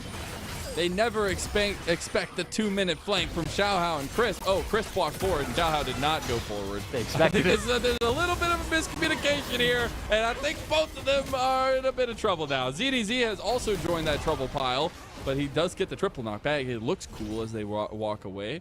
But it is Top Esports who take advantage of that miscommunication. And now, with health bars being chunked, with resets needing to come through, Weibo don't even get to trade for Dragon. They just have to go and look for the recalls, and Top Esports aren't even going to let them have those for free. God, that last poke hitting means Cream was looking for it. He is still going for it. Did have the vision on everybody, and does go right back out after that one. Rift Herald going the way of Tian and top. And now TS actually going to pivot up towards top side. Allow 369 to take another turret. Now you go for recalls. You had bot dragons there. It just everything. It's just right all now lining perfect. All the timing is perfect. 7K. 7K is our number now. Sheesh. Huge. That's a big lead. That's and you know, some big pivotal members having those leads. The question is, now they also have a little bit of too many options. They have the Rift Herald too. To try to find how to utilize that now that all the outer towers are kind of broken out is going to be a lot more difficult. But they're going to try to force over this dragon first. Yeah, and they're going to have some options with how they can use that, which I guess we'll talk about in a second after we see what should be Weibo just giving this one up. I would assume if Weibo go for the contest. I mean, I guess the most you can hope for is just trying to send Xiao into the steal and then having his W to try to escape over the wall, right? But there should be no world where they can actually fight for this. There isn't. So now I want to see, like, with Herald, right? Because we could either see them heavily lean around mid, utilize the siege potential, arrow. Nobody is mid lane to protect against this except for Light, and that's not who you want guarding the door.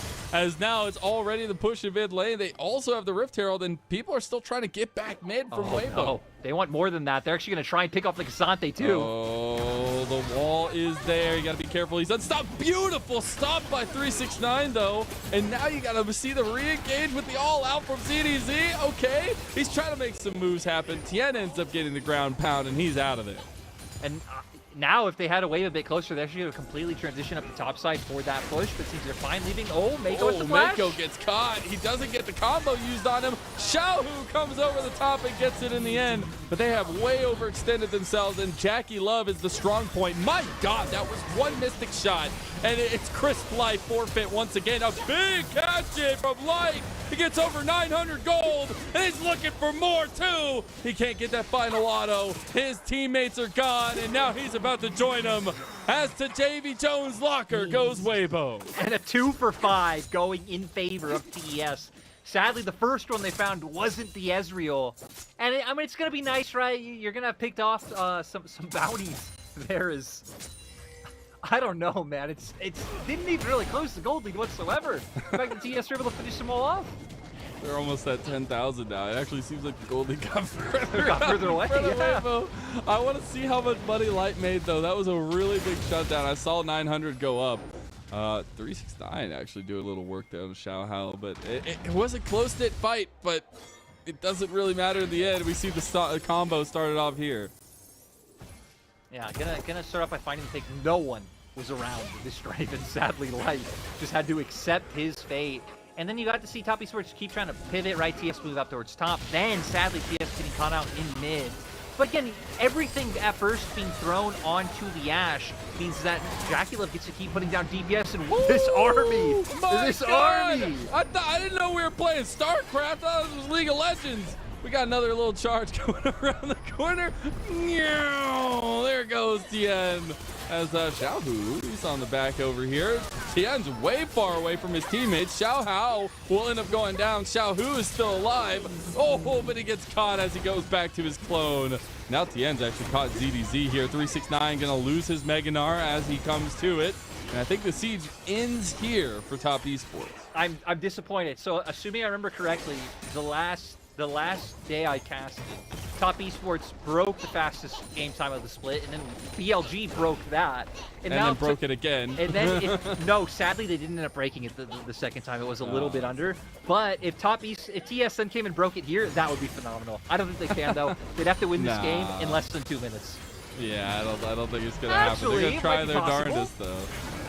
They have so many grubs there. Oh, ZDZ gets caught, and here comes the Mega Gnar right into the wall as Jackie Love gets knocked up. But my God, a beautiful enchanted crystal arrow. Light just has to stand there and watch his team be pulled apart. As now they're looking for the end. It's a triple kill for Jackie Love. And now they're looking for the fastest game time of the split again in their following series. We'll see. With Xiaohu up and with no minions, it doesn't seem like they're actually going to be able to do anything. I got excited, but TS, my God, it is looking scary.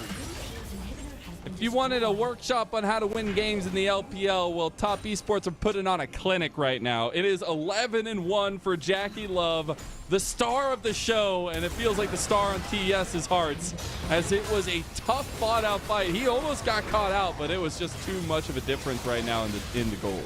Yeah, I mean, right, like the Nautilus ult does connect, but no one's able to follow through. Great arrow coming out from the Ashes of the Stun. You just can't do anything. He didn't go cleanse though. Like, to be fair, I feel like, you know, if you're facing the Ash, maybe you go the cleanse, but hey, the heal not coming in clutch. You're also right in that, like, it's also not like there's like 200 other CCs you have to worry about. It pretty much just is that Ash arrow. Like, you would have gotten so much value. Oh no, Chris. Oh my God, it's just a tragedy right now. Tien making sure to give a nice warm hug to his former teammate and making sure Mako gets that kill. It is TS in full force, now onto the Baron. And I mean, right, we came in, we once again kind of drafted around some strong lanes. We got Comfort Champion, Xiaohao. Oh, okay. He really wanted his grub. I think he's going to pay the ultimate price for it. Yep. He did get a nice kick out. Oh my God, Xiaohu is also just dead. Okay, well.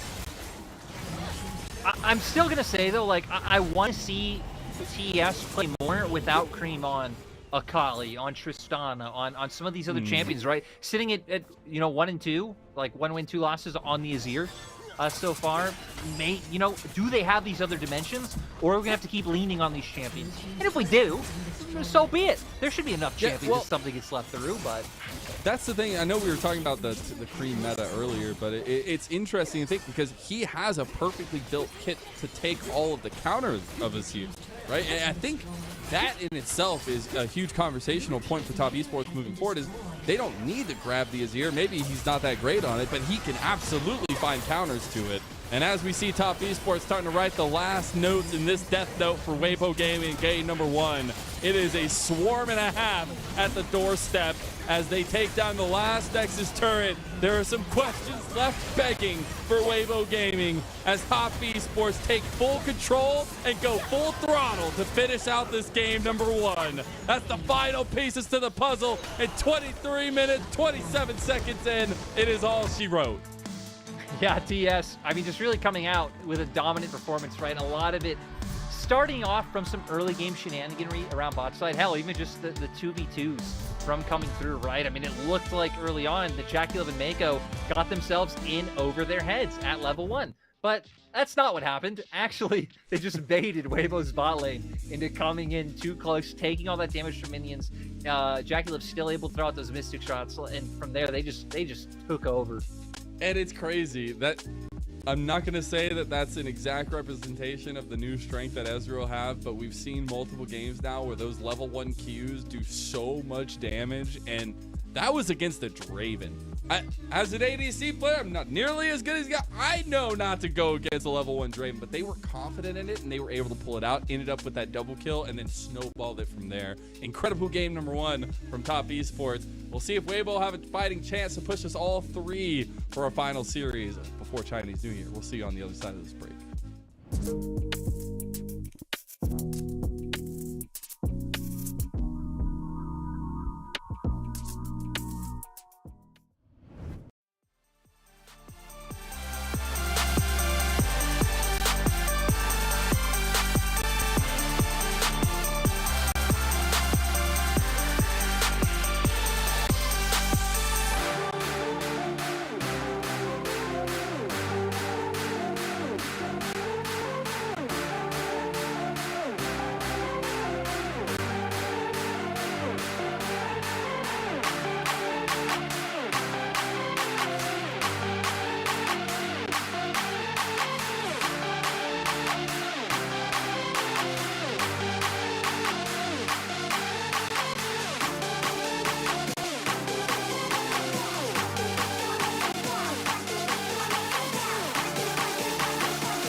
Welcome back, everyone, to the LPL Spring Split 2024. I'm Mazel. I'm joined by my wonderful co-caster, Mr. Lyric.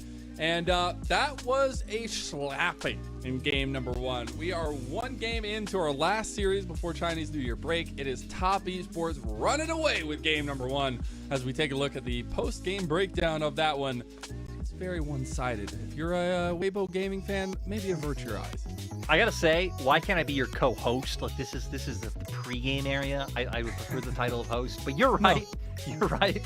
Top Esports absolutely clapping Weibo in this game. It was so close to a perfect game. Yeah, and it all started from level 1, right? That's when we had the fighting happening around bot side. That's when we really had Jackie and Mako getting strong and Weibo overstepping a little bit, trying to go for that early invade. We can see here Xiaohu finding some damage, finding, you know, some targets, but really in the end, this game was all TS, and they were a minute and, what is that, like a minute like 20 seconds, a minute 10 seconds off. Again, kind of breaking that record that they broke last time.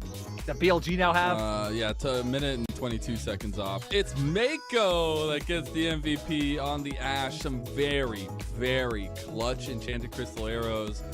But honestly, when we go back through these highlights here soon, literally it feels like the entire game was decided off that 1v or that 2v2 in bot side to start us off.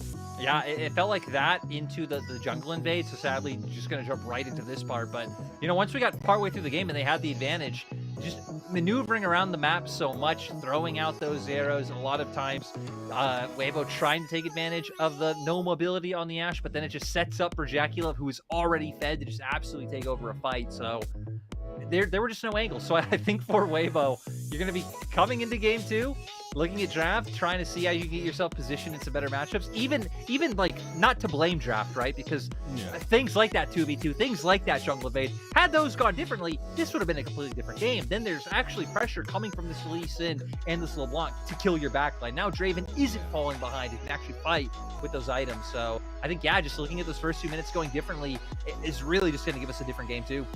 And it gave us a perfect rendition of why Ezreal is such a big pick here in 14.2, especially with that early Q damage.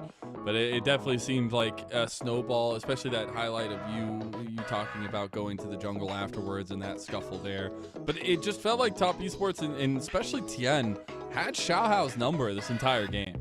Yeah, and which is crazy to see, right? Because Xiaohao's been a stud for the past few years. He's been a stud starting off this split and really been one of the exciting players to watch on Weibo. But he never got a chance to show up. And you're right, Tien on the Poppy felt like, had a big impact. Cream got his hands on the Akali. But I still just want to bring up the questions of, hey, are Weibo actually going to try and push them in some different directions in terms of what champions that Cream can get his hands on? I want to see. Also, I just really want to go to a third game. It's our last series before our 2-week drought of LPL games.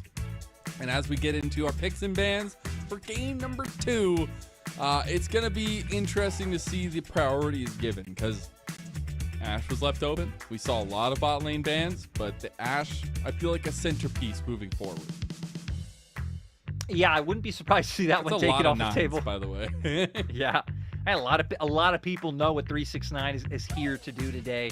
But like you said, Ashe, wouldn't be surprised to see that one taken away. We already had a lot of 80 carry bans.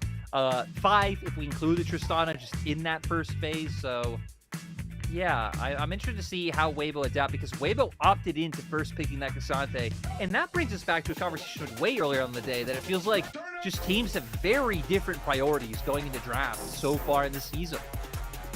Yeah, we've seen a lot of variation, especially from our earlier series. I feel like those supports definitely cooking up in the wheelhouse. But here we go. This is Weibo's only chance to fight back. This game is all she wrote if they do go down. And they are on the red side this time around. We got Top Esports on the blue side. They're going to ban that Xin Zhao and the Cassante. We already got the Kalista and the Senna ban. Oh, now trying to threaten a potential first pick of the Lucian. Here, I wonder, do they ban the Varus like they did before? You can take away the Lucian as well, or do you just kind of leave everything open? Even if you banned one, we still have things like Rakan on the table. We hit on the Ezreal Karma that we didn't get to see come out last game, but just the Ezreal itself was fine. So definitely still plenty of duos if Weibo opts into not taking away the Varus or the Ashe. And I just love it because both these bot lanes can be very versatile in what they've picked. Also, I wonder if Jackie Love is like, yo, let me show you how the Drake is supposed to go. We do get the Velio though ban Wei as the final ban from Weibo. The Ashe insta locked in by Top Esports. Big viable carry right now will be the Varus available still for Weibo. Yeah, it's gonna potentially take that one away and try to just divvy up where the strength of what that set duo lane would be. Now with the K'Sante off the table, that also means that top laners going forward have a higher priority. Last game around, we Udyr banned in the second phase, but it wouldn't surprise me to see either of these teams pick it up a little bit earlier. The Maokai is something we've really been highlighting that just hasn't been showing up today, but still brings just so much to a team composition overall. What you can do with those saplings around objectives, we can do with those saplings at level 1. So I like the pivot here from Weibo. And Weibo definitely opting into some serious space control around objectives. I love this answer from Top Esports. They're going to go with the Rumble here for 369. They also go ahead and lock in that Tristana, something that Cream has really liked this year, but also still gives you some flexibility. Yeah, Rumble has been a champion that has taken some hits this patch. His Q damage being down and the magic resist shed on your E being down a little bit. So taking some hits, but still going to be incredibly strong, right? Finds Prio very easily against most champions and just going to give them such kind of explosive duo between this Rumble and this Tristana. Weibo, I think, going for something a lot more kind of standard in terms of wanting to play clumped up, wanting to peel for your AD carry, having a lot of tools to do both of those things. And I think also the Rumble being a bit of a takeaway against Weibo. I think a tried and true classic is the Maokai plus the Burning Forest, I guess. I don't know what kind of combo it ends up being, but the Equalizer on top of the Nature's Grasp. I like really that. Big. Burning Forest worked. I guess, but that's counterintuitive. What Maokai, I guess Maokai's evil. So anyways, we're getting too down the rabbit hole. The Nico did get locked in for Xiao, who I've really liked his Nico in the past. Will be the second time we see it here of this split. You get the Ezreal ban in the second phase, the Aatrox as well joining that table. I think Xiaohu just looks so much better on champions that like have the ability to find some influence in early game skirmishes. So I'm with you. Nico right alongside him works very well. Trying to take away some of these champions that can lane and can do fine against the Rumble, Aatrox being one of them now. Again, I wonder if they opted to just taking away the Udyr, which the Rumble would have a fine time into, but if they're just looking to take away some of these generic blind pickable champions, that would actually be the only other champion that ZDZ has even played so far this split. He's only played 4, K'Sante, Udyr, Aatrox, and Rumble. You actually see the Nocturne that ends up getting banned away, so they're playing around this as if it could be a Maokai support. We have seen it rise in priority, and it's pretty annoying to have that much vision control around bottom side to kind of match Ashe as well. You know, I don't follow a whole ton of LCS, but I did watch the interview segment that Emily had with like Olay and some of the other players, and Olay saying, hey, I saw that Maokai had a high win rate in solo queue, so I decided to play some win rate. That was it. It was as simple as that. So you're right. The possibility is always there. Good to see the Gnar come out this time around for ZDZ. I'm a bit surprised they're opting into leaning into something that brings a bit of side pressure when this Ashe has been so fundamental in shutting that win condition down today. Mako are already earning an MVP on that one. Feels pretty good to be able to pick it up a second time around, especially from the blue side, which we all know feels a little good. Looks like there was an issue. Some smiles going across. I'm sure we'll be getting back into it soon, shortly. Yep, clearly something going on during pick ban, and right, it was we were like just at the defining part of kind of where TS would take their comp. I mean, having Tristana Rumble, you already know it's going to be something bursty. You know it's going to be something that is going to be built around being able to take some of these like really early fights, especially, you know, second grubs. I'm thinking of like timings like that where both Rumble and Tristana are going to be incredibly strong. So what is up with today, man? We've had some serious lack of prio around the grubbies. All right, did somebody go around telling them they stink or something? Because like, first we've also had a game where like no grubbies got taken, but also we've also just seen teams completely letting like 5-6 grubs go one way. You know, the only thing I find interesting about it is the fact that, like, especially in the game we had earlier today, where one team was very clearly and very heavily winning around that bot half of the map, and the other team can't contest, they aren't really able to stop a dragon take. It's like, hey, in those situations, it is just more worthwhile find yourself up on that top side. So I gotta say, at least for today, I feel like it has been some missteps. Even though I've been very vocal about, like, I prefer dragon stacking. It gets us closer to that banger soul team fight. I'm here for it. I'm always here. We've kind of gifted with a lot of Elder Dragons today, which doesn't happen often in the LPL in history. Now it feels like this year with all the pushback in game time, we're getting a lot more of the presence of the Elder Dragon, but it also means some spicier fights. Hopefully we'll be getting back into it shortly. As you said, we're right at the cusp of the important picks being locked in. But I think harkening back to game number 1 and kind of the outlook of this series as a whole, again, it's the last series for both these two teams for a long while, right? 2 weeks is a long time in competitive League of Legends. But it's also both these teams on the cusp of having very different storylines, right? Like a 4-1 looks a lot better than a 3-2. A 3-1 looks a lot better than a 2-2 going forward. So I think both these teams have a lot of pressure riding on their shoulders for this one. Yeah, they really do. And I mean, especially kind of moving forward. I mean, TS have already played against BLG, Weibo kind of being the other top team so far they've gone against. Weibo, similar position. They faced LNG, now top. This would be their second kind of pseudo expected top team coming in. This one can be very important to seeing how they move forward. And now we're going to get to see, was the Nard the misfit coming out for Weibo, or did something go on TES's side? ZDZ looked very boisterous right there. I don't know what he was saying, but he looked like he was being real loud. He's keeping it to 4 champs. Has only played on these 4, is really just keeping to the strong blinds and rumble something, you know, that gives you presence up in that top side. But now it's about finding what 80 carry they'd want to go to. Again, I'm not seeing too much paired with the Ashe Jhin, something we've seen, Draven, something we had earlier. I would be really shocked if we had a Sivir. See a lot of thinking going in here, a lot of conversation being had. It's the Sivir locked in here, and that will be a first for JackeyLove in the spring split. That's our first. It's our first Sivir of the split coming through. But now having this ult, they really need some kind of front line if they have any hope of looking for fights. So I think the Rel would make a lot of sense. Now able to run them down, try and find a big Magnet Storm on top of them. But still, you are very squishy. So far, Weibo, all 4 of their champions have CC to try to stop you from running them down and then be able to take you on in the fight. You've heard of the double marksman composition. I'm showing you the triple marksman composition. And the ultimate counter to that is a very aggressive jungler that wants to get resets. And Xiaohao locks in the power pick of the Viego.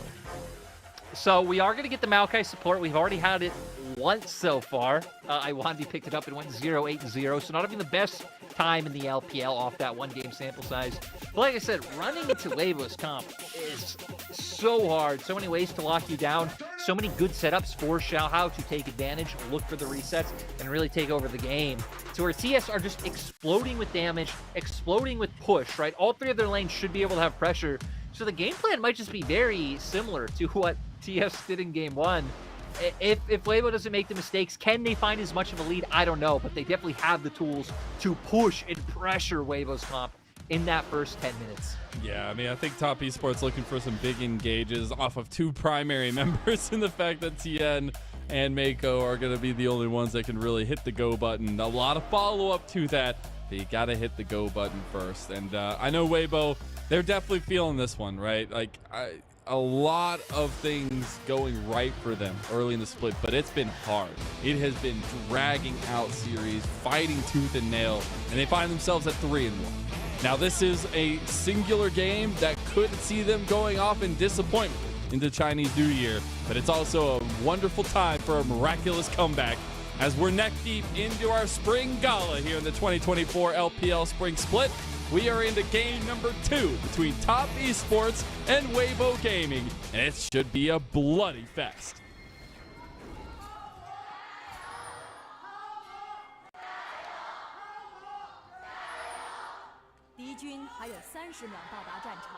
Crowd kicking it up here for game number 2 of this one, and speaking of kicking it up, we do have a little bit of difference. I don't feel like the Sivir Ashe is a typical bot lane that we were expecting, and Top Esports having a little bit of play with the meta right now in the triple marksman comp.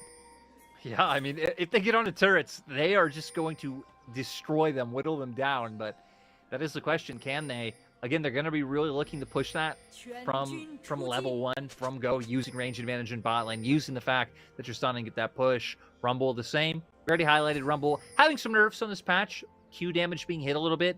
The amount of MR that's shredded from the harpoons as well, taking a bit of a hit. Still going to be in a position where is still a very useful champion, especially if they can set him up for equalizers well. ZDZ almost took a really bad drink of his drink right there. Just saying, I saw him like put his drink up and he took a drink, and then 369 walked up, he like slammed it down on the ground. Little differences. But I think this top lane is going to come into effect later on. A little bit like our first series, where we're talking about what kind of game impact, team impact will these top laners have. I think that's very important to keep highlighting as we move forward, because the spotlights will be on everywhere else on the map. Yeah, especially for the side of TS. I think for Weibo, you know, kind of the traditional mid-jungle, I have a bit more attention on that than I feel like I would TS's side of the matchup. We can already see in the minimap, Tristana having, you know, heavy presence in mid, already getting that push. JackeyLove and Mako, of course, going to be able to zone them out with their autos. So he's still going to have a lot that Tien's able to do. I wonder if he's going to actually try and wrap his way in and pressure in the enemy blue side jungle, or if he will just make his way back up to his top side camps. If it was like BLG, I think they would for sure look to aggress an enemy jungle. TS have been a little bit more reserved in terms of their decision making, but we can see Tien heading that way now. And Xiaohao also heading that way, just pinging through his blue side jungle though, and Tien's gonna start up the blue buff. Xiaohao bypassing what he was pinging and spotting out Tien doing his blue. Doesn't really have a way because Weibo's bot lane, level 1 still, and JackeyLove and Mako can roam. Oh, ZDZ. Yeah, just trying to find the damage for him. I mean, trying to go for the proxy, but 369 is gonna make his life a living hell. Well, we got a party bot lane. That's what we wanted. Did everybody bring snacks? Did we got drinks for everybody? I feel like we're set up. I gotta say, it's kind of sad because I feel like they didn't get it.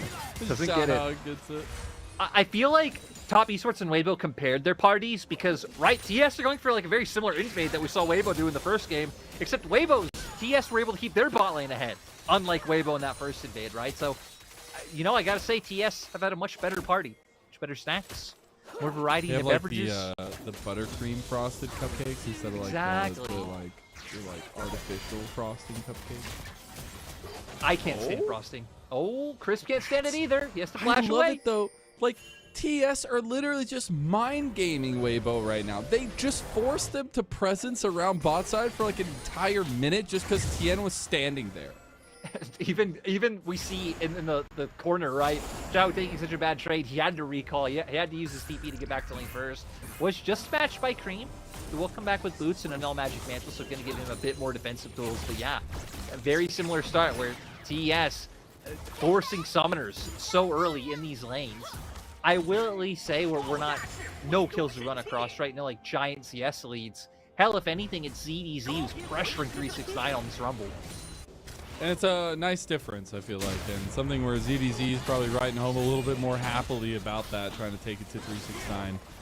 Seemed definitely like a little bit of a shortcoming there last time around, but it felt like a holistic shortcoming for Weibo in last game. Which, a lot more stable without the level 1 shenanigans, at least so far. But Xiaohao will end up taking a nice little skirmish into Tien, and this is where Xiaohao succeeds. And now having Xiaohu right alongside him, right, going to be able to bring a bit more with those tangle barbs. They are going to decide to not go for it in the end. But you were saying you wanted to see some love for the grubs in game 1. Looks like Xiaohu is doing just that right now. Yeah, I mean, he was already up here, realizes he won the skirmish against Tien. He can absolutely go ahead and take one of those at least. Tien, realizing he has started those up, is going to come to contest. Hey, but Crisp on his way. Actually, both supports. We might get a level 6. We might get a full-on 4v4 here. Yeah, Xiaohu having that Pop Blossom is really big. 369 not going to have the equalizer, though. Is a little dicey. Mako has made it. Crisp on his way, too. Yeah, and now all 5 members of Weibo here, so you have to call this off as TS. Start moving away. Let your super push out in bot, deny more CS. Luckily for Light, he looks like he's going to get there before he really loses out on anything. So overall, just rotating their Varus up really did cement all 3 grubs going over to He Weibo. lost 1 minion, Lyric. What is he gonna do? No, I mean, you know, after seeing game 1, that actually might be the end of it all for him. That might be the end of it all for him. I don't know about that one. That was pretty funny though. it was a crazy game last game. Oh my goodness. We do have at least the top side focus for the Grubbies. Dragon is up on the other side, and with presence like this from Top Esports and Tien already on his way down here, I expect that to be their next focus. Yeah, that's what they're going to need to do, right? The fact that they thought it'd be a 4v4 that they were willing to take, which is why they dedicated so many resources to top, and didn't just outright trade for the Dragon to begin with. But they're going to maintain this presence, which is going to make it much harder for Xiaohao to find his way in. I also just put 2 and 2 together. I don't know why I did this before, but the reason why Top Esports' party is better is because they brought pizza. JackeyLove has the pizza skin, and Weibo doesn't have pizza. You're right. You know, even if you dislike circle. pizza for any reason, every party does need one. But now I want to see if we're going to have a party around the bot lane. As top laners look to 1v1 too. Oh, he's walking. He's just walking right out. He wants the healing right there as well. He does end up getting the last 2 as Equalizer just picking him away. Dragon did end up getting started up and taken out by Weibo. So much better early game coming for Weibo this time, having both neutral objectives in the early game. 369 though. A little stutter step, I love it. Yeah, just trying to make ZDZ's life hard, but right. So kind of moving back to bigger picture, it doesn't matter that we've had TS draft such strong lane matchups. They haven't really been able to turn it into anything. They've maintained push, but haven't really found leads anywhere. Small lead in bot, but that had been made up for by the detriment that 369 had been in up until he just pushed ZDZ out. And that was the conversation that we've continuously brought up, is like the difference in play style that we've seen unlocked already for both these teams so far. You're talking about how quickly Top Esports play. Well, this is a little bit of a difference for them, even though it's not to that 14-minute mark just yet. Yeah, and TS are weird. One thing I can say, I could their champion kills per minute being the highest was a bit surprising to me, because they're a fast team at being willing to apply pressure and like push for areas of control they want, but they aren't a team that necessarily overcommits too much for a kill. See what they commit here.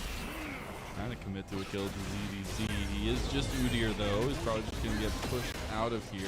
Oh, doesn't connect. Back. Yeah, I mean, I don't know if this is a fight Top Esports wanted. I don't remember or I don't know if they remembered what Udyr does, because now Xiaohao can come over and ZDZ can just run at 369. He's not going to go down. A beautiful Magnet Storm from Tien, but he might have just sacrificed his life. He's going to flash at least, and it's Xiaohu who ends up coming to get the payback. I feel bad. I just said DS haven't been a team that really overextend for kills that often as they used to, right? But my God. Caster curse, caster curse, caster curse. They've been so tempered so far in this game. But now, just not able to connect the crash down, right? Onto ZDZ opens up for the counter gang. Does give Cream a bit of free time with mid lane turret, but Xiaohu has TP, so he's going to be able to get there before any real damage is done. Oh, we get the engage there. Chains of Corruption got completed there for Light, and Mako now taking it all. The flash comes through. Weibo's bot lane is starting to cook. As now, I don't know if Light takes that one. JackeyLove, it feels like we're deja vu. It's a 2-0 start for the ADC at Top Esports. And Xiaohu, he wants to make sure that's going to be a 2-1 start if he can find the angle. The Tangle Barbs, no, it's the Pop Blossom, can't connect. And JackeyLove is out of there. 2-0-0 on Sivir. I mean, now is when you got to get a little bit antsy about such a big AD carry coming out after what we saw in Game 1. Light did manage to skip a kill for himself, though. As we're going to get the replay here of the chase down on top side, right? They get the sums earlier on. Now they're hoping they could land it, but crash down doesn't connect. ZDZ gets the stuns on through, and look at the mini now. Diego already making his way up with no equalizer, no real way to keep damage onto the members of Weibo. They could just easily run this down. Tien is pretty clutch with that Magnet Storm, though, at least trying to save out his top laner's life. Does end up not giving that soul reset over at first, but then here, I mean, JackeyLove is just cutting him to pieces. And I mean, everything used right away onto the Ashe, right? Q, ult, E, everything thrown out. The flash there too. Now having nothing to follow up. JackeyLove having the Noon Quiver at this point, just able to shred them. Just throwing pizza at him. Look how many pizzas were bouncing between them over and over again. We actually get the denial here. At least one grub taken by Tien. See if they want to go back in for another fight, because that would be 5 actually just gotten by Weibo. Now it seems, especially in top, ZDG just maintaining more pressure than 369. So gonna have to back off, but still, I think it's fine that they're able to prevent the 6. Meaning, you at least don't have the giant army of mites. If you know a push does happen, you get like a small boy band of mites, a lot more manageable. Is it like an orchestra? I was kind of thinking of I don't know why, because we're obviously casting LPL, not LCK, but I don't know why I thought of K-pop band. Okay. I see you. I feel like League of Legends and K-pop, the communities they just exist side by side. I guess. I see your point. TS trying to make a point for mid lane. Cream does a heckin' good job at taking down those turrets. He's looking at a plate at least. The play is down bottom side, though, for Top Esports, as they were looking for Crisp and Xiaohao. I do kind of want to bring our attention to items for a second, though, because Xiaohu having the Rocket Belt, that's going to give him a lot more impact in trying to find JackeyLove and Mako on this back line and really create some explosive plays with Kraken Slayer. Therefore, JackeyLove. So if you see Weibo being overzealous for any kills in bot lane, we're only going to see a worse 1v2 than what happened before. Yeah, the Kraken Slayer does so much for the Sivir already, and it's just going to get worse as time goes on. But the thing is Xiaohao being at a good point is really important for Weibo, because he will have that access on a JackeyLove, and I think that's super important to keep in mind. Also, Weibo stacking up their dragons pretty nicely here. They've done a really good job of taking neutral objectives so far. 5 of the grubs and 2 dragons already. And even with JackeyLove being a bit accelerated, and maybe some other Cream's going to be hitting his first item soon, some of this, Weibo's really going to be hitting their stride with right around when that next dragon comes up, right? Ghostblade now finished, Rocket Belt, I already highlighted, was done. So when a lot of these big burst tools come out, and look at TS, you really only have the Rel. It's going to be able to tank any of this damage. They're going to have to be the ones on the front foot with Mako's arrows once again. I think also Viego plus Sundered Sky equals just too much of a dirty combo. He gets so much healing early on with those 1 autos plus the passive and the way his sword works. But you got to think about the utilization of these item spikes for Weibo and how they can try to do it, because they're getting sieged down pretty heavily on this bottom side because of the amount of marksman capability that Top Esports are bringing. Yeah, just too much range. We saw them try to play around that last time. Is Tien? Mike, it's okay. Everything should be fine, but we saw Weibo tried to play around that last time by having a decisive engage. Sadly, just didn't work out for them. So trying to keep more members here. Oh, that was so close. Mako wishes that he watched Wanted a couple more times. He wanted to bend the bullet. Mazel, I gotta say, the reference right over my head. Right over my head. You've never seen Wanted? Nope. The whole thing about the movie is about bending the bullet, so you can curve a bullet. It's really dumb.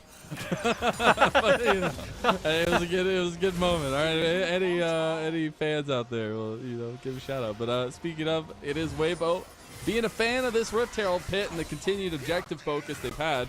We'll get the Scuttle Crab out in front and maybe look for this objective. Okay, at least I know apparently not to watch Wanted. Cream, though. It's not that bad. I mean, he gets to bend a bullet, okay? If you ever want to see a bullet not go straight, there you go. So it has its purpose, but to bring us back into the game that I just took us away from, Cream also has a purpose. Destroying, demolishing this turret down in bot lane. Xiaohu standing in front of Cream's 1 life goal. Oh, Cream jumps in on him, and now he's under tower. Cream scratching my head. Yeah, I'm a bit confused by that one, and now Weibo gets more objectives for free. Yeah, and that's a really big equalizer. CDC has no way out of that one but just to tank it. And okay, Weibo now Weibo have Herald say, okay, TS, now you get to push them in, but what does that mean? Weibo at first move, they're already making their way back now to deny that play from coming through. They have another Herald, they found another kill in bot.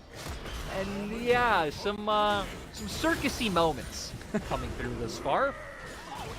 That was very curious. I'm surprised Cream just didn't take the pop loss and he decided he wanted to jump closer to it. He wanted to hug shot. That's what it I was gonna say, if he had been trying to channel that in the opposite direction. If he doesn't, he's not in tower range. Like, if he doesn't do that. I know, just ends up going down. Xiao finds that one, pops the emote. All for a good find, but now we get Weibo taking even more on the map. This is going to be their first turret of the game. They haven't managed to pick that up just because of the lane matchups we did have in mid and bot early on, but now we're going to see if ZDZ can't finish it off.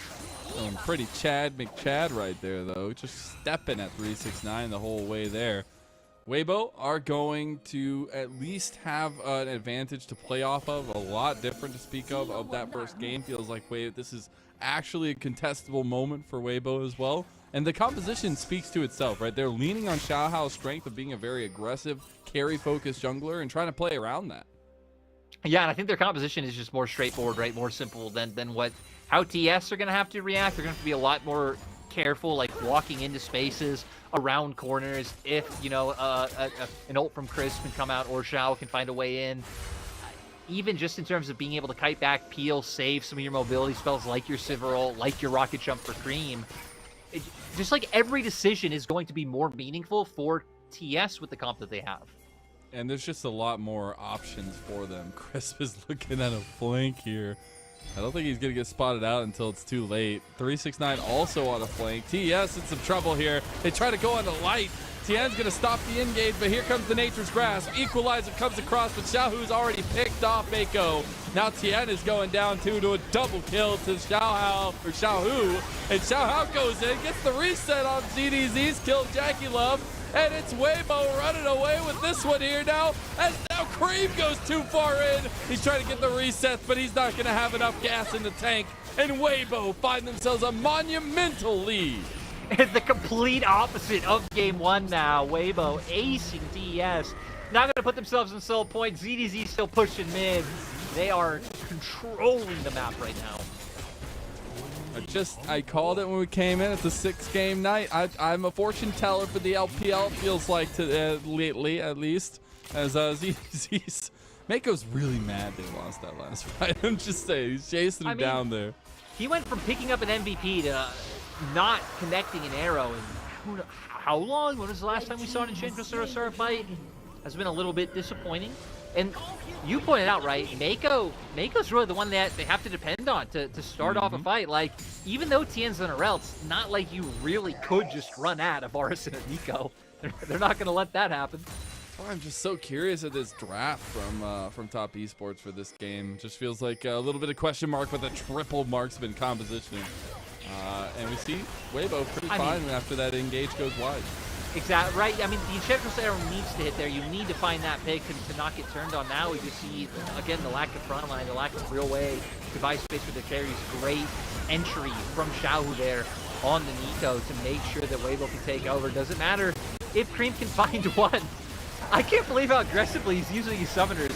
And like this, you will definitely die no matter what you do here scenario.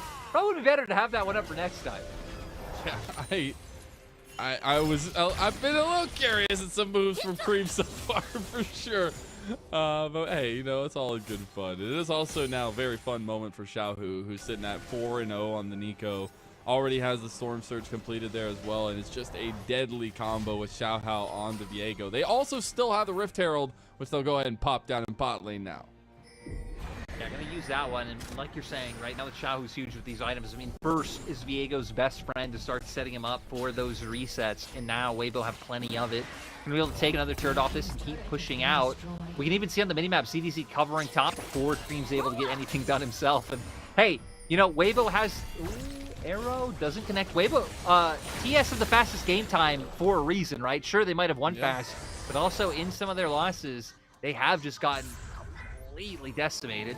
I mean, to be fair, right, their one-loss series is against BLG, so that could be a bit more expected, but still, I feel like TS have always been a team that have known to kind of either explode or just explode in a good or a bad way. There we go. I guess, hey, yeah, it can happen both ways, all right? It can happen both ways. They can explode you, or, they could explode themselves.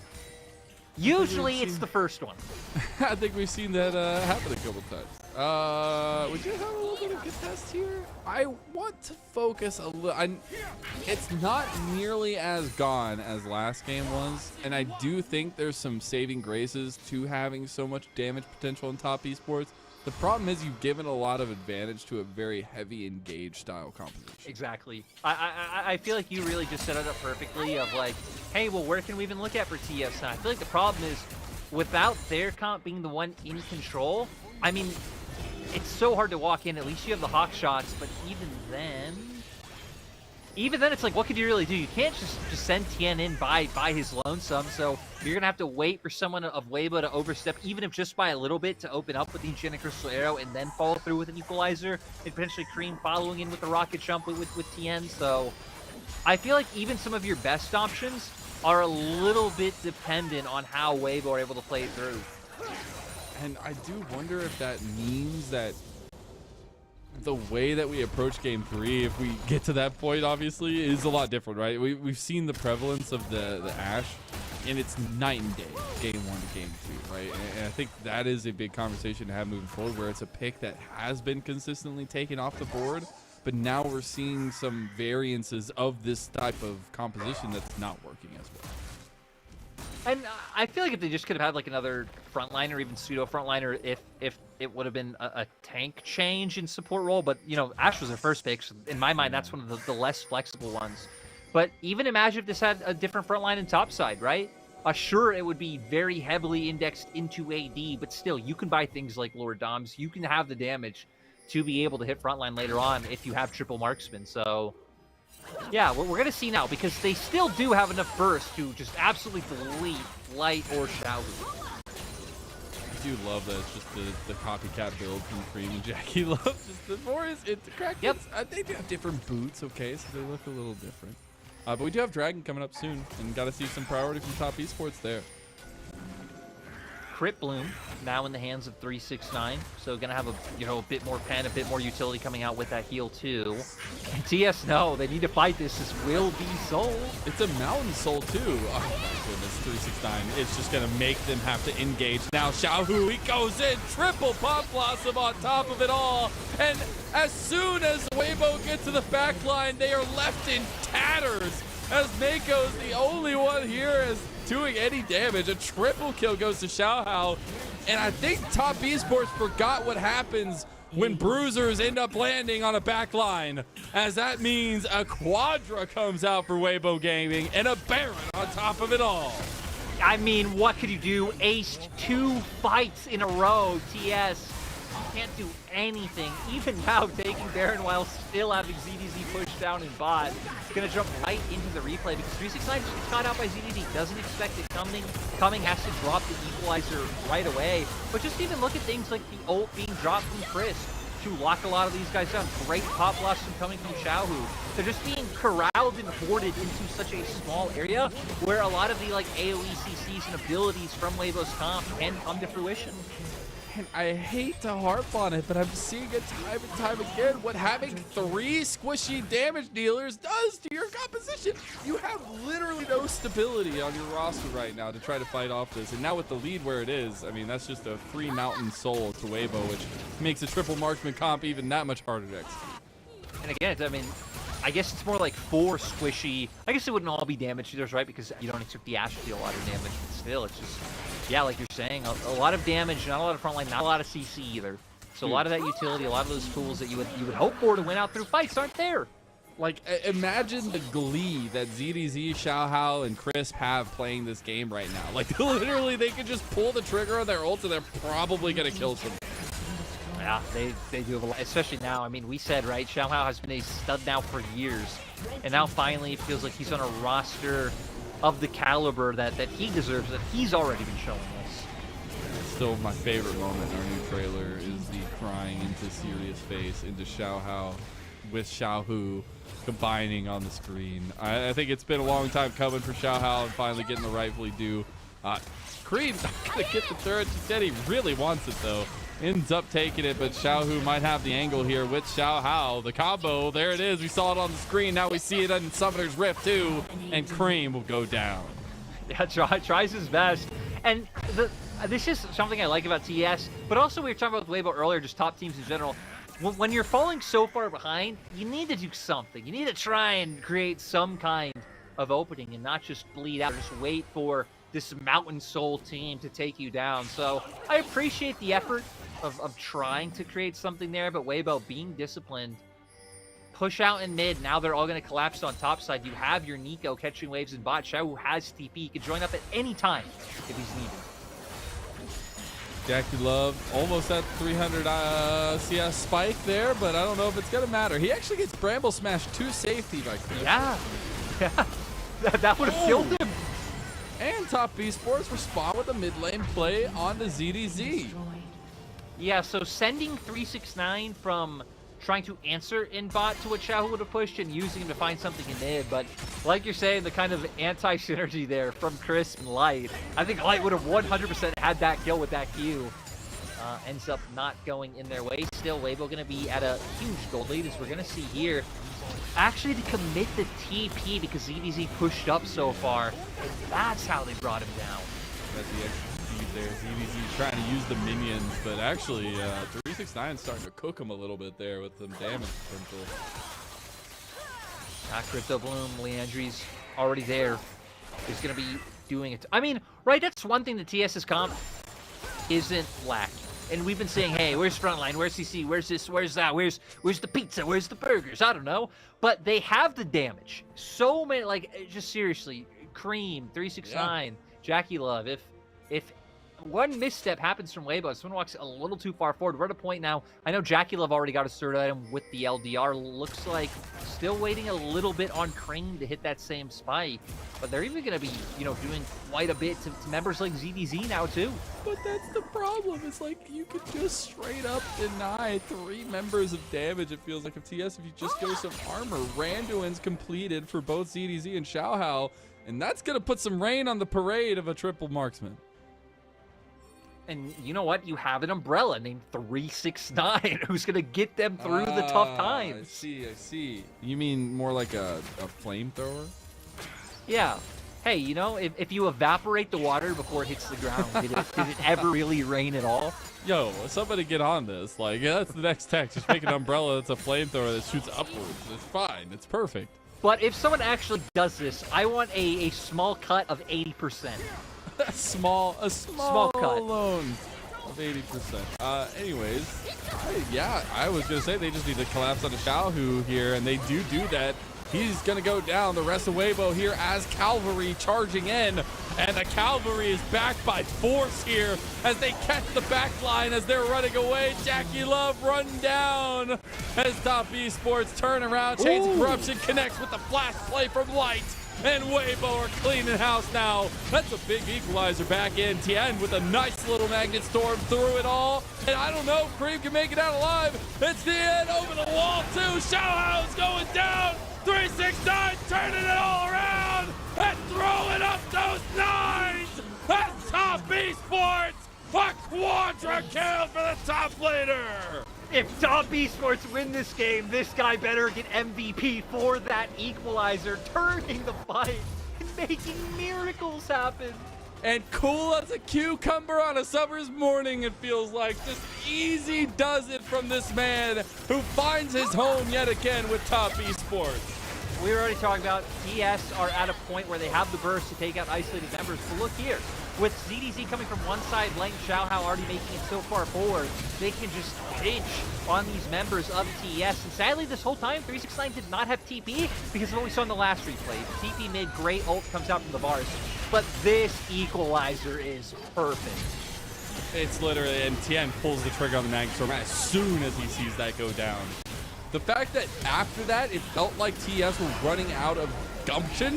1,000 gold shutdown, by the way, to 369. But the fact that he sticks with it and finds all of that. I mean, this man just completed like 2 full items off that, and rightfully so, the cheering in the back line. And now moving over to Bear. Oh my God. Wait, we don't even know. Wait, we don't they even read burn this. it so fast. It's 3 EDCs.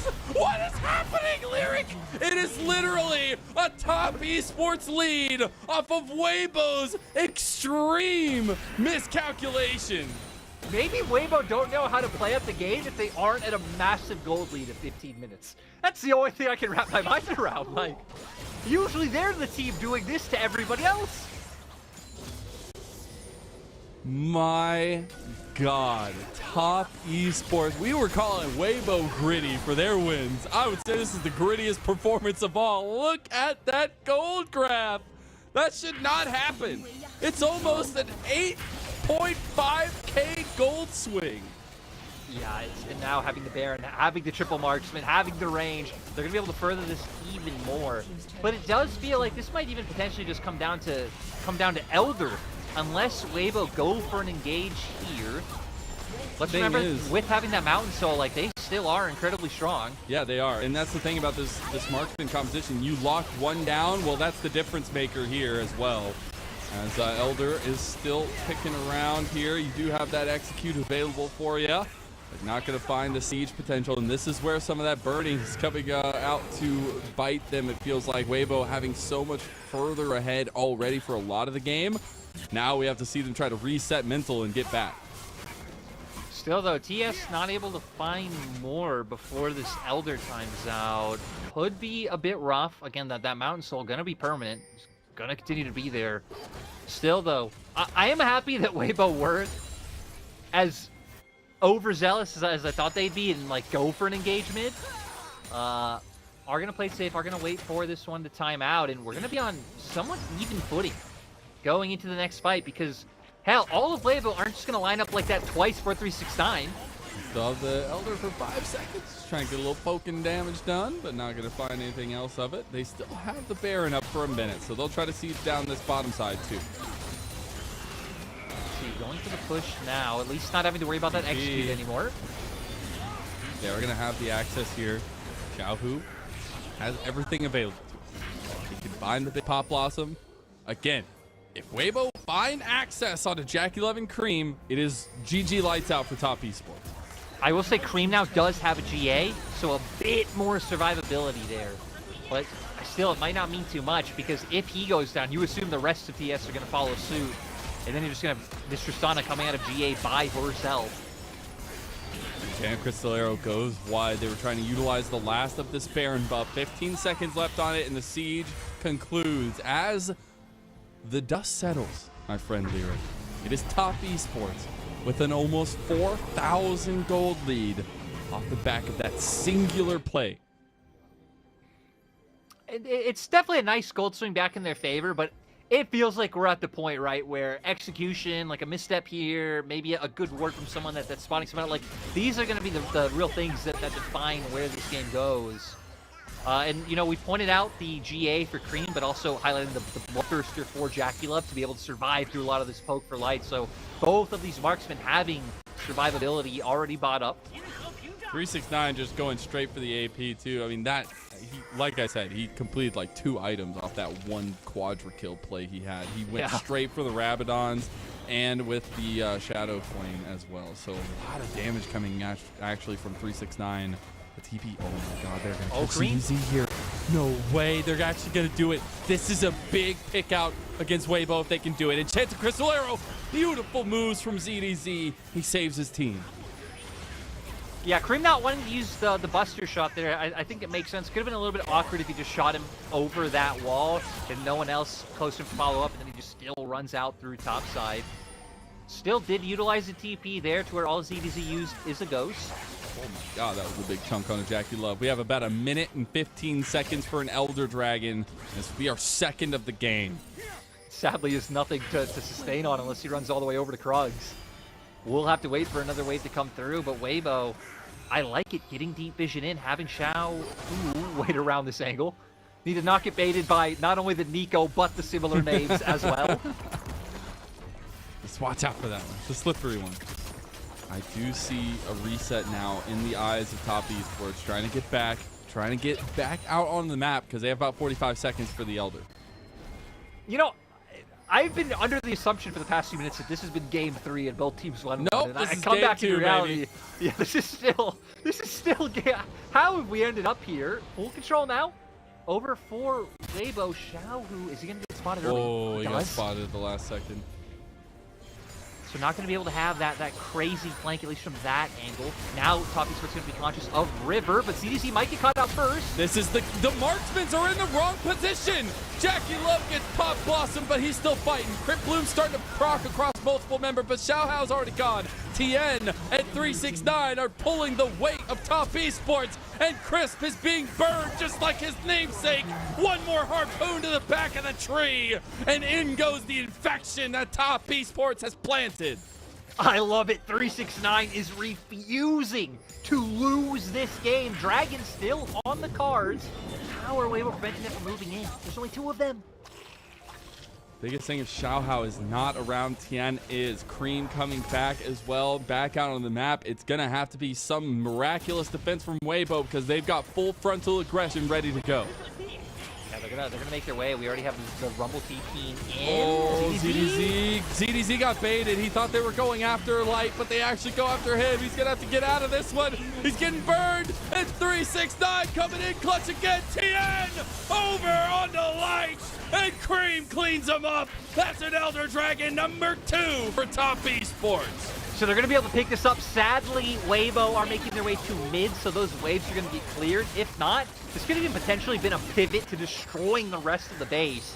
I don't know if they'll have time to do that with those waves being cleared up. We're going to see here Jackie with great spell shield to deny the initial part of the engage, but then that opens up for the follow-up. Still, Jackie survives long enough that Xiaohu goes down to the equalizer from 369 and damage from Cream at the same time, but Mazel looks like they still think they have enough the to Elder.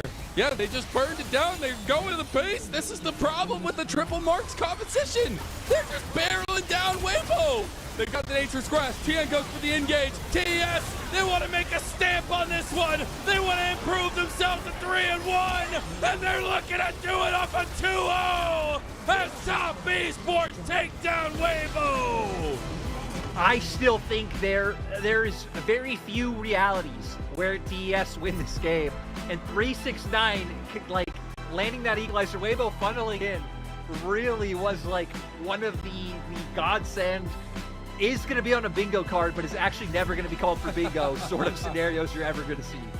369 rolling 9s all night, it felt like, but this one in particular, he's looking big, he's looking tough, and he's looking all right on Top Esports. Feels like a journey and a half for this guy. Over on JDG, all the background, all the interviews, things we saw, he was the happy-go-lucky, he was the heart of the team, and feels like he's right back where his heart belongs with Top. And it's just nice to see. I mean, this is a guy that I followed since he came in 2019 spring and kind of rose through the ranks. In my mind, I was always so excited about 369 because back in an era where you're having people get excited about, like, I don't know, Zoom or The Shy or people like Let Me, or like you had people who were like very funneled into one role.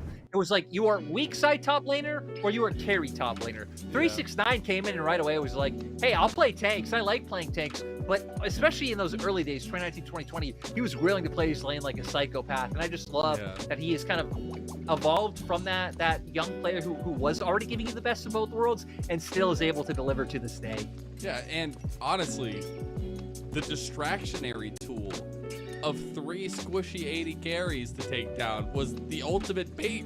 Honestly, like literally it was Jackie Love and Cream as the frontliners that last fight. And it's a beat Tien and 369 who carried the whole thing. It's actually crazy to me how that worked out for Top, and honestly, as a little bit of a downturn of it, Weibo's gotta be kicking themselves. Yeah, I'm not a huge fan of like comps that don't have much front line, especially if they're not going to be playing out through like sides or like some disengage or something like that.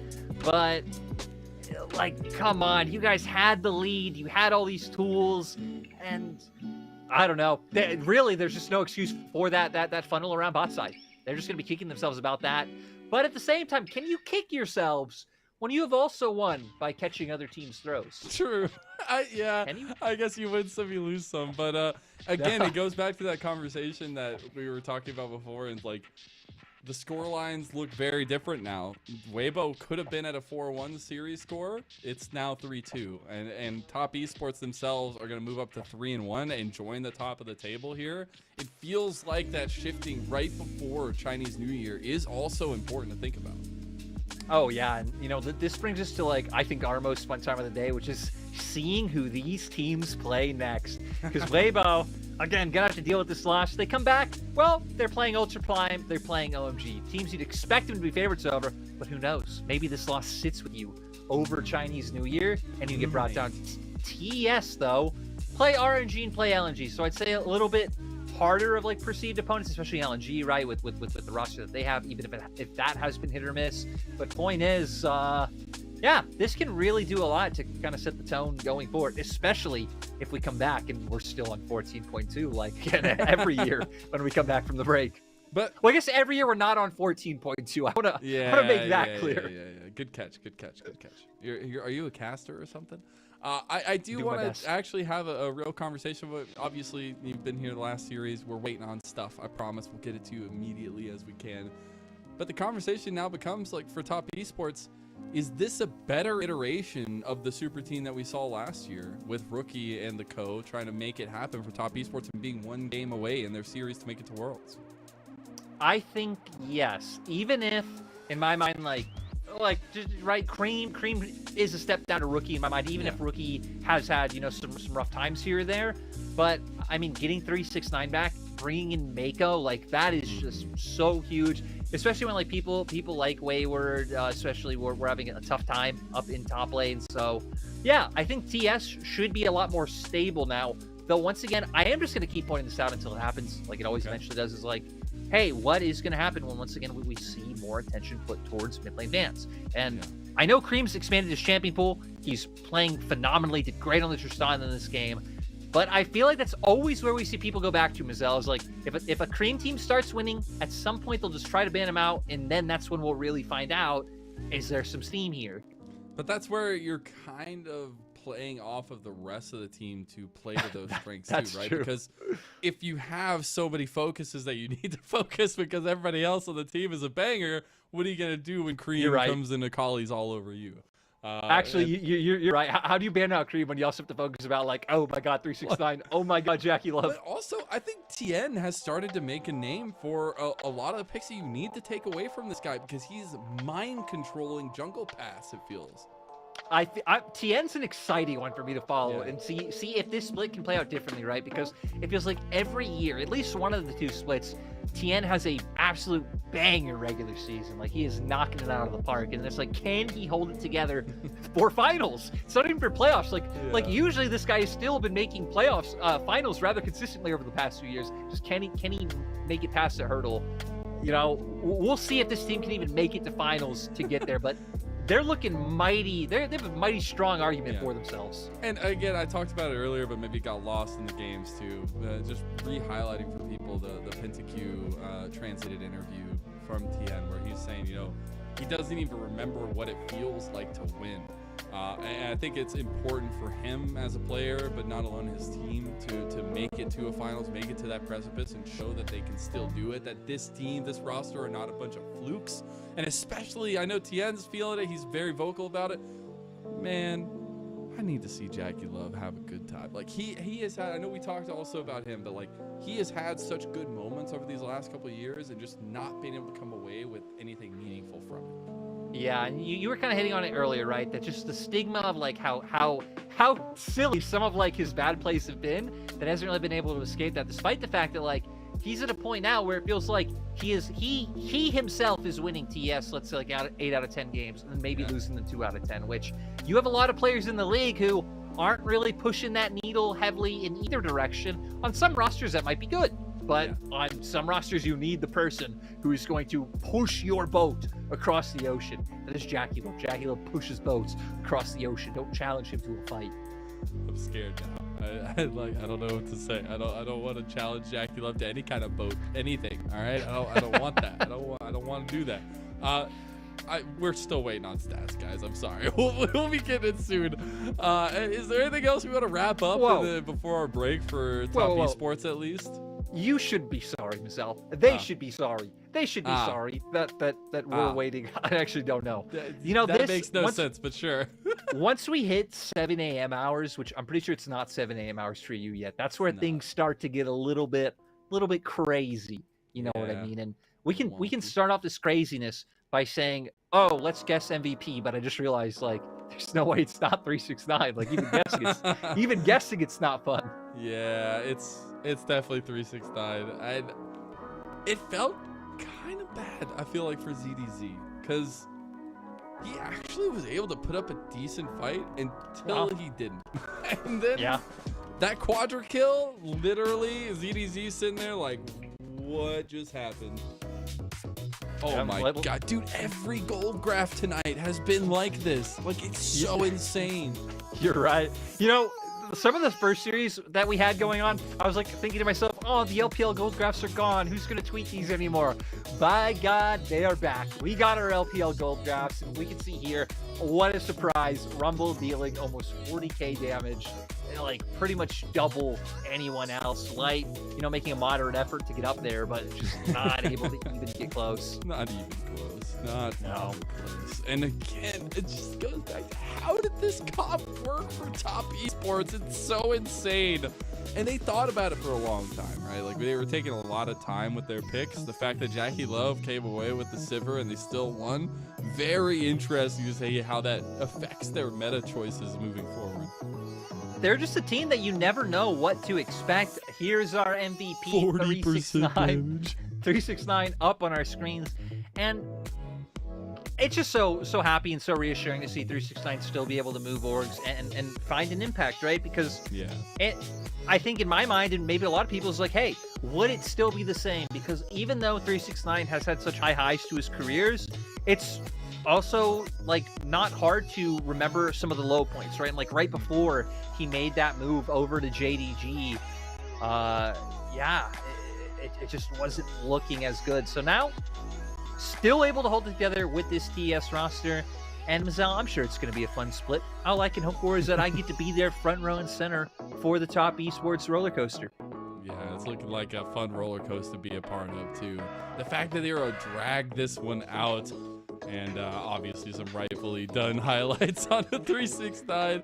Had some absolutely insane equalizer angles here. And all of this started from what I felt like in the draft was a steal away from Weibo's comp.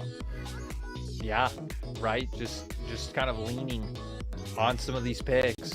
But I still just can't get over, like, I guess just not expecting the Rumble to get here so soon because he didn't have TP, but just it just feels so bad looking at that equalizer placement every time for the side of Weibo. Not for TS side. They love that equalizer placement, but even once again, just doing such a great job to nail these down. Who said ADCs can't be frontliners? Yeah, I guess you're right. All you need is some GAs and you need some. If there's enough bodies, you know, you can't get through again. That was Top Esports' plan. And a plan that has now worked out quite well, and a plan that's worked out against another potential top team. So, and this is the only time you got to do it. I think the game I'm most excited for is funny, right? Because now it feels like the TS JDG rivalry was very much built on like Yagao and Knight, and now that wouldn't be that, right? It would be Cream going up against Yagao. Yeah. But I'm so excited for that matchup because I guess it might still feel like BLG might be a cut above, but I wonder where TS and JDG stack against each other. It is curious. Now, this was our final day before our long Chinese New Year break. It is the end of our spring gala, so let's go ahead and take a look at exactly this journey. It was 2 best of 3s. We didn't go the full distance, but IG versus RNG gave us a wonderful boxing match. Meanwhile, Top Esports found a will and a way against Weibo 2-0.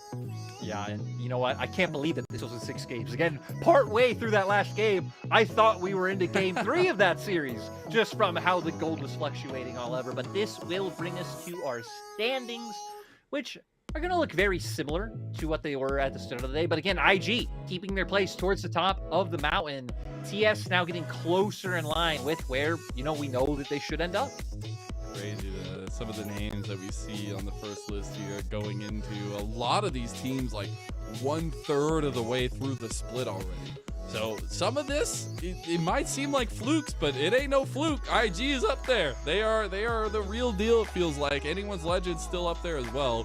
We'll go into the second page here and see where some maybe some lackluster performances are shining. Definitely LNG, RNG really trying to pick it up. TT themselves really want to make a difference. Again, to me now, standouts on this side being LNG, who expect to make your way up, but then RNG, TT, and RA. Like, especially RA really being kind of scared for on what we've been seeing. But hey, all these teams now get a reset, Mazel. They all get to go home, spend time with their families, and hopefully come back refresh. Come back and play some more League of Legends. Well, Lyric, it has been an absolute pleasure. I want to give a huge shout out to Riot Striker Dublin for making this all go so smoothly, and to you all for tuning in for our Spring Gala. It has been a pleasure. We will see you in 2 weeks. Don't miss us too much, and we'll see you on Summoner's Rift.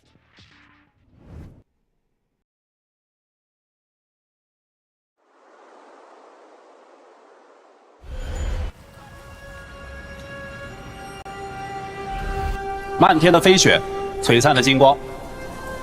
真正的英雄，就是以平凡之躯，对抗着这个岁月的麻木不仁，让自己与更好的自己一遍一遍的在未来重逢。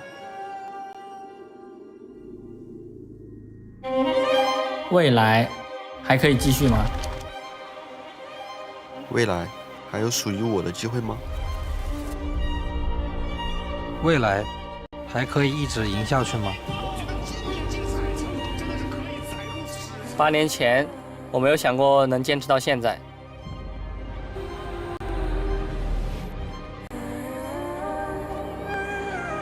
8年后，我不确定这是不是一个冒险的决定。做到了这一炮，我们终于做到了。新的目标在哪？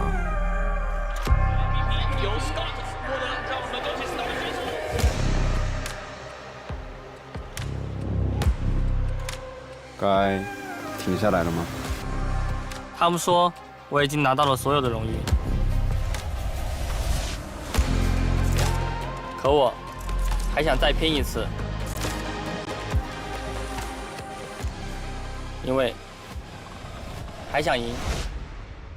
我回来了。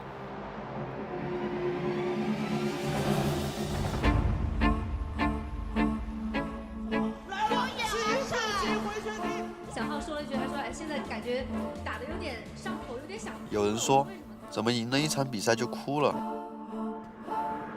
因为我知道自己为了那一场胜利付出了多少。队员们都比较的年轻，很敢打。在 LPL 的发挥真的是令人欣喜。无数次的训练之后，胜利的机会依旧稍纵即逝。拼尽全力，也未必会拿到自己想要的结果。努力不一定就有回报，但是不努力一定就没有机会了。这一次，我们会走出属于自己的那条路，燃烧自己，目标只有冠军。今年他们赢下了春天、夏天 MSI 在内的所有冠军。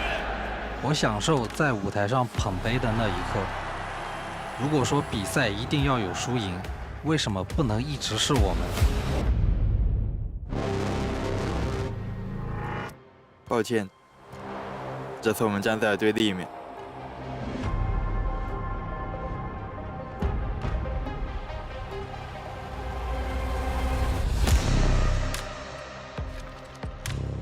无人问津也好，技不如人也罢，不必让自己沉溺其中。